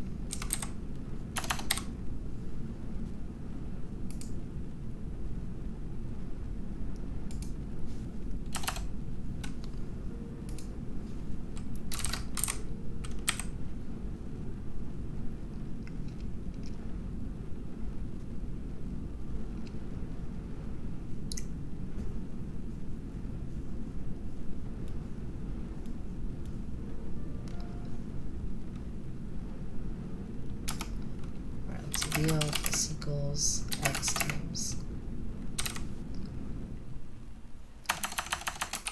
Now we remember from before, don't make the same mistake.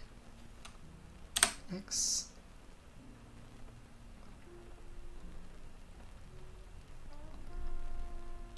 plus a plus equals x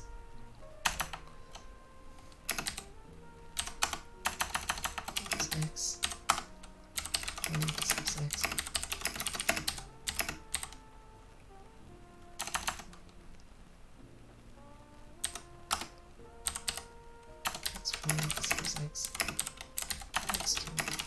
x. Okay, just like everything plus equals x. Now we'll do update min.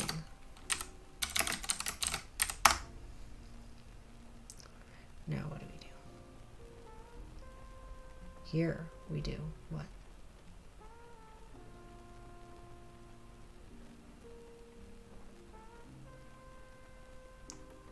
We do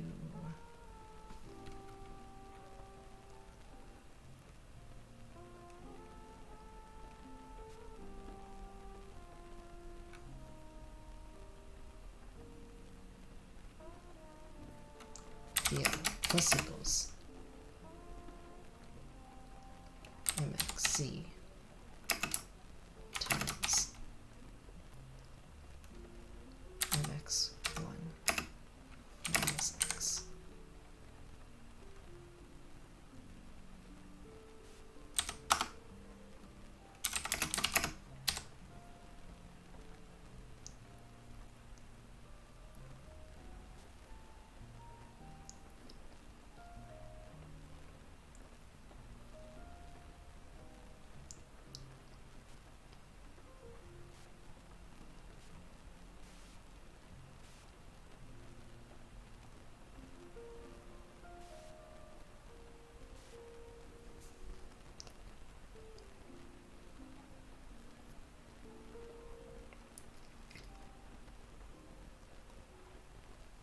Let's see.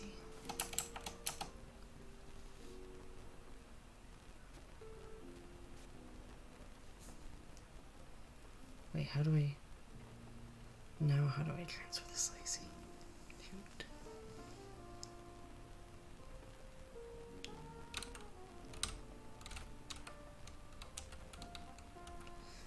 Do I need another one?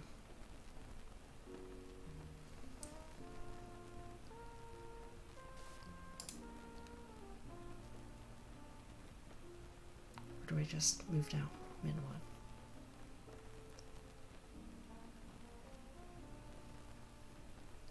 I guess I can just lazily move down min 1. Min max.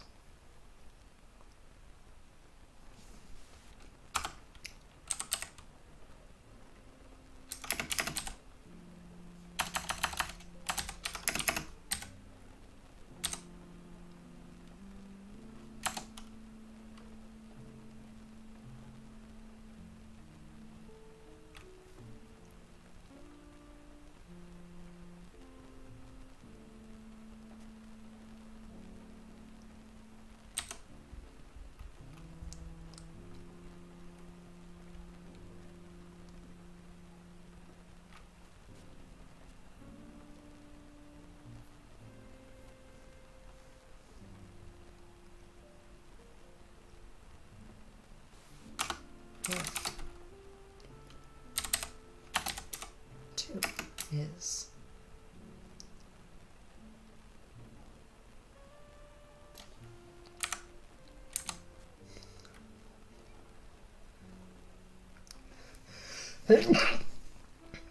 sneeze again. Let's see if mx1 is equal to mx2, what happens?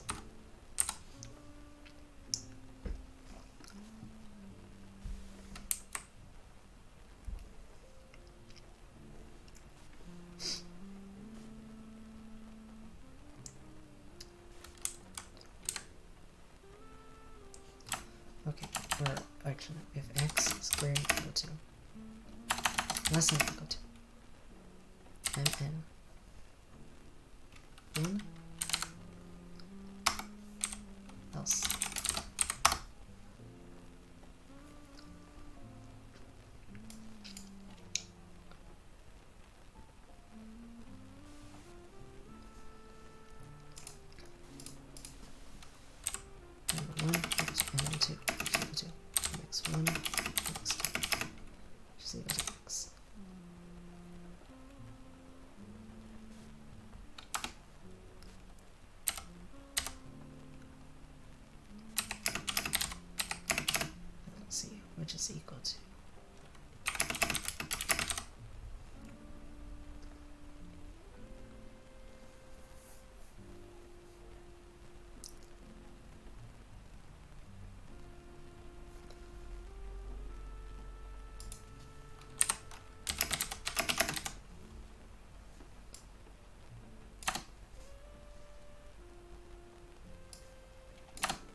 this is all it is. I think that's it.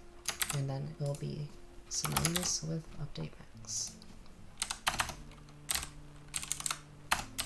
Z times ln.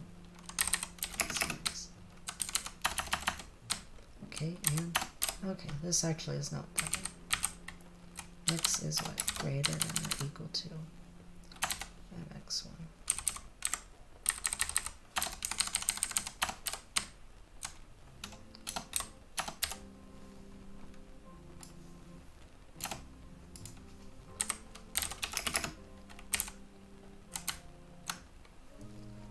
Alright, should just be this. Okay, now we do. Into y. Oh yeah, now we're push.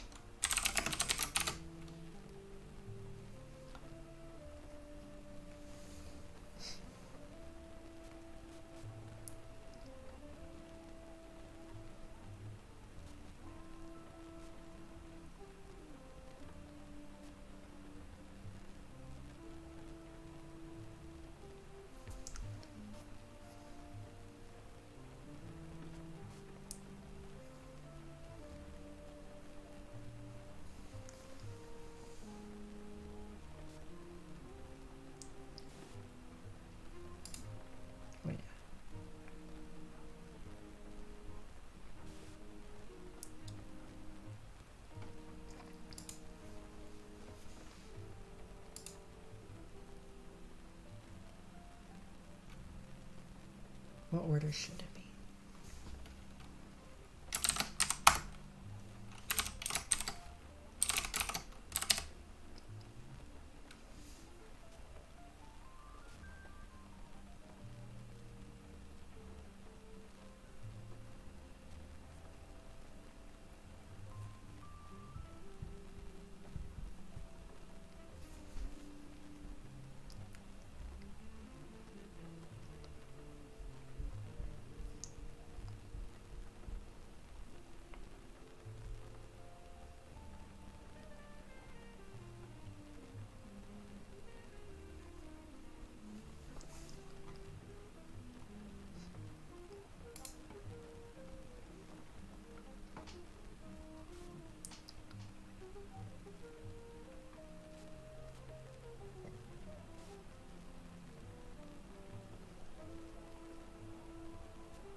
I guess it should be, here should be 0. Right.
Okay, you just see this.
Oh no, I'm just like writing this all out.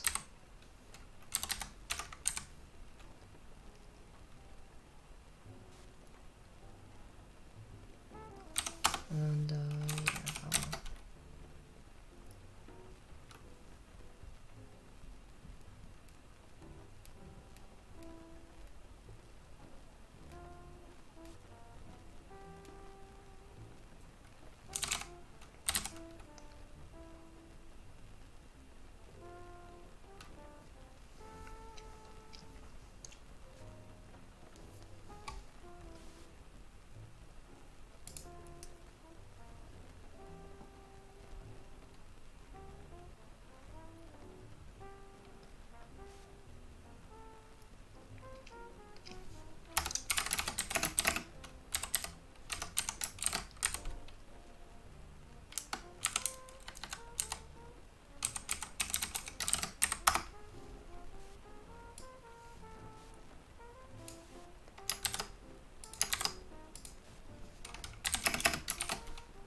okay, come on.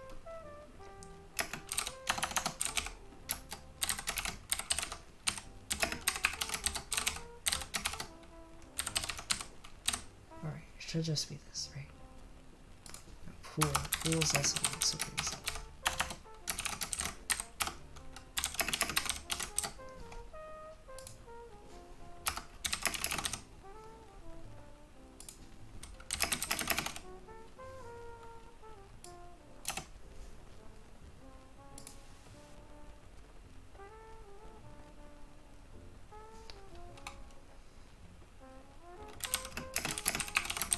Pools like this. Right, val. It's like the sum on both sides.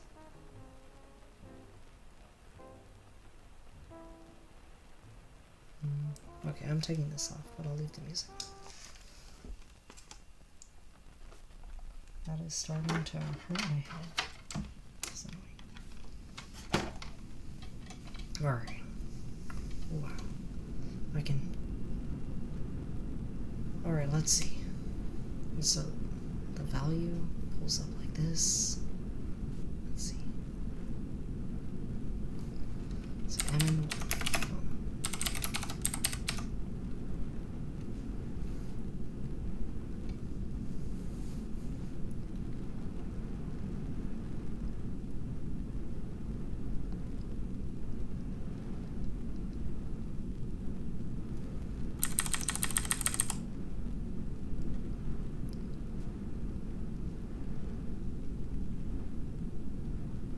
min.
this is just the pool of the second tree.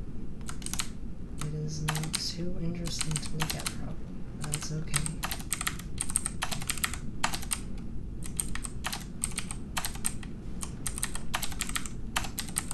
I don't even know what I'm doing anymore. What am I doing with my life?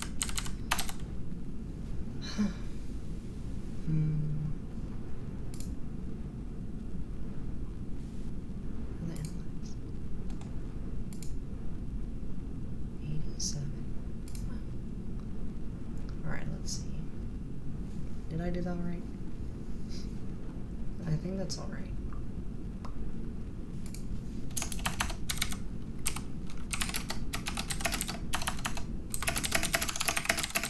Return with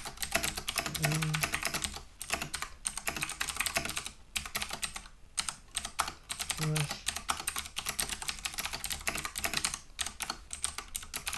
Alright, now we just copy that 3 times.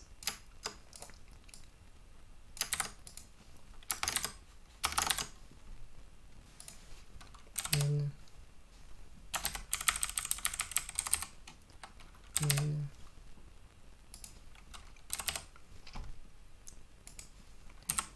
X, and then we do query.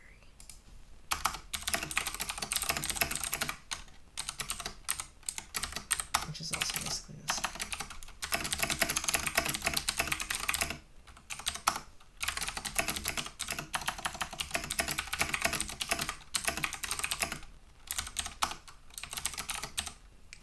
Wait, why did I forget that?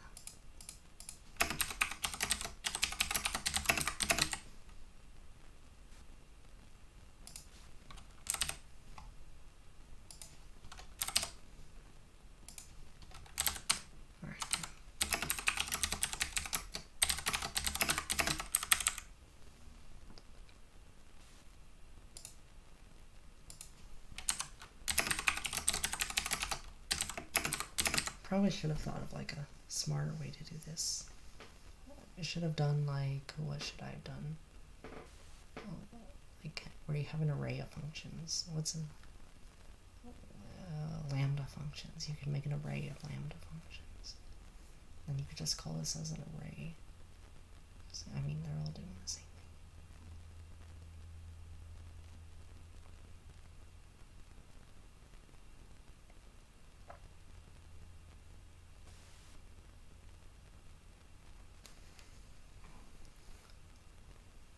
Oh well. Query. Push. Return. Query. Apply. Alright, it's just like this.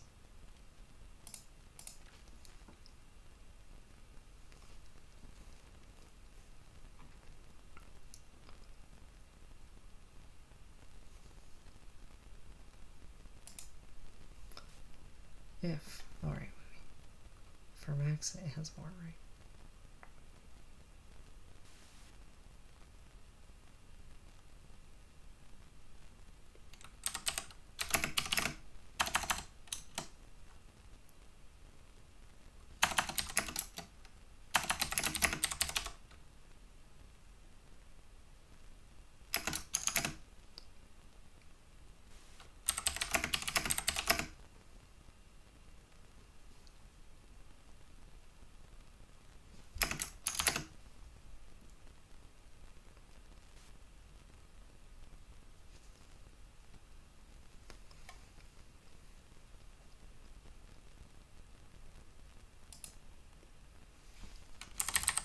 Greater than the next two.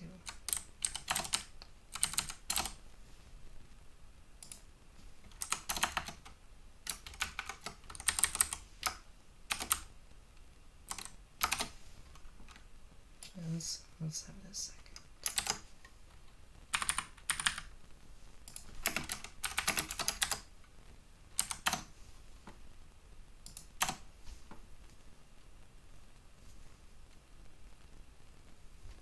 Wait, no, this should be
I think I finally finished it. Like 100 line symmetry. Very nice.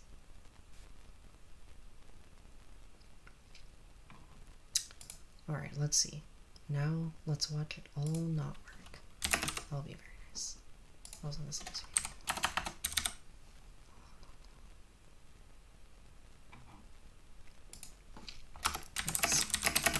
Q.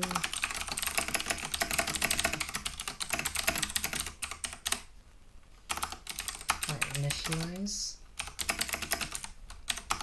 Answer queries.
Alright, yeah, so just reading in the input.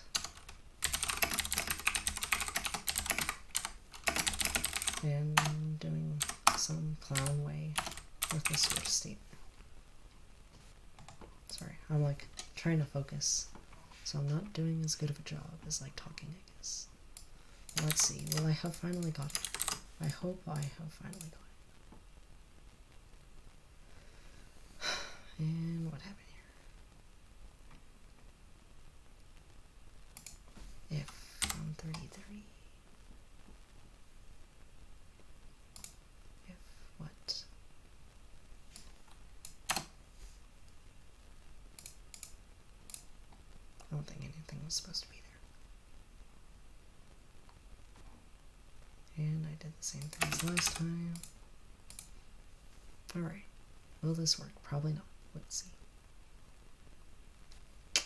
Where is the runtime error?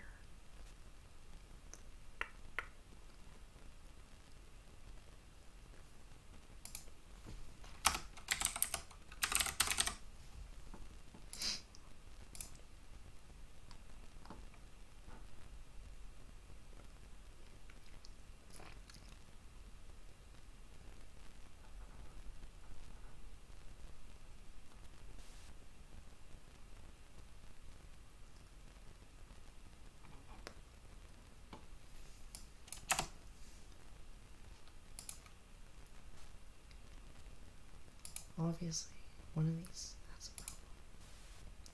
Let's try breaking.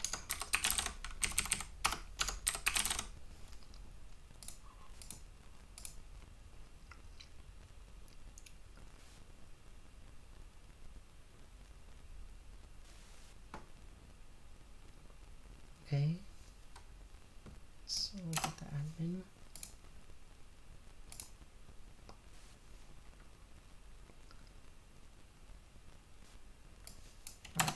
Problem with AdMax.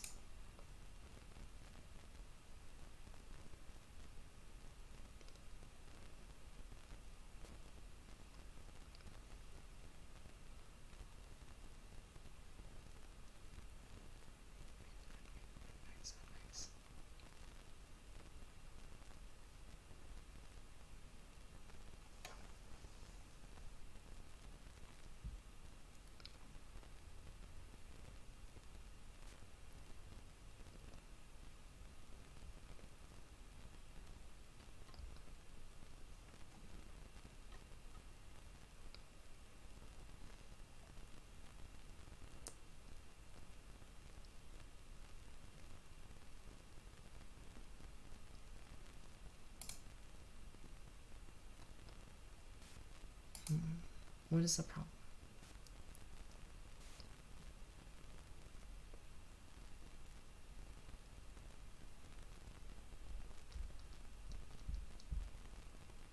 Where is the runtime error coming from?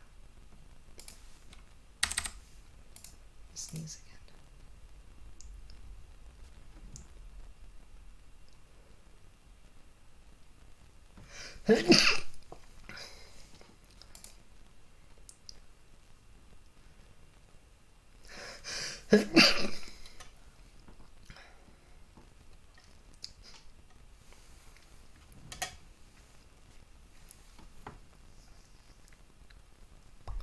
Alright, where is the problem?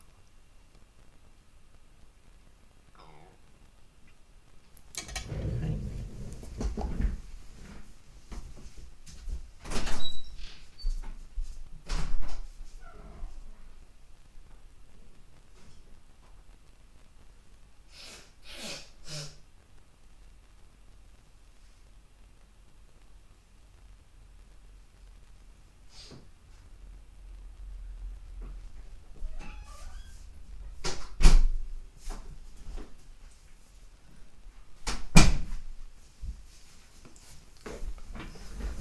I'm definitely starting to feel a bit tired. But it's only been about 5 hours, right? Yeah, not even 5. Why is it? So, yeah.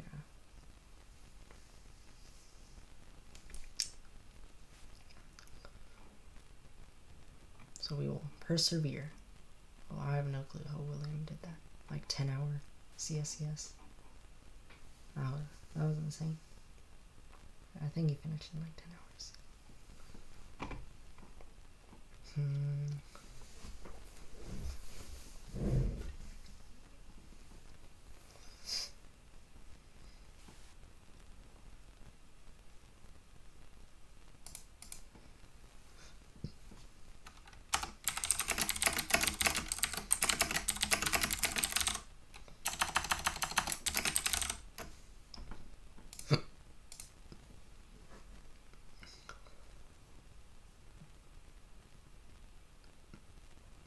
See, is it before or after?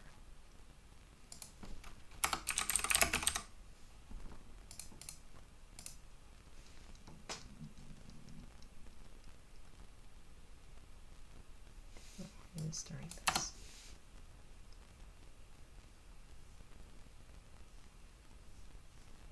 Why did I do that? Should be Eleanor.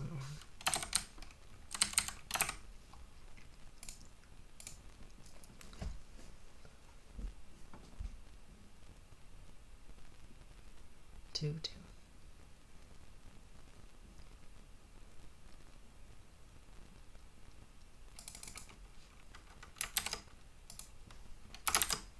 Alright, so obviously what's happening is somehow we're having minimum 1 not equal to minimum 2, even 1 are equal. Yeah, okay. Why and how is that happening?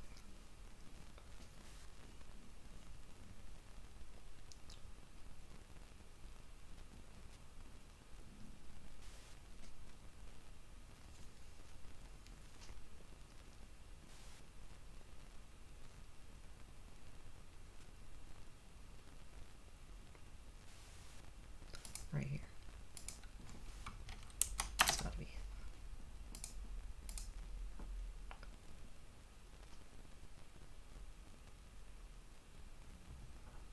No, that's not even affecting them.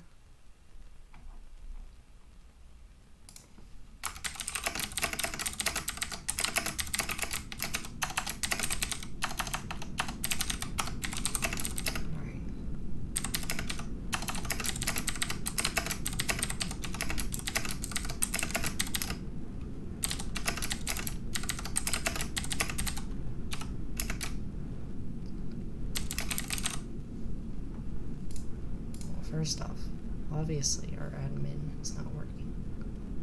So really I should be fixing that, right?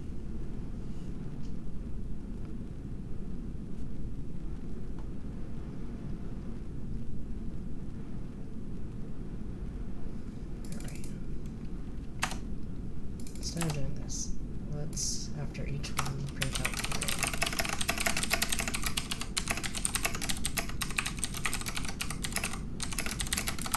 Okay, let's see. Let's find out what's wrong with our cancer tree. Okay.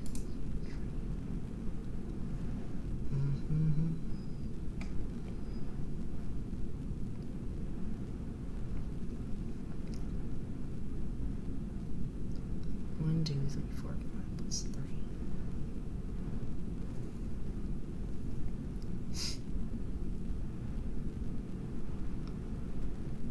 Alright, 1, 3, 0, 5, 2, 100. Okay. 3, 0, 3.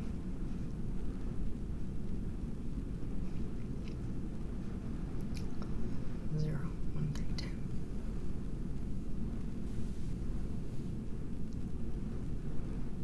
1, 3, 10.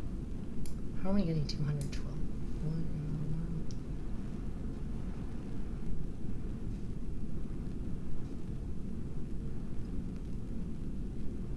What is min?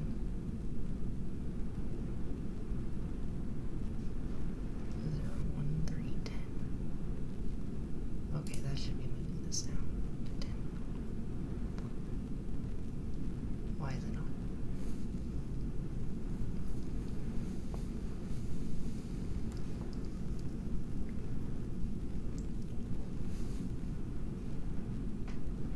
Alright, let's see. Let's look at add minimum. Oh. Alright.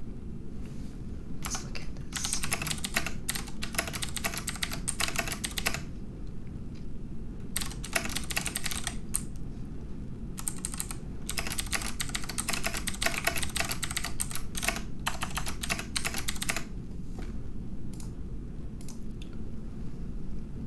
Let us find the problem.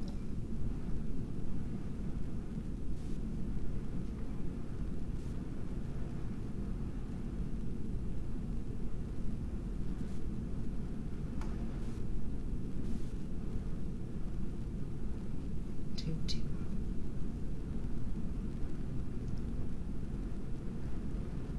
Alright, so we're getting to 2, 2. Now, why is our update min number? Update min. If x is greater than root mx1. For sure. Okay, that's not the case. Are we putting in the right value? Yes, it should be C. Alright. What is happening?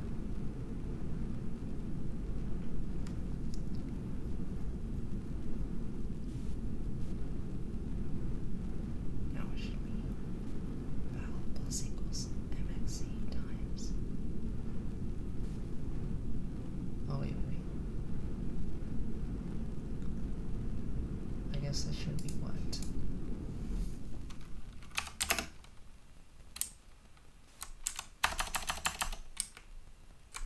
MNZ equal to R minus plus 1.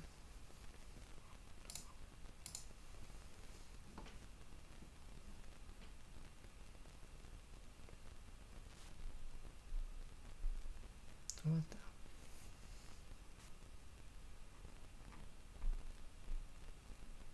How'd it get even worse?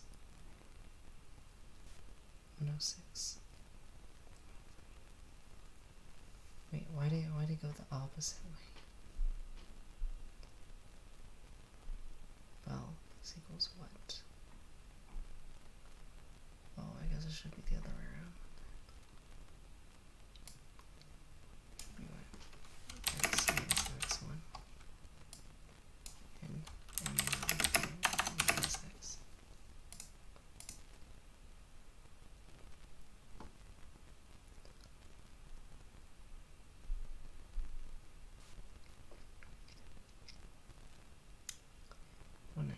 Okay, good. Now it seems to be working. Now, where's the runtime error at?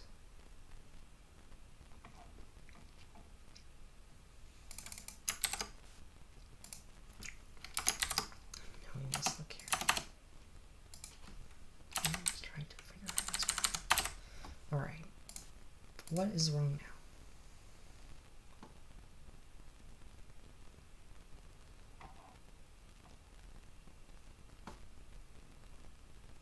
Is there that?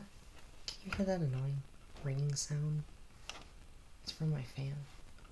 Like, hopefully the music drowns that out.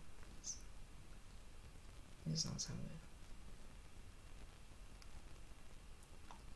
Min 1, min 2. How can minimum?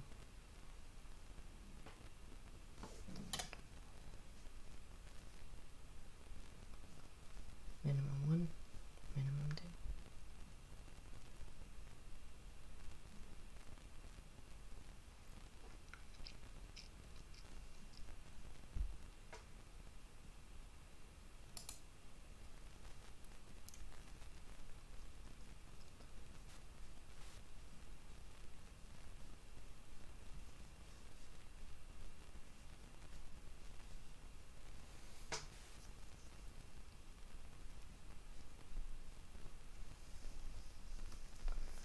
Do I need a separate LC minimum? No. I shouldn't. What's happening here?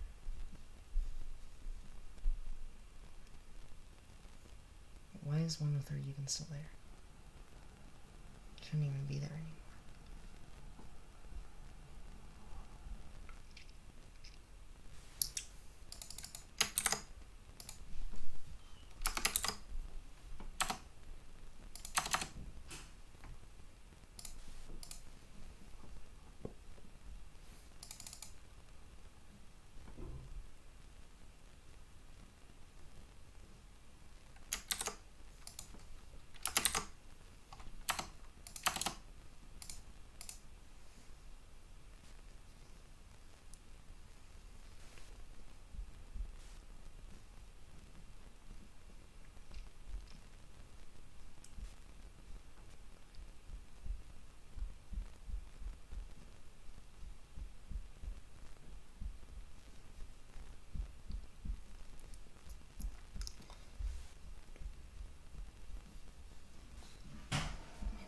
Okay, something about this is wrong. What's happening with the min?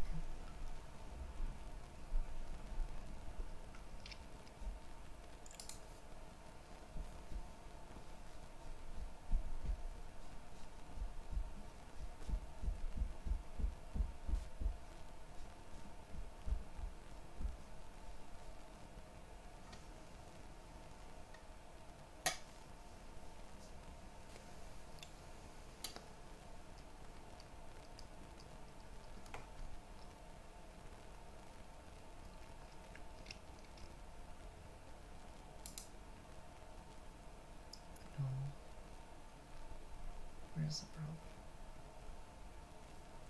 2, 0, 2. Oh, wait, here it is. Min.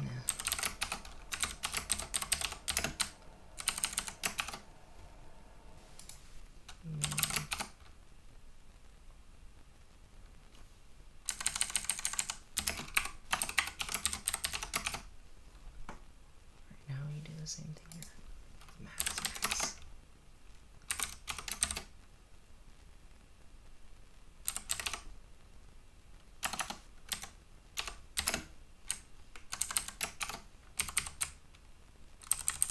Max up here.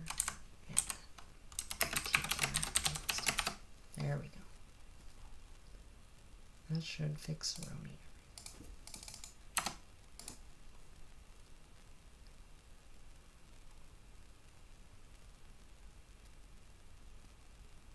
You would think. Somehow that made it even worse. Wait. Yeah, how did that make it worse? What? What are we trying to do? What are we printing? We're printing the minimum. How did the minimum become this?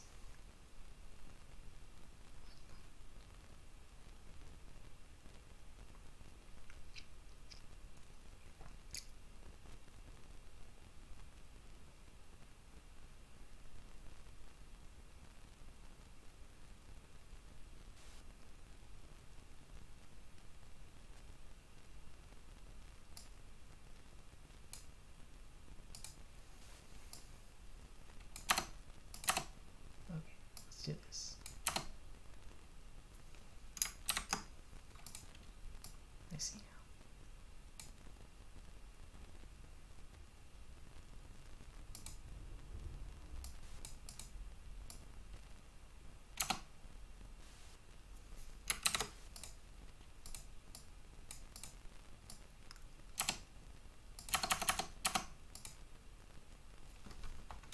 Yeah.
Okay, wait. Do I have all of this right? Right, now I have to do this all with max. Should I just start completely over? How do I do that?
Let's see.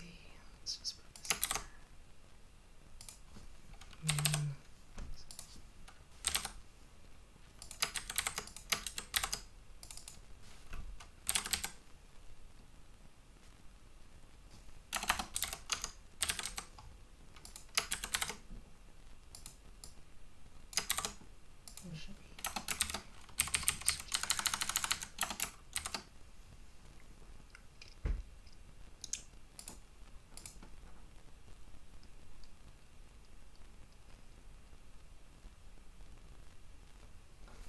Why is this happening?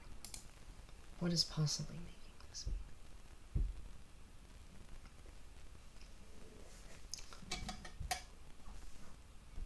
10. Where is it getting 10 from? I do not even know where the 10 is from. It's because what?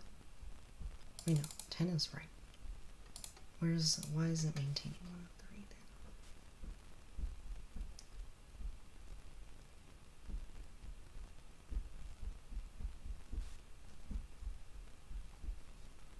You're updating min.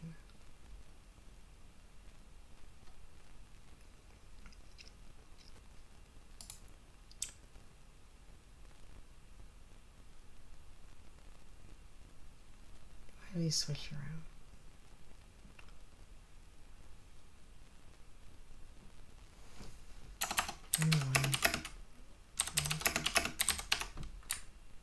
Why switch around, don't I?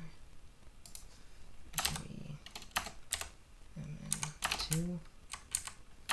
mx1, mx2.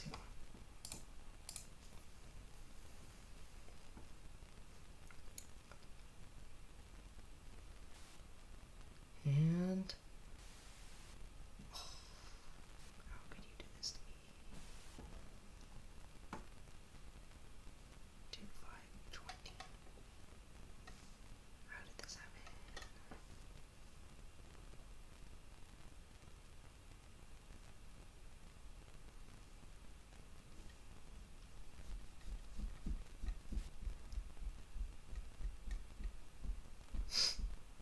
Update max, sorry.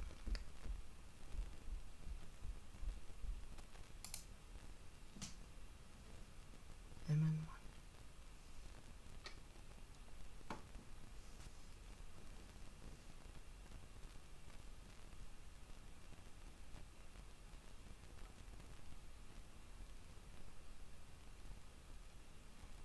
Why is it like this?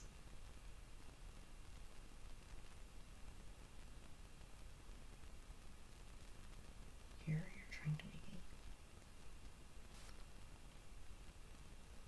make it equal to the max. No matter what, it should be this.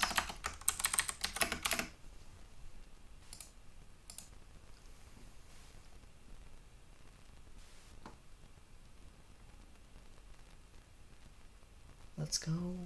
Alright. Now the moment of truth is still to come. Alright, let's see. So now we get rid of this, and now, if we get rid of this, will it still work?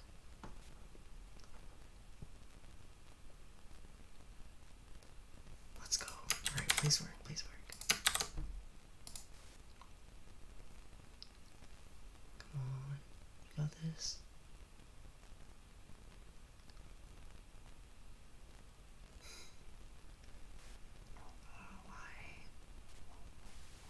Why do you want to torture me? With 150. Ugh.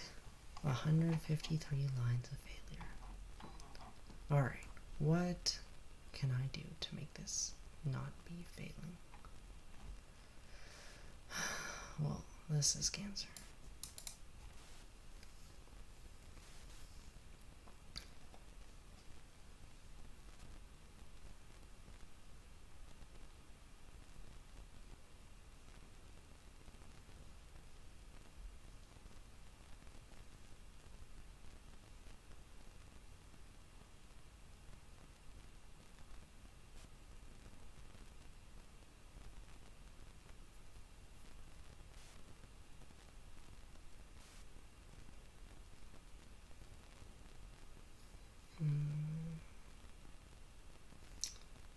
Okay, look, this is not gonna work, okay? This whole thing looks so bad. Vector int is equal to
is infinitely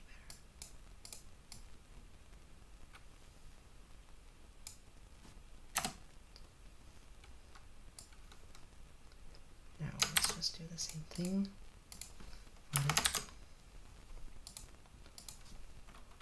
Let's put this in its own scope.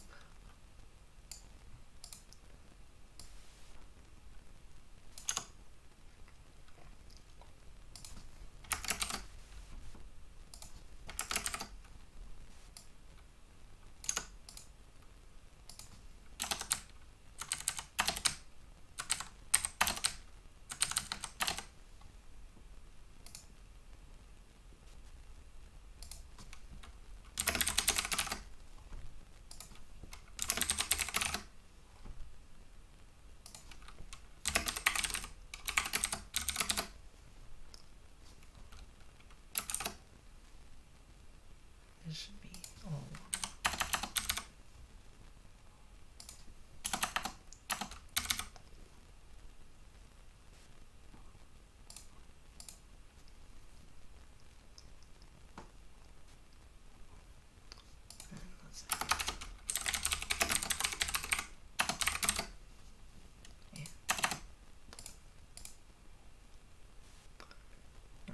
This should hopefully. Oh wait. This.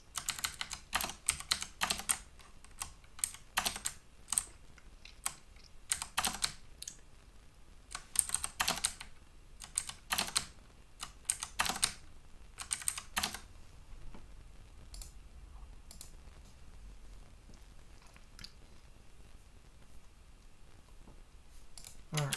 Let's try submitting this and see if it fails the same or does better.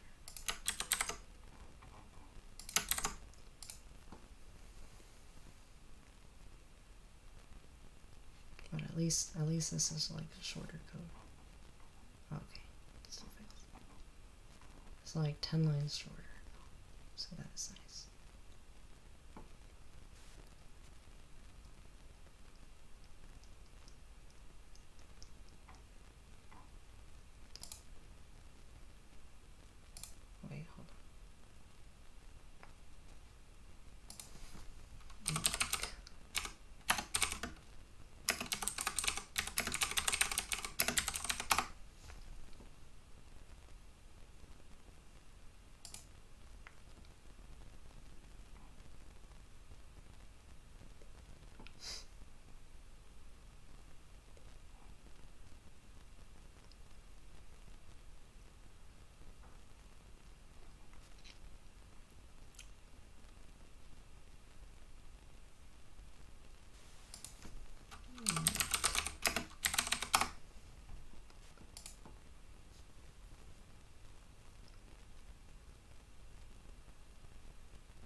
How do I fix this? Look. Let's look. Segment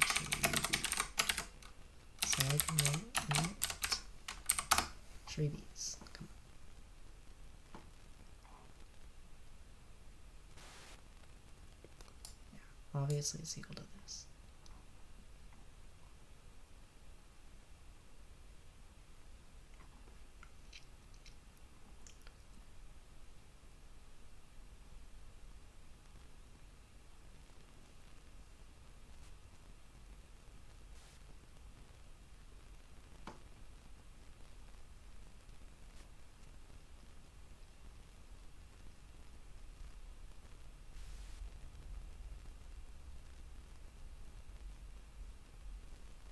Max value is equal to, Are you sure? No, I don't think that's right.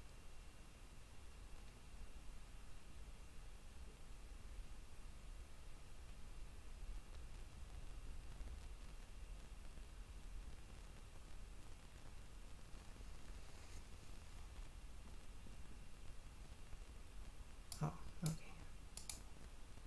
That's a different one.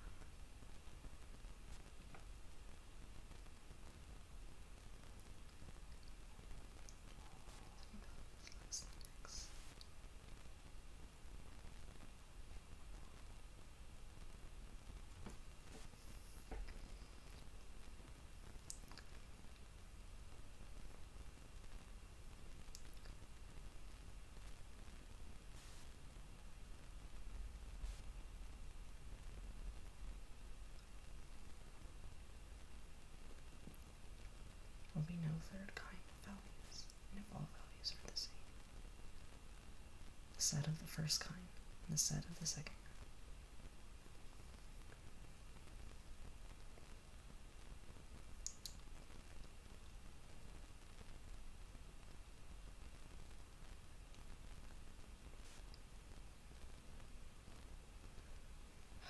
Sorry, I'm getting really tired, but I must persevere. I will get this problem at least before I go to bed. Alright, what to do? Alright, why is this wrong?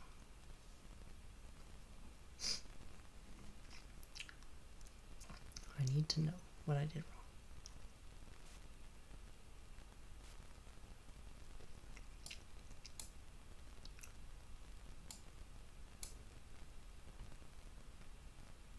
Here in China.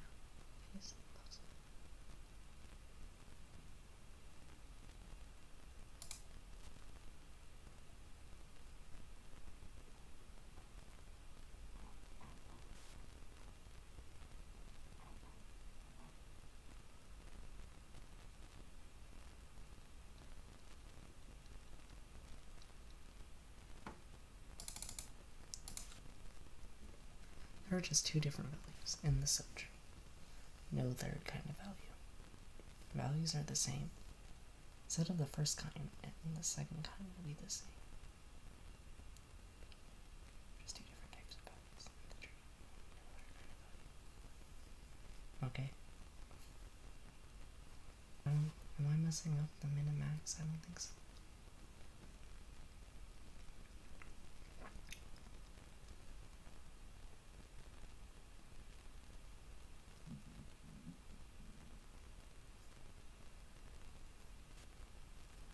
I guess, let's see.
Okay, that might have been a problem. I don't really think it should cause that much.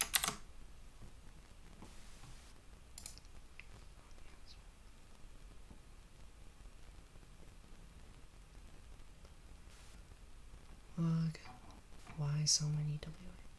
Why not just one small AC?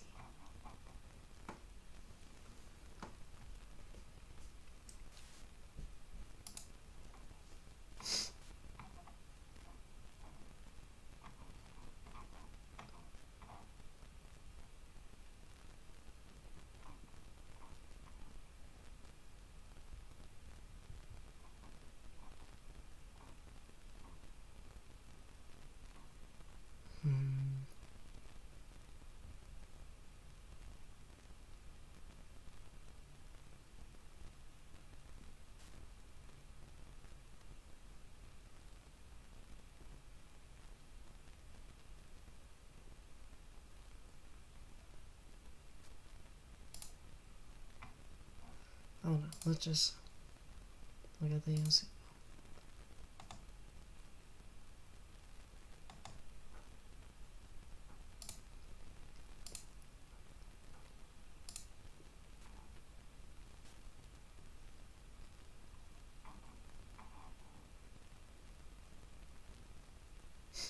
Let's look at the push function.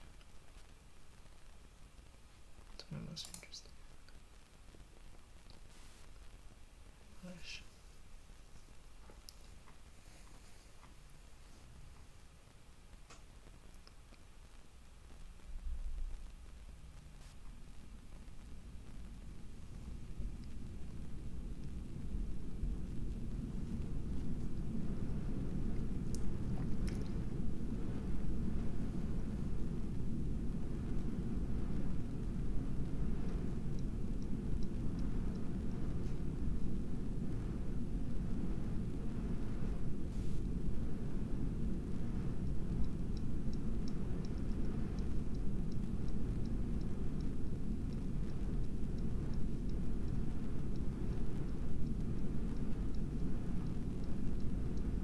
That's smart.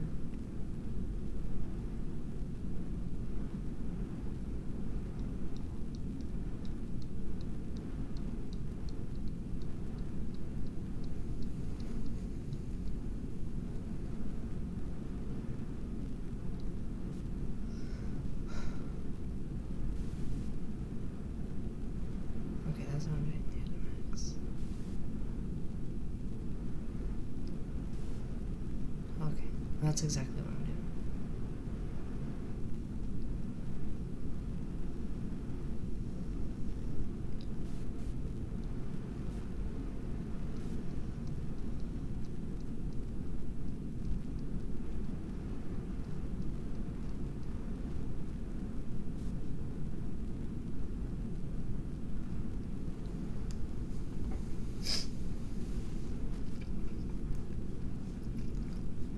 What am I doing wrong then?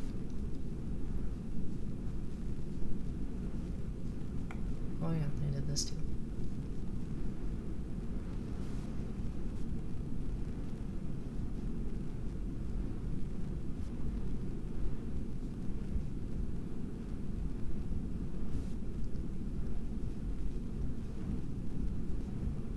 Unique. How can they even guarantee that we have one of these?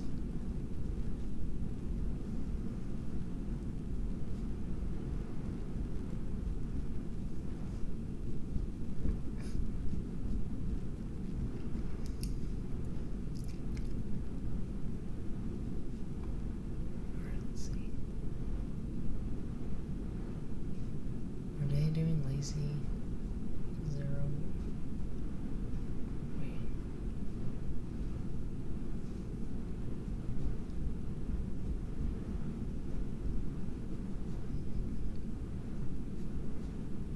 Max.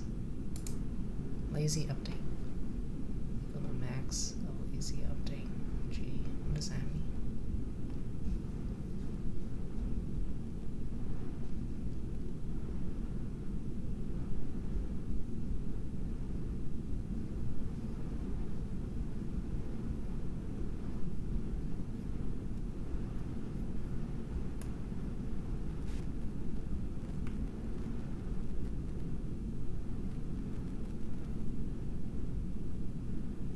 Is that supposed to be there?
to use this.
Alright, I am back. What am I doing wrong? I do not know. I do remember. I've only implemented the segment tree beats once before, which was trying to clown IOI 2014 wall. So let's look at that. Let's see.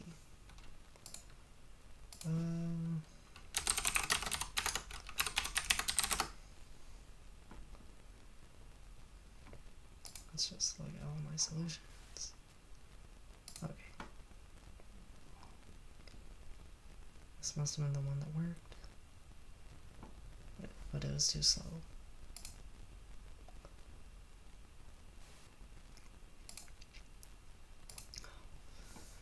Why is OJ.UZ so slow lately? It used to not be like that. But it has been for a while now. It's very annoying. But oh well.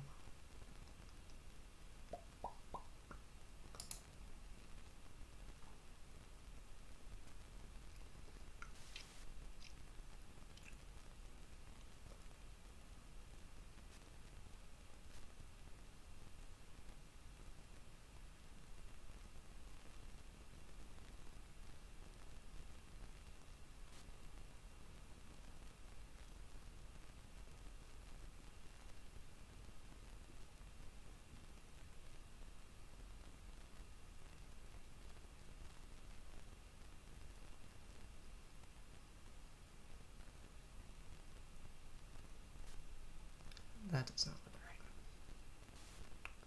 Or I think I was just clowning this.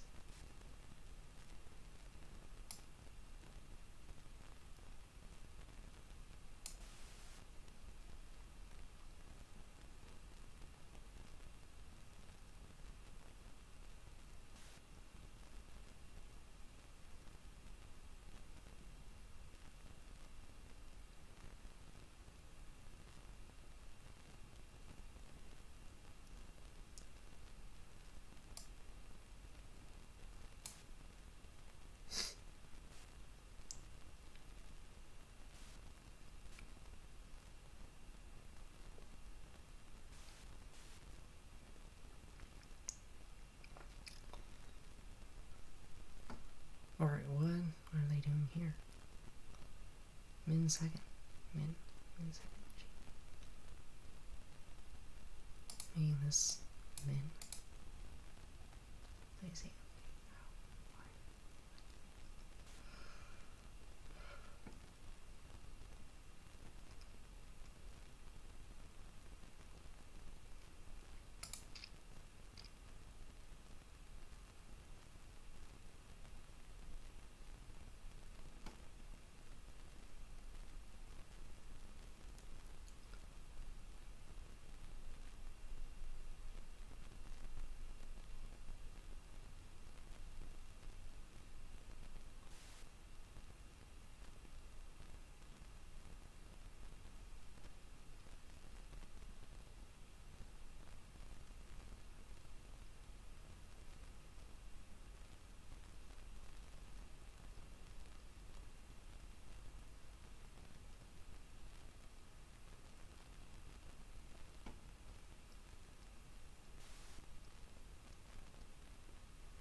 How do you deal with add, and then like a lazy, then a min, and then another add?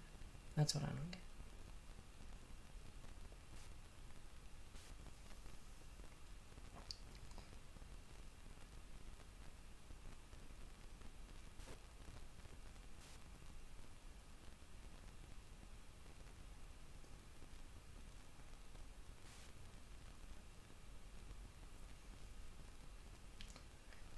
Like, think about the lazy update that's already there.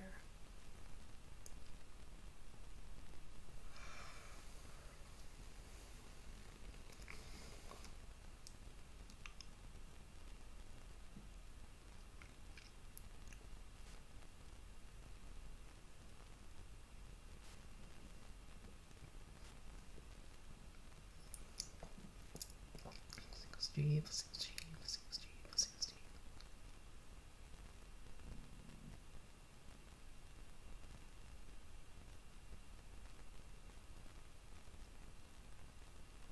Wait, lazy add and lazy update. What's the difference?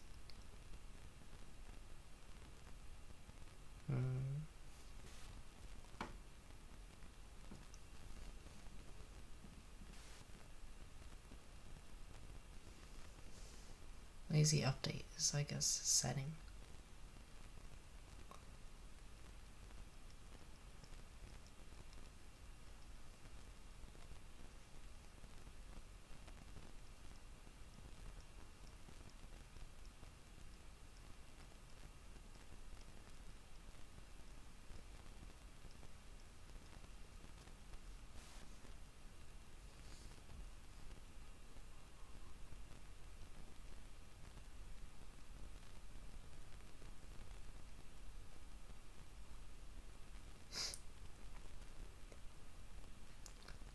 I don't really get what I did wrong.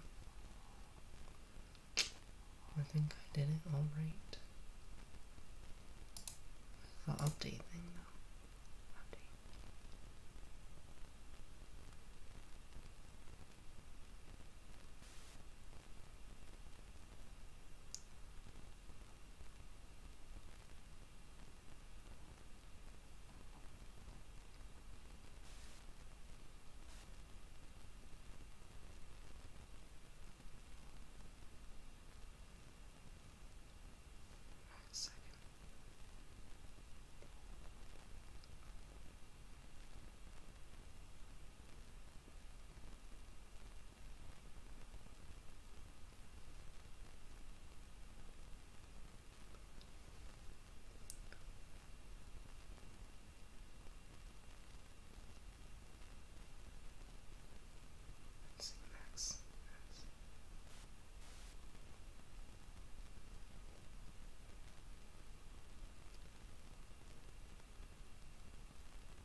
Wait, are they putting infinity into the array? That would be smart.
I think this should be right. Everything seems right. I know I said that already, but I'm not seeing this wrong. Wait, does it have the cases?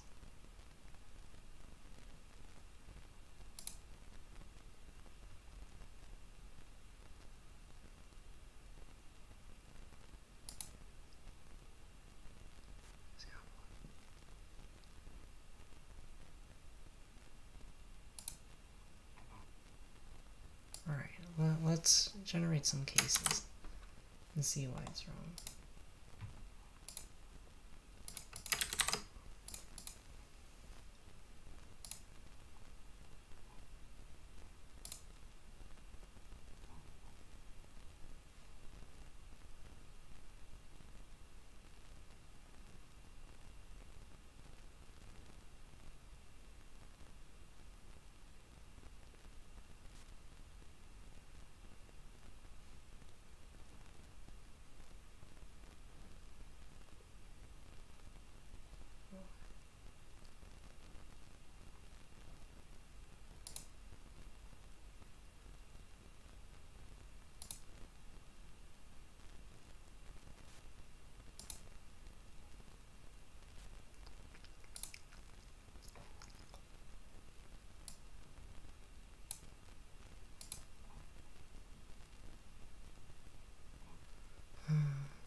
Okay. What is wrong? Alright, let's go back to that.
Alright, sorry. I am just very... Alright, I'm gonna make some test case that I think might work. 2, 4. What am I doing? Works. 1, 2, 4. Undo. Add.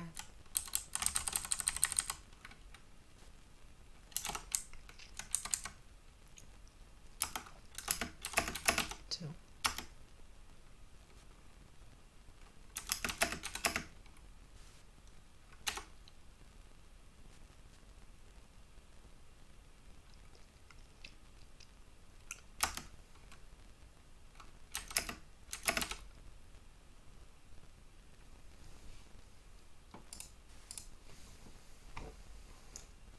Alright, I think I might have thought of a test case. What? How? What are you doing?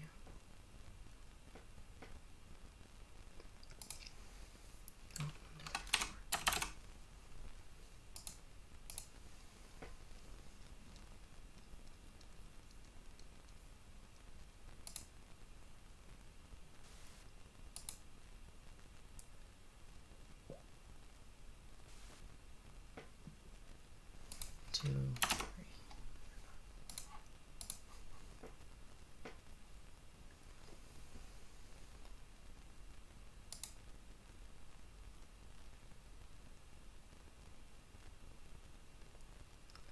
So it should be. What should it be? It should be 6, right? 1 plus 3 is 4. Goes to 2. Wait, 1 is x. No, wait, this should be 0.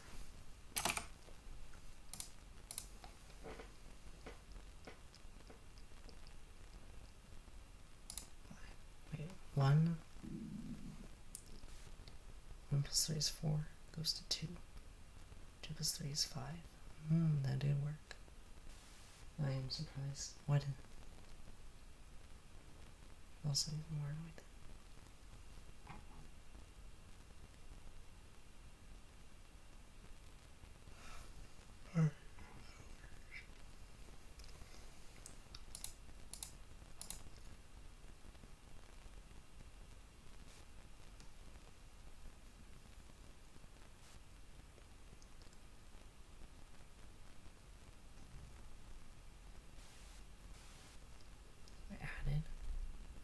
I made it minimum. Then I add it again. Why would that work? No, whether everything's the same. Either everything's the same, or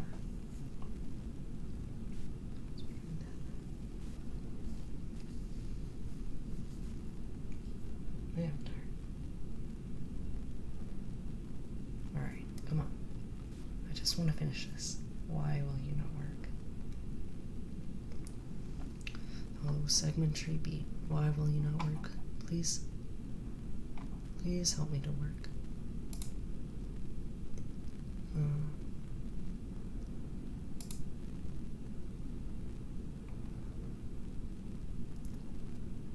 I don't get it. Alright. What is the problem?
Seems to work. 3 is 4. They're all the same.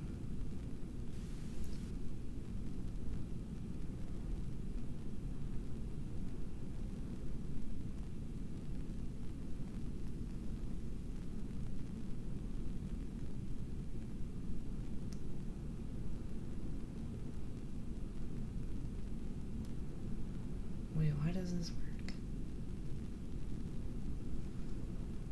Let's do it on 0.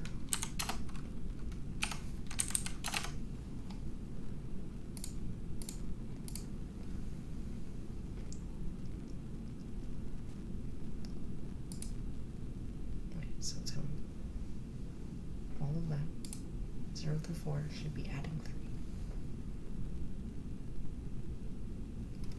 It changes to 2. When it changes to 2, what happens to the lazy value?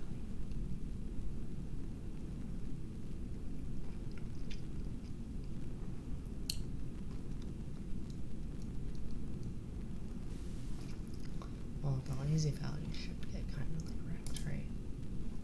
But it's not. Why? Because it's also changing.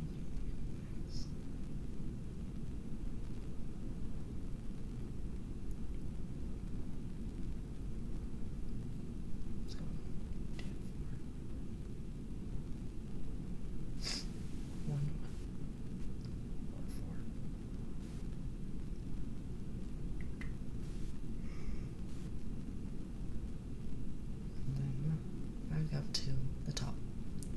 1, 1 to 4, 4 to 2, 2.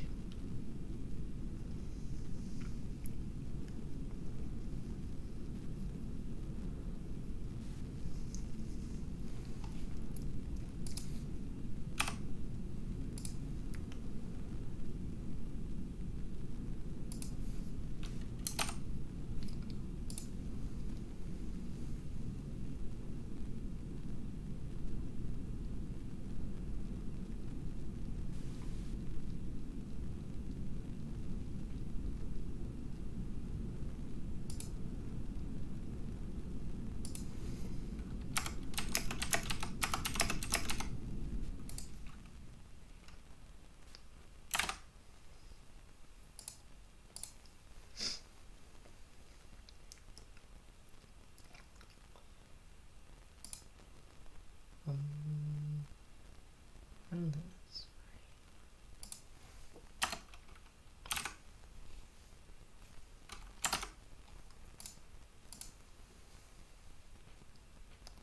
6. Huh. It is getting it right. But why? Why is it getting it right?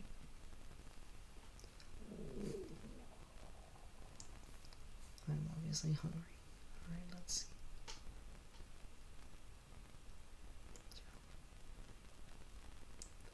3, 0, 1. Oh my. Man, I'm so dumb. Why am I not getting this? It's 4. 2, that's 2.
6.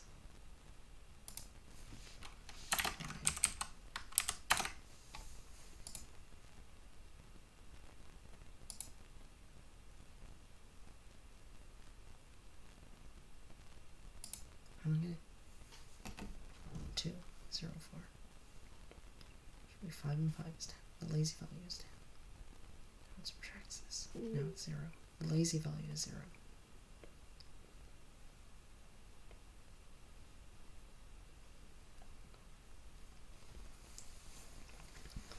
The minute max have also changed.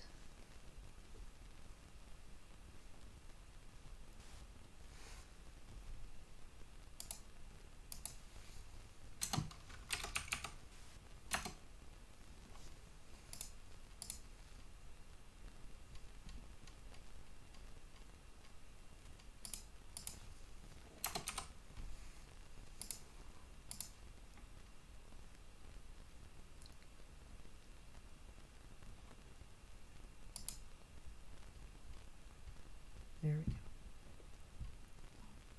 Finally met the problem. Right.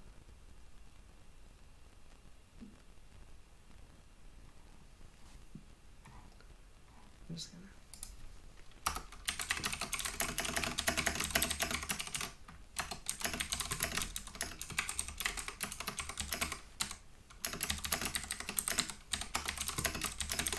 should be different now.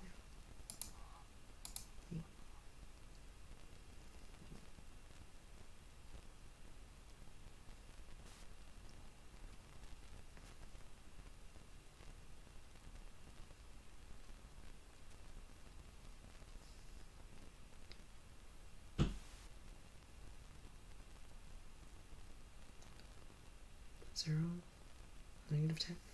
Oh, why are you doing this to me?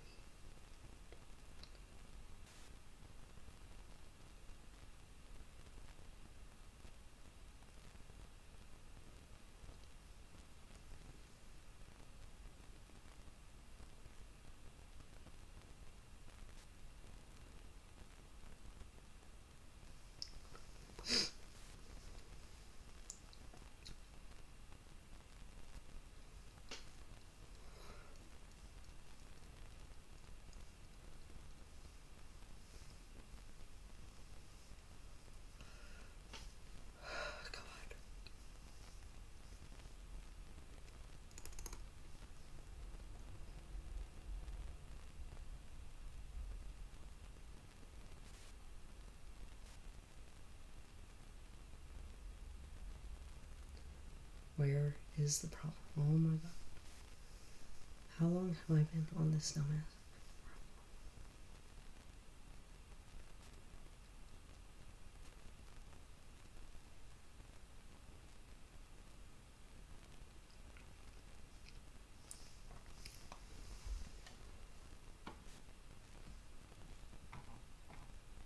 Wait. Oh my god. What's this? I'm gonna die.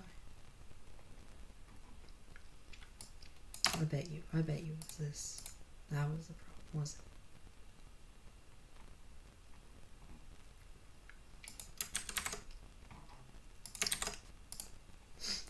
That was the problem.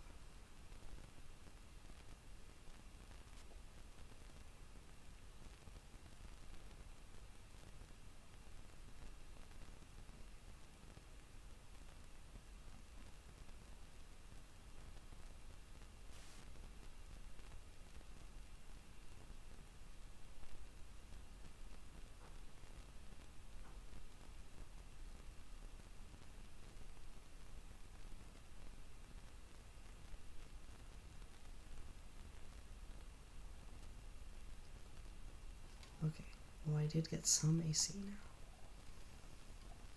So as you see it, so that did at least cause some problem, but not all.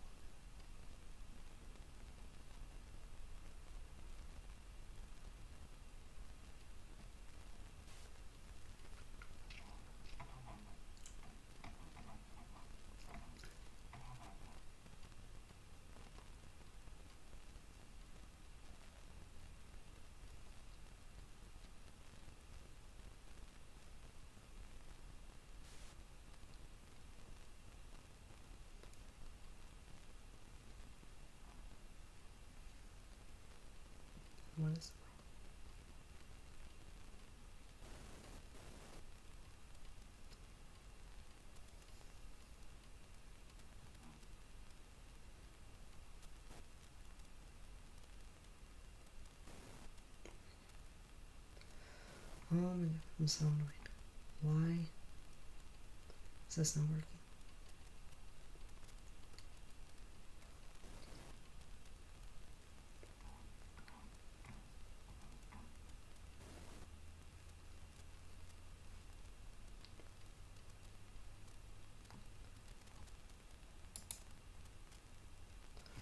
Well, first off, let's try this.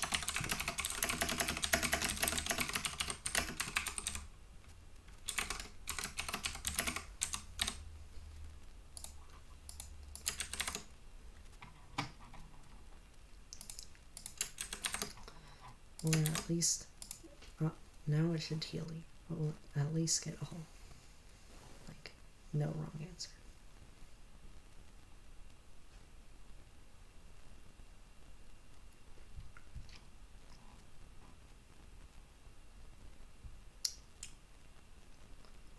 Probably I should have made it skip if it's getting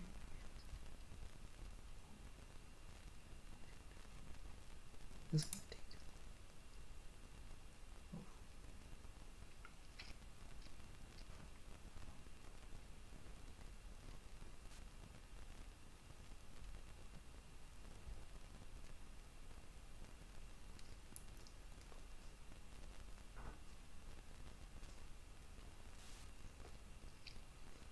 It's still getting WA. How?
Why? Why? Please. Why is this not working? How long am I just gonna have to stare at this? Why is it still getting? Do I have int anywhere? It's not supposed to be. Oh my god, I know.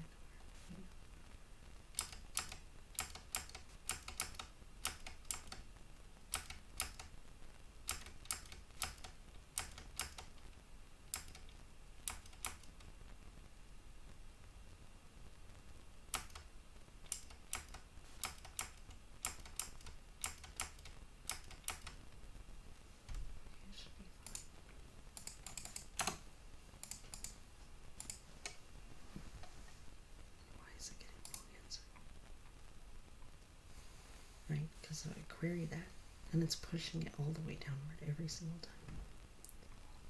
Meaning it should never be wrong.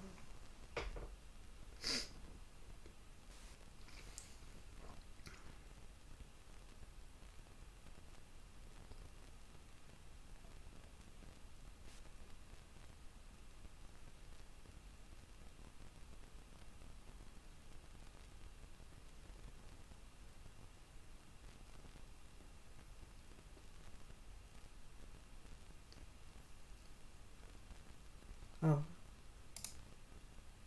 Well, I think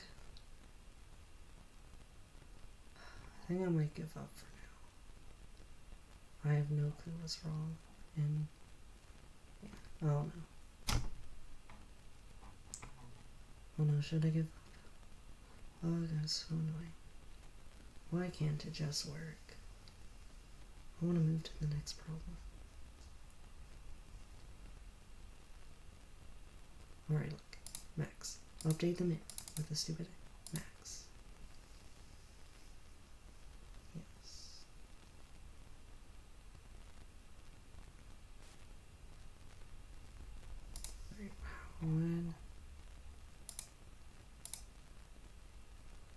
let's look at some other.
Okay, this looks like nice.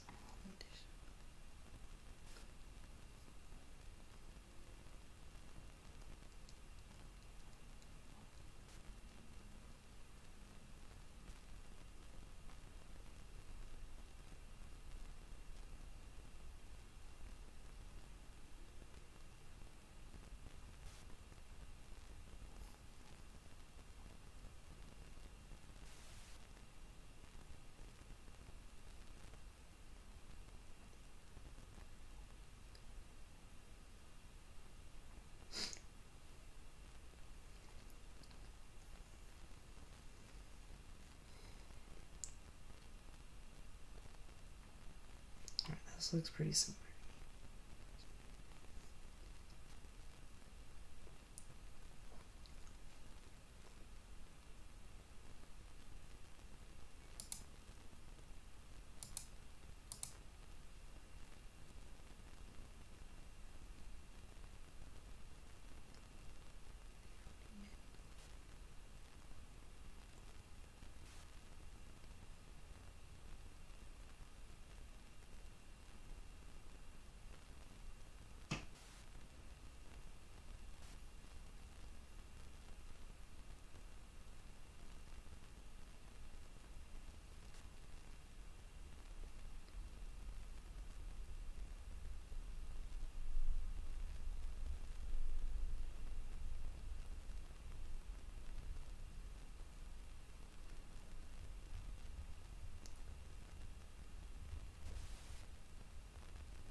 Yeah, I don't know.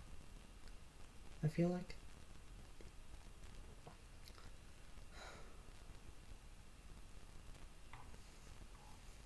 I really feel like I've got basically everything right.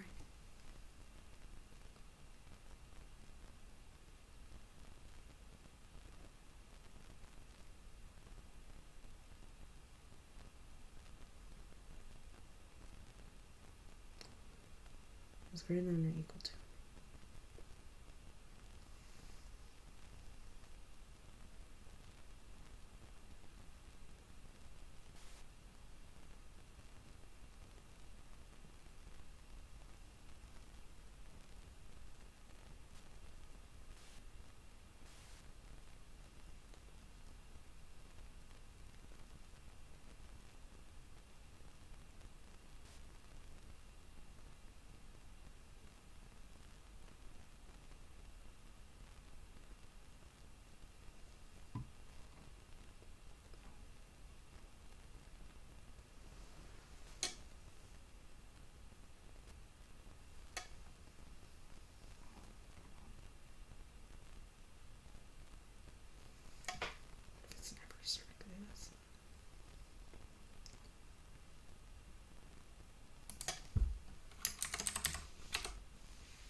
So this person, certain amount, negative infinity, positive infinity. And then I guess they basically just kept them at that. I'm not really sure.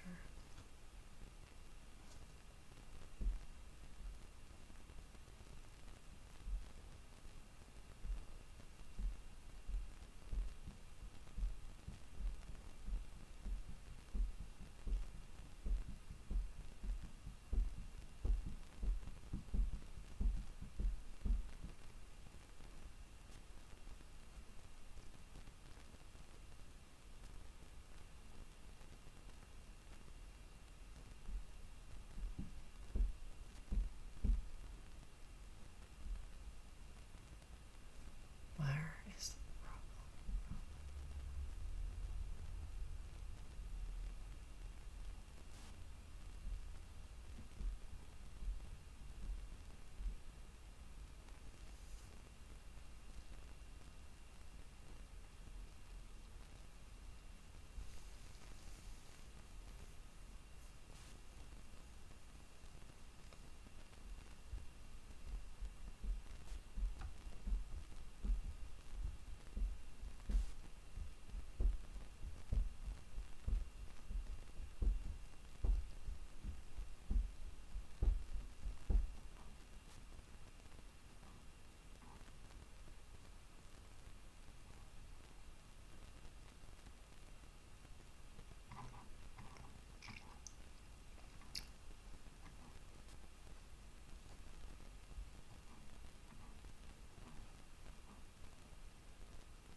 Oh, well, okay. I think I might have to be done. I just do not see anything. Hold on. Why is mine wrong? Where is mine wrong?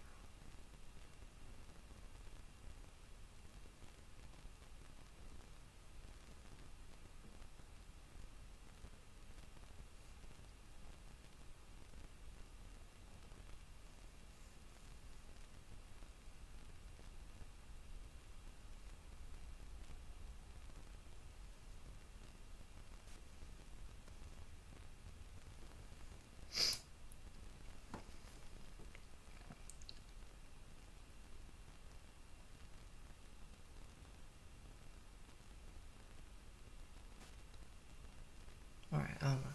I'm just done. I don't know.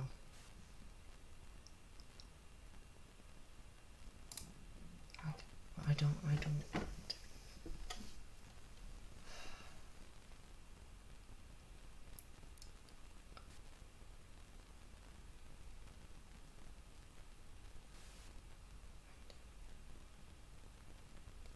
Where?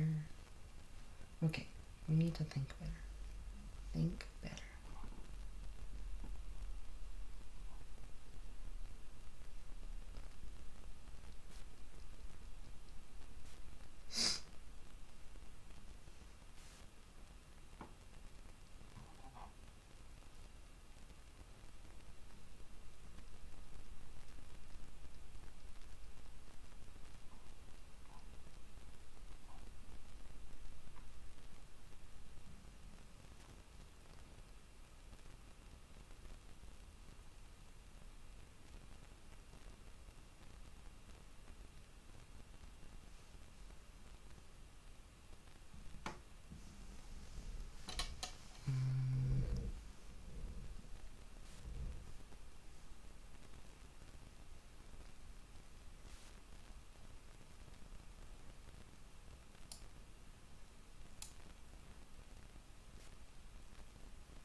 Okay. I'm just done. I don't know. I don't know what's wrong. And yeah.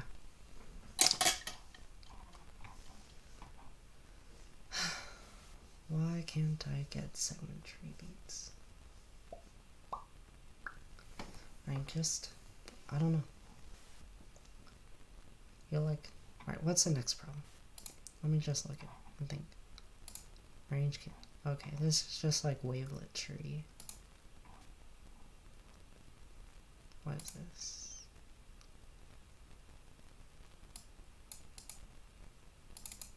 Alright, this is just like, what is that called? It's like the sparse table, binary lifting.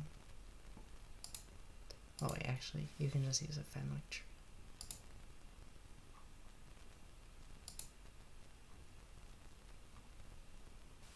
Edges are...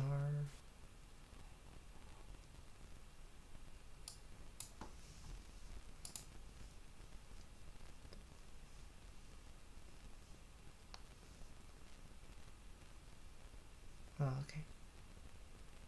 This would be binary lifting, but more annoying, I guess. Yeah. It's kind of weird problem.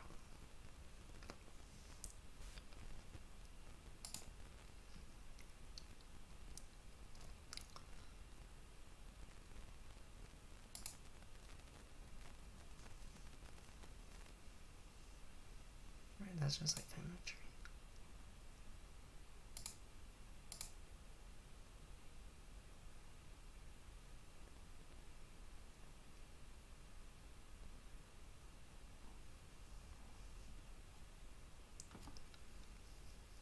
This is like,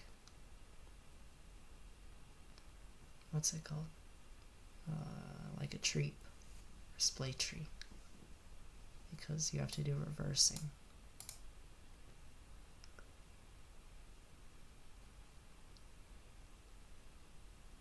Oh yeah, yeah.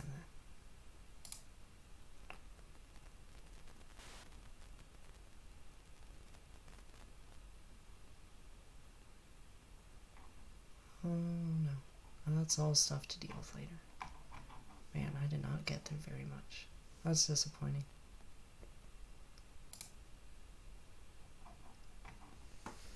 Why did this stupid problem have to hold me up so much?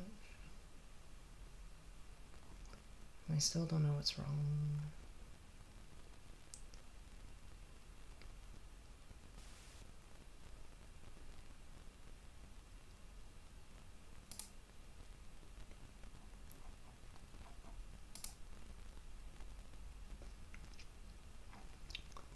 New others, see other people doing some different stuff.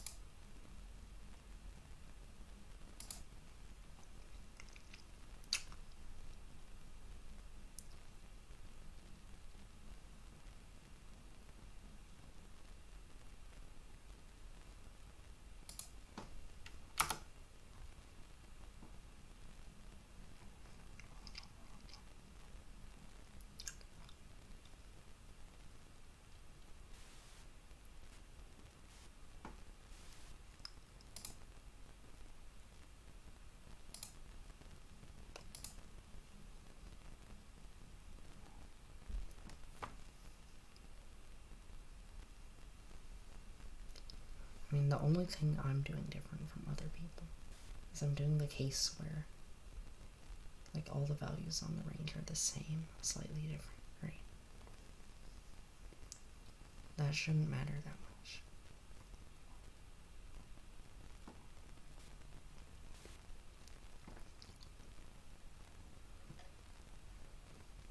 Like this the same.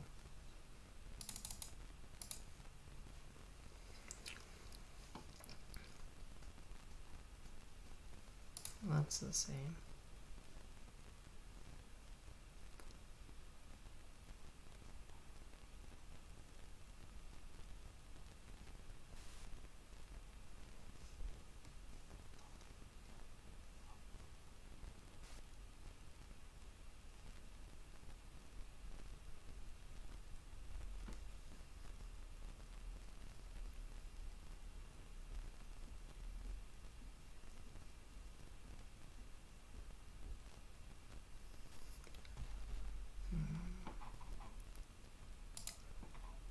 let's see. Am I able to see someone else's mistake?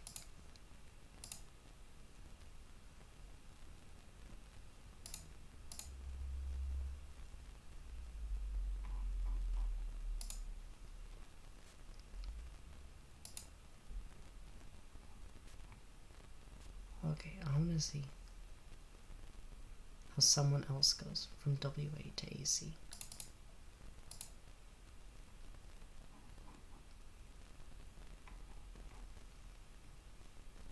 Let's see what they did. What did they change?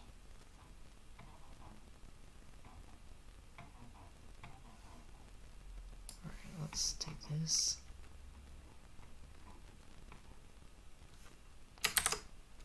And do diff checker.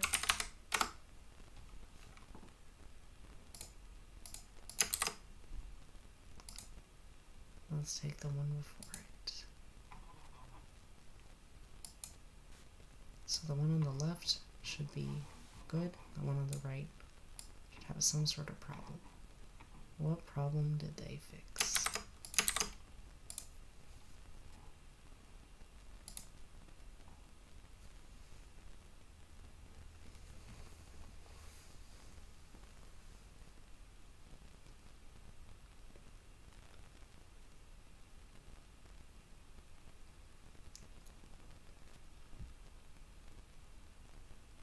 Okay, what in the world? Maybe this is what I got.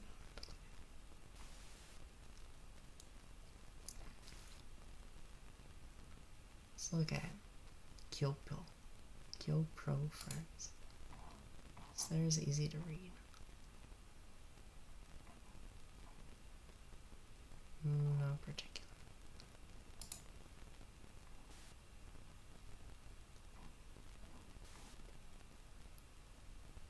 Let's look at Barty. Okay, Barty's looks good. Let's take this and this.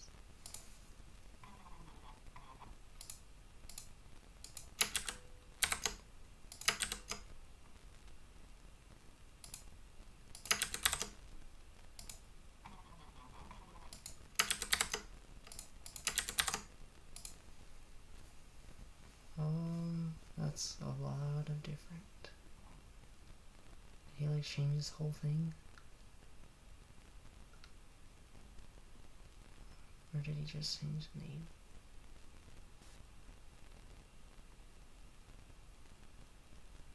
Okay, he like changed the name from segment.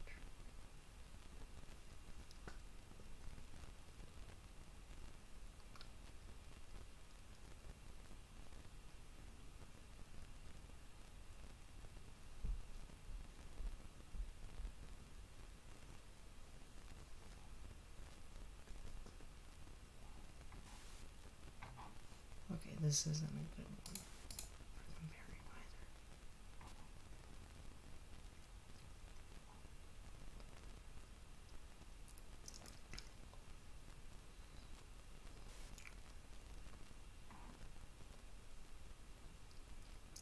Alright, let's look at this.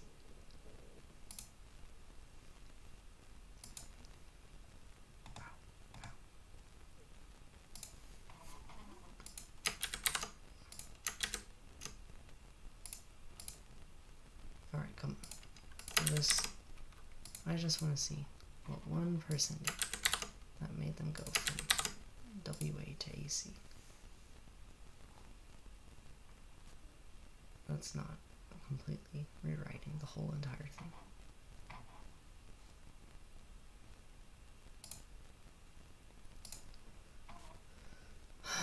Oh, okay. I'm actually done. Alright. That's all I'm doing today. And I'm gonna try to fix this tomorrow. And then maybe tomorrow I can start working through more problems than just this stupid problem. Okay.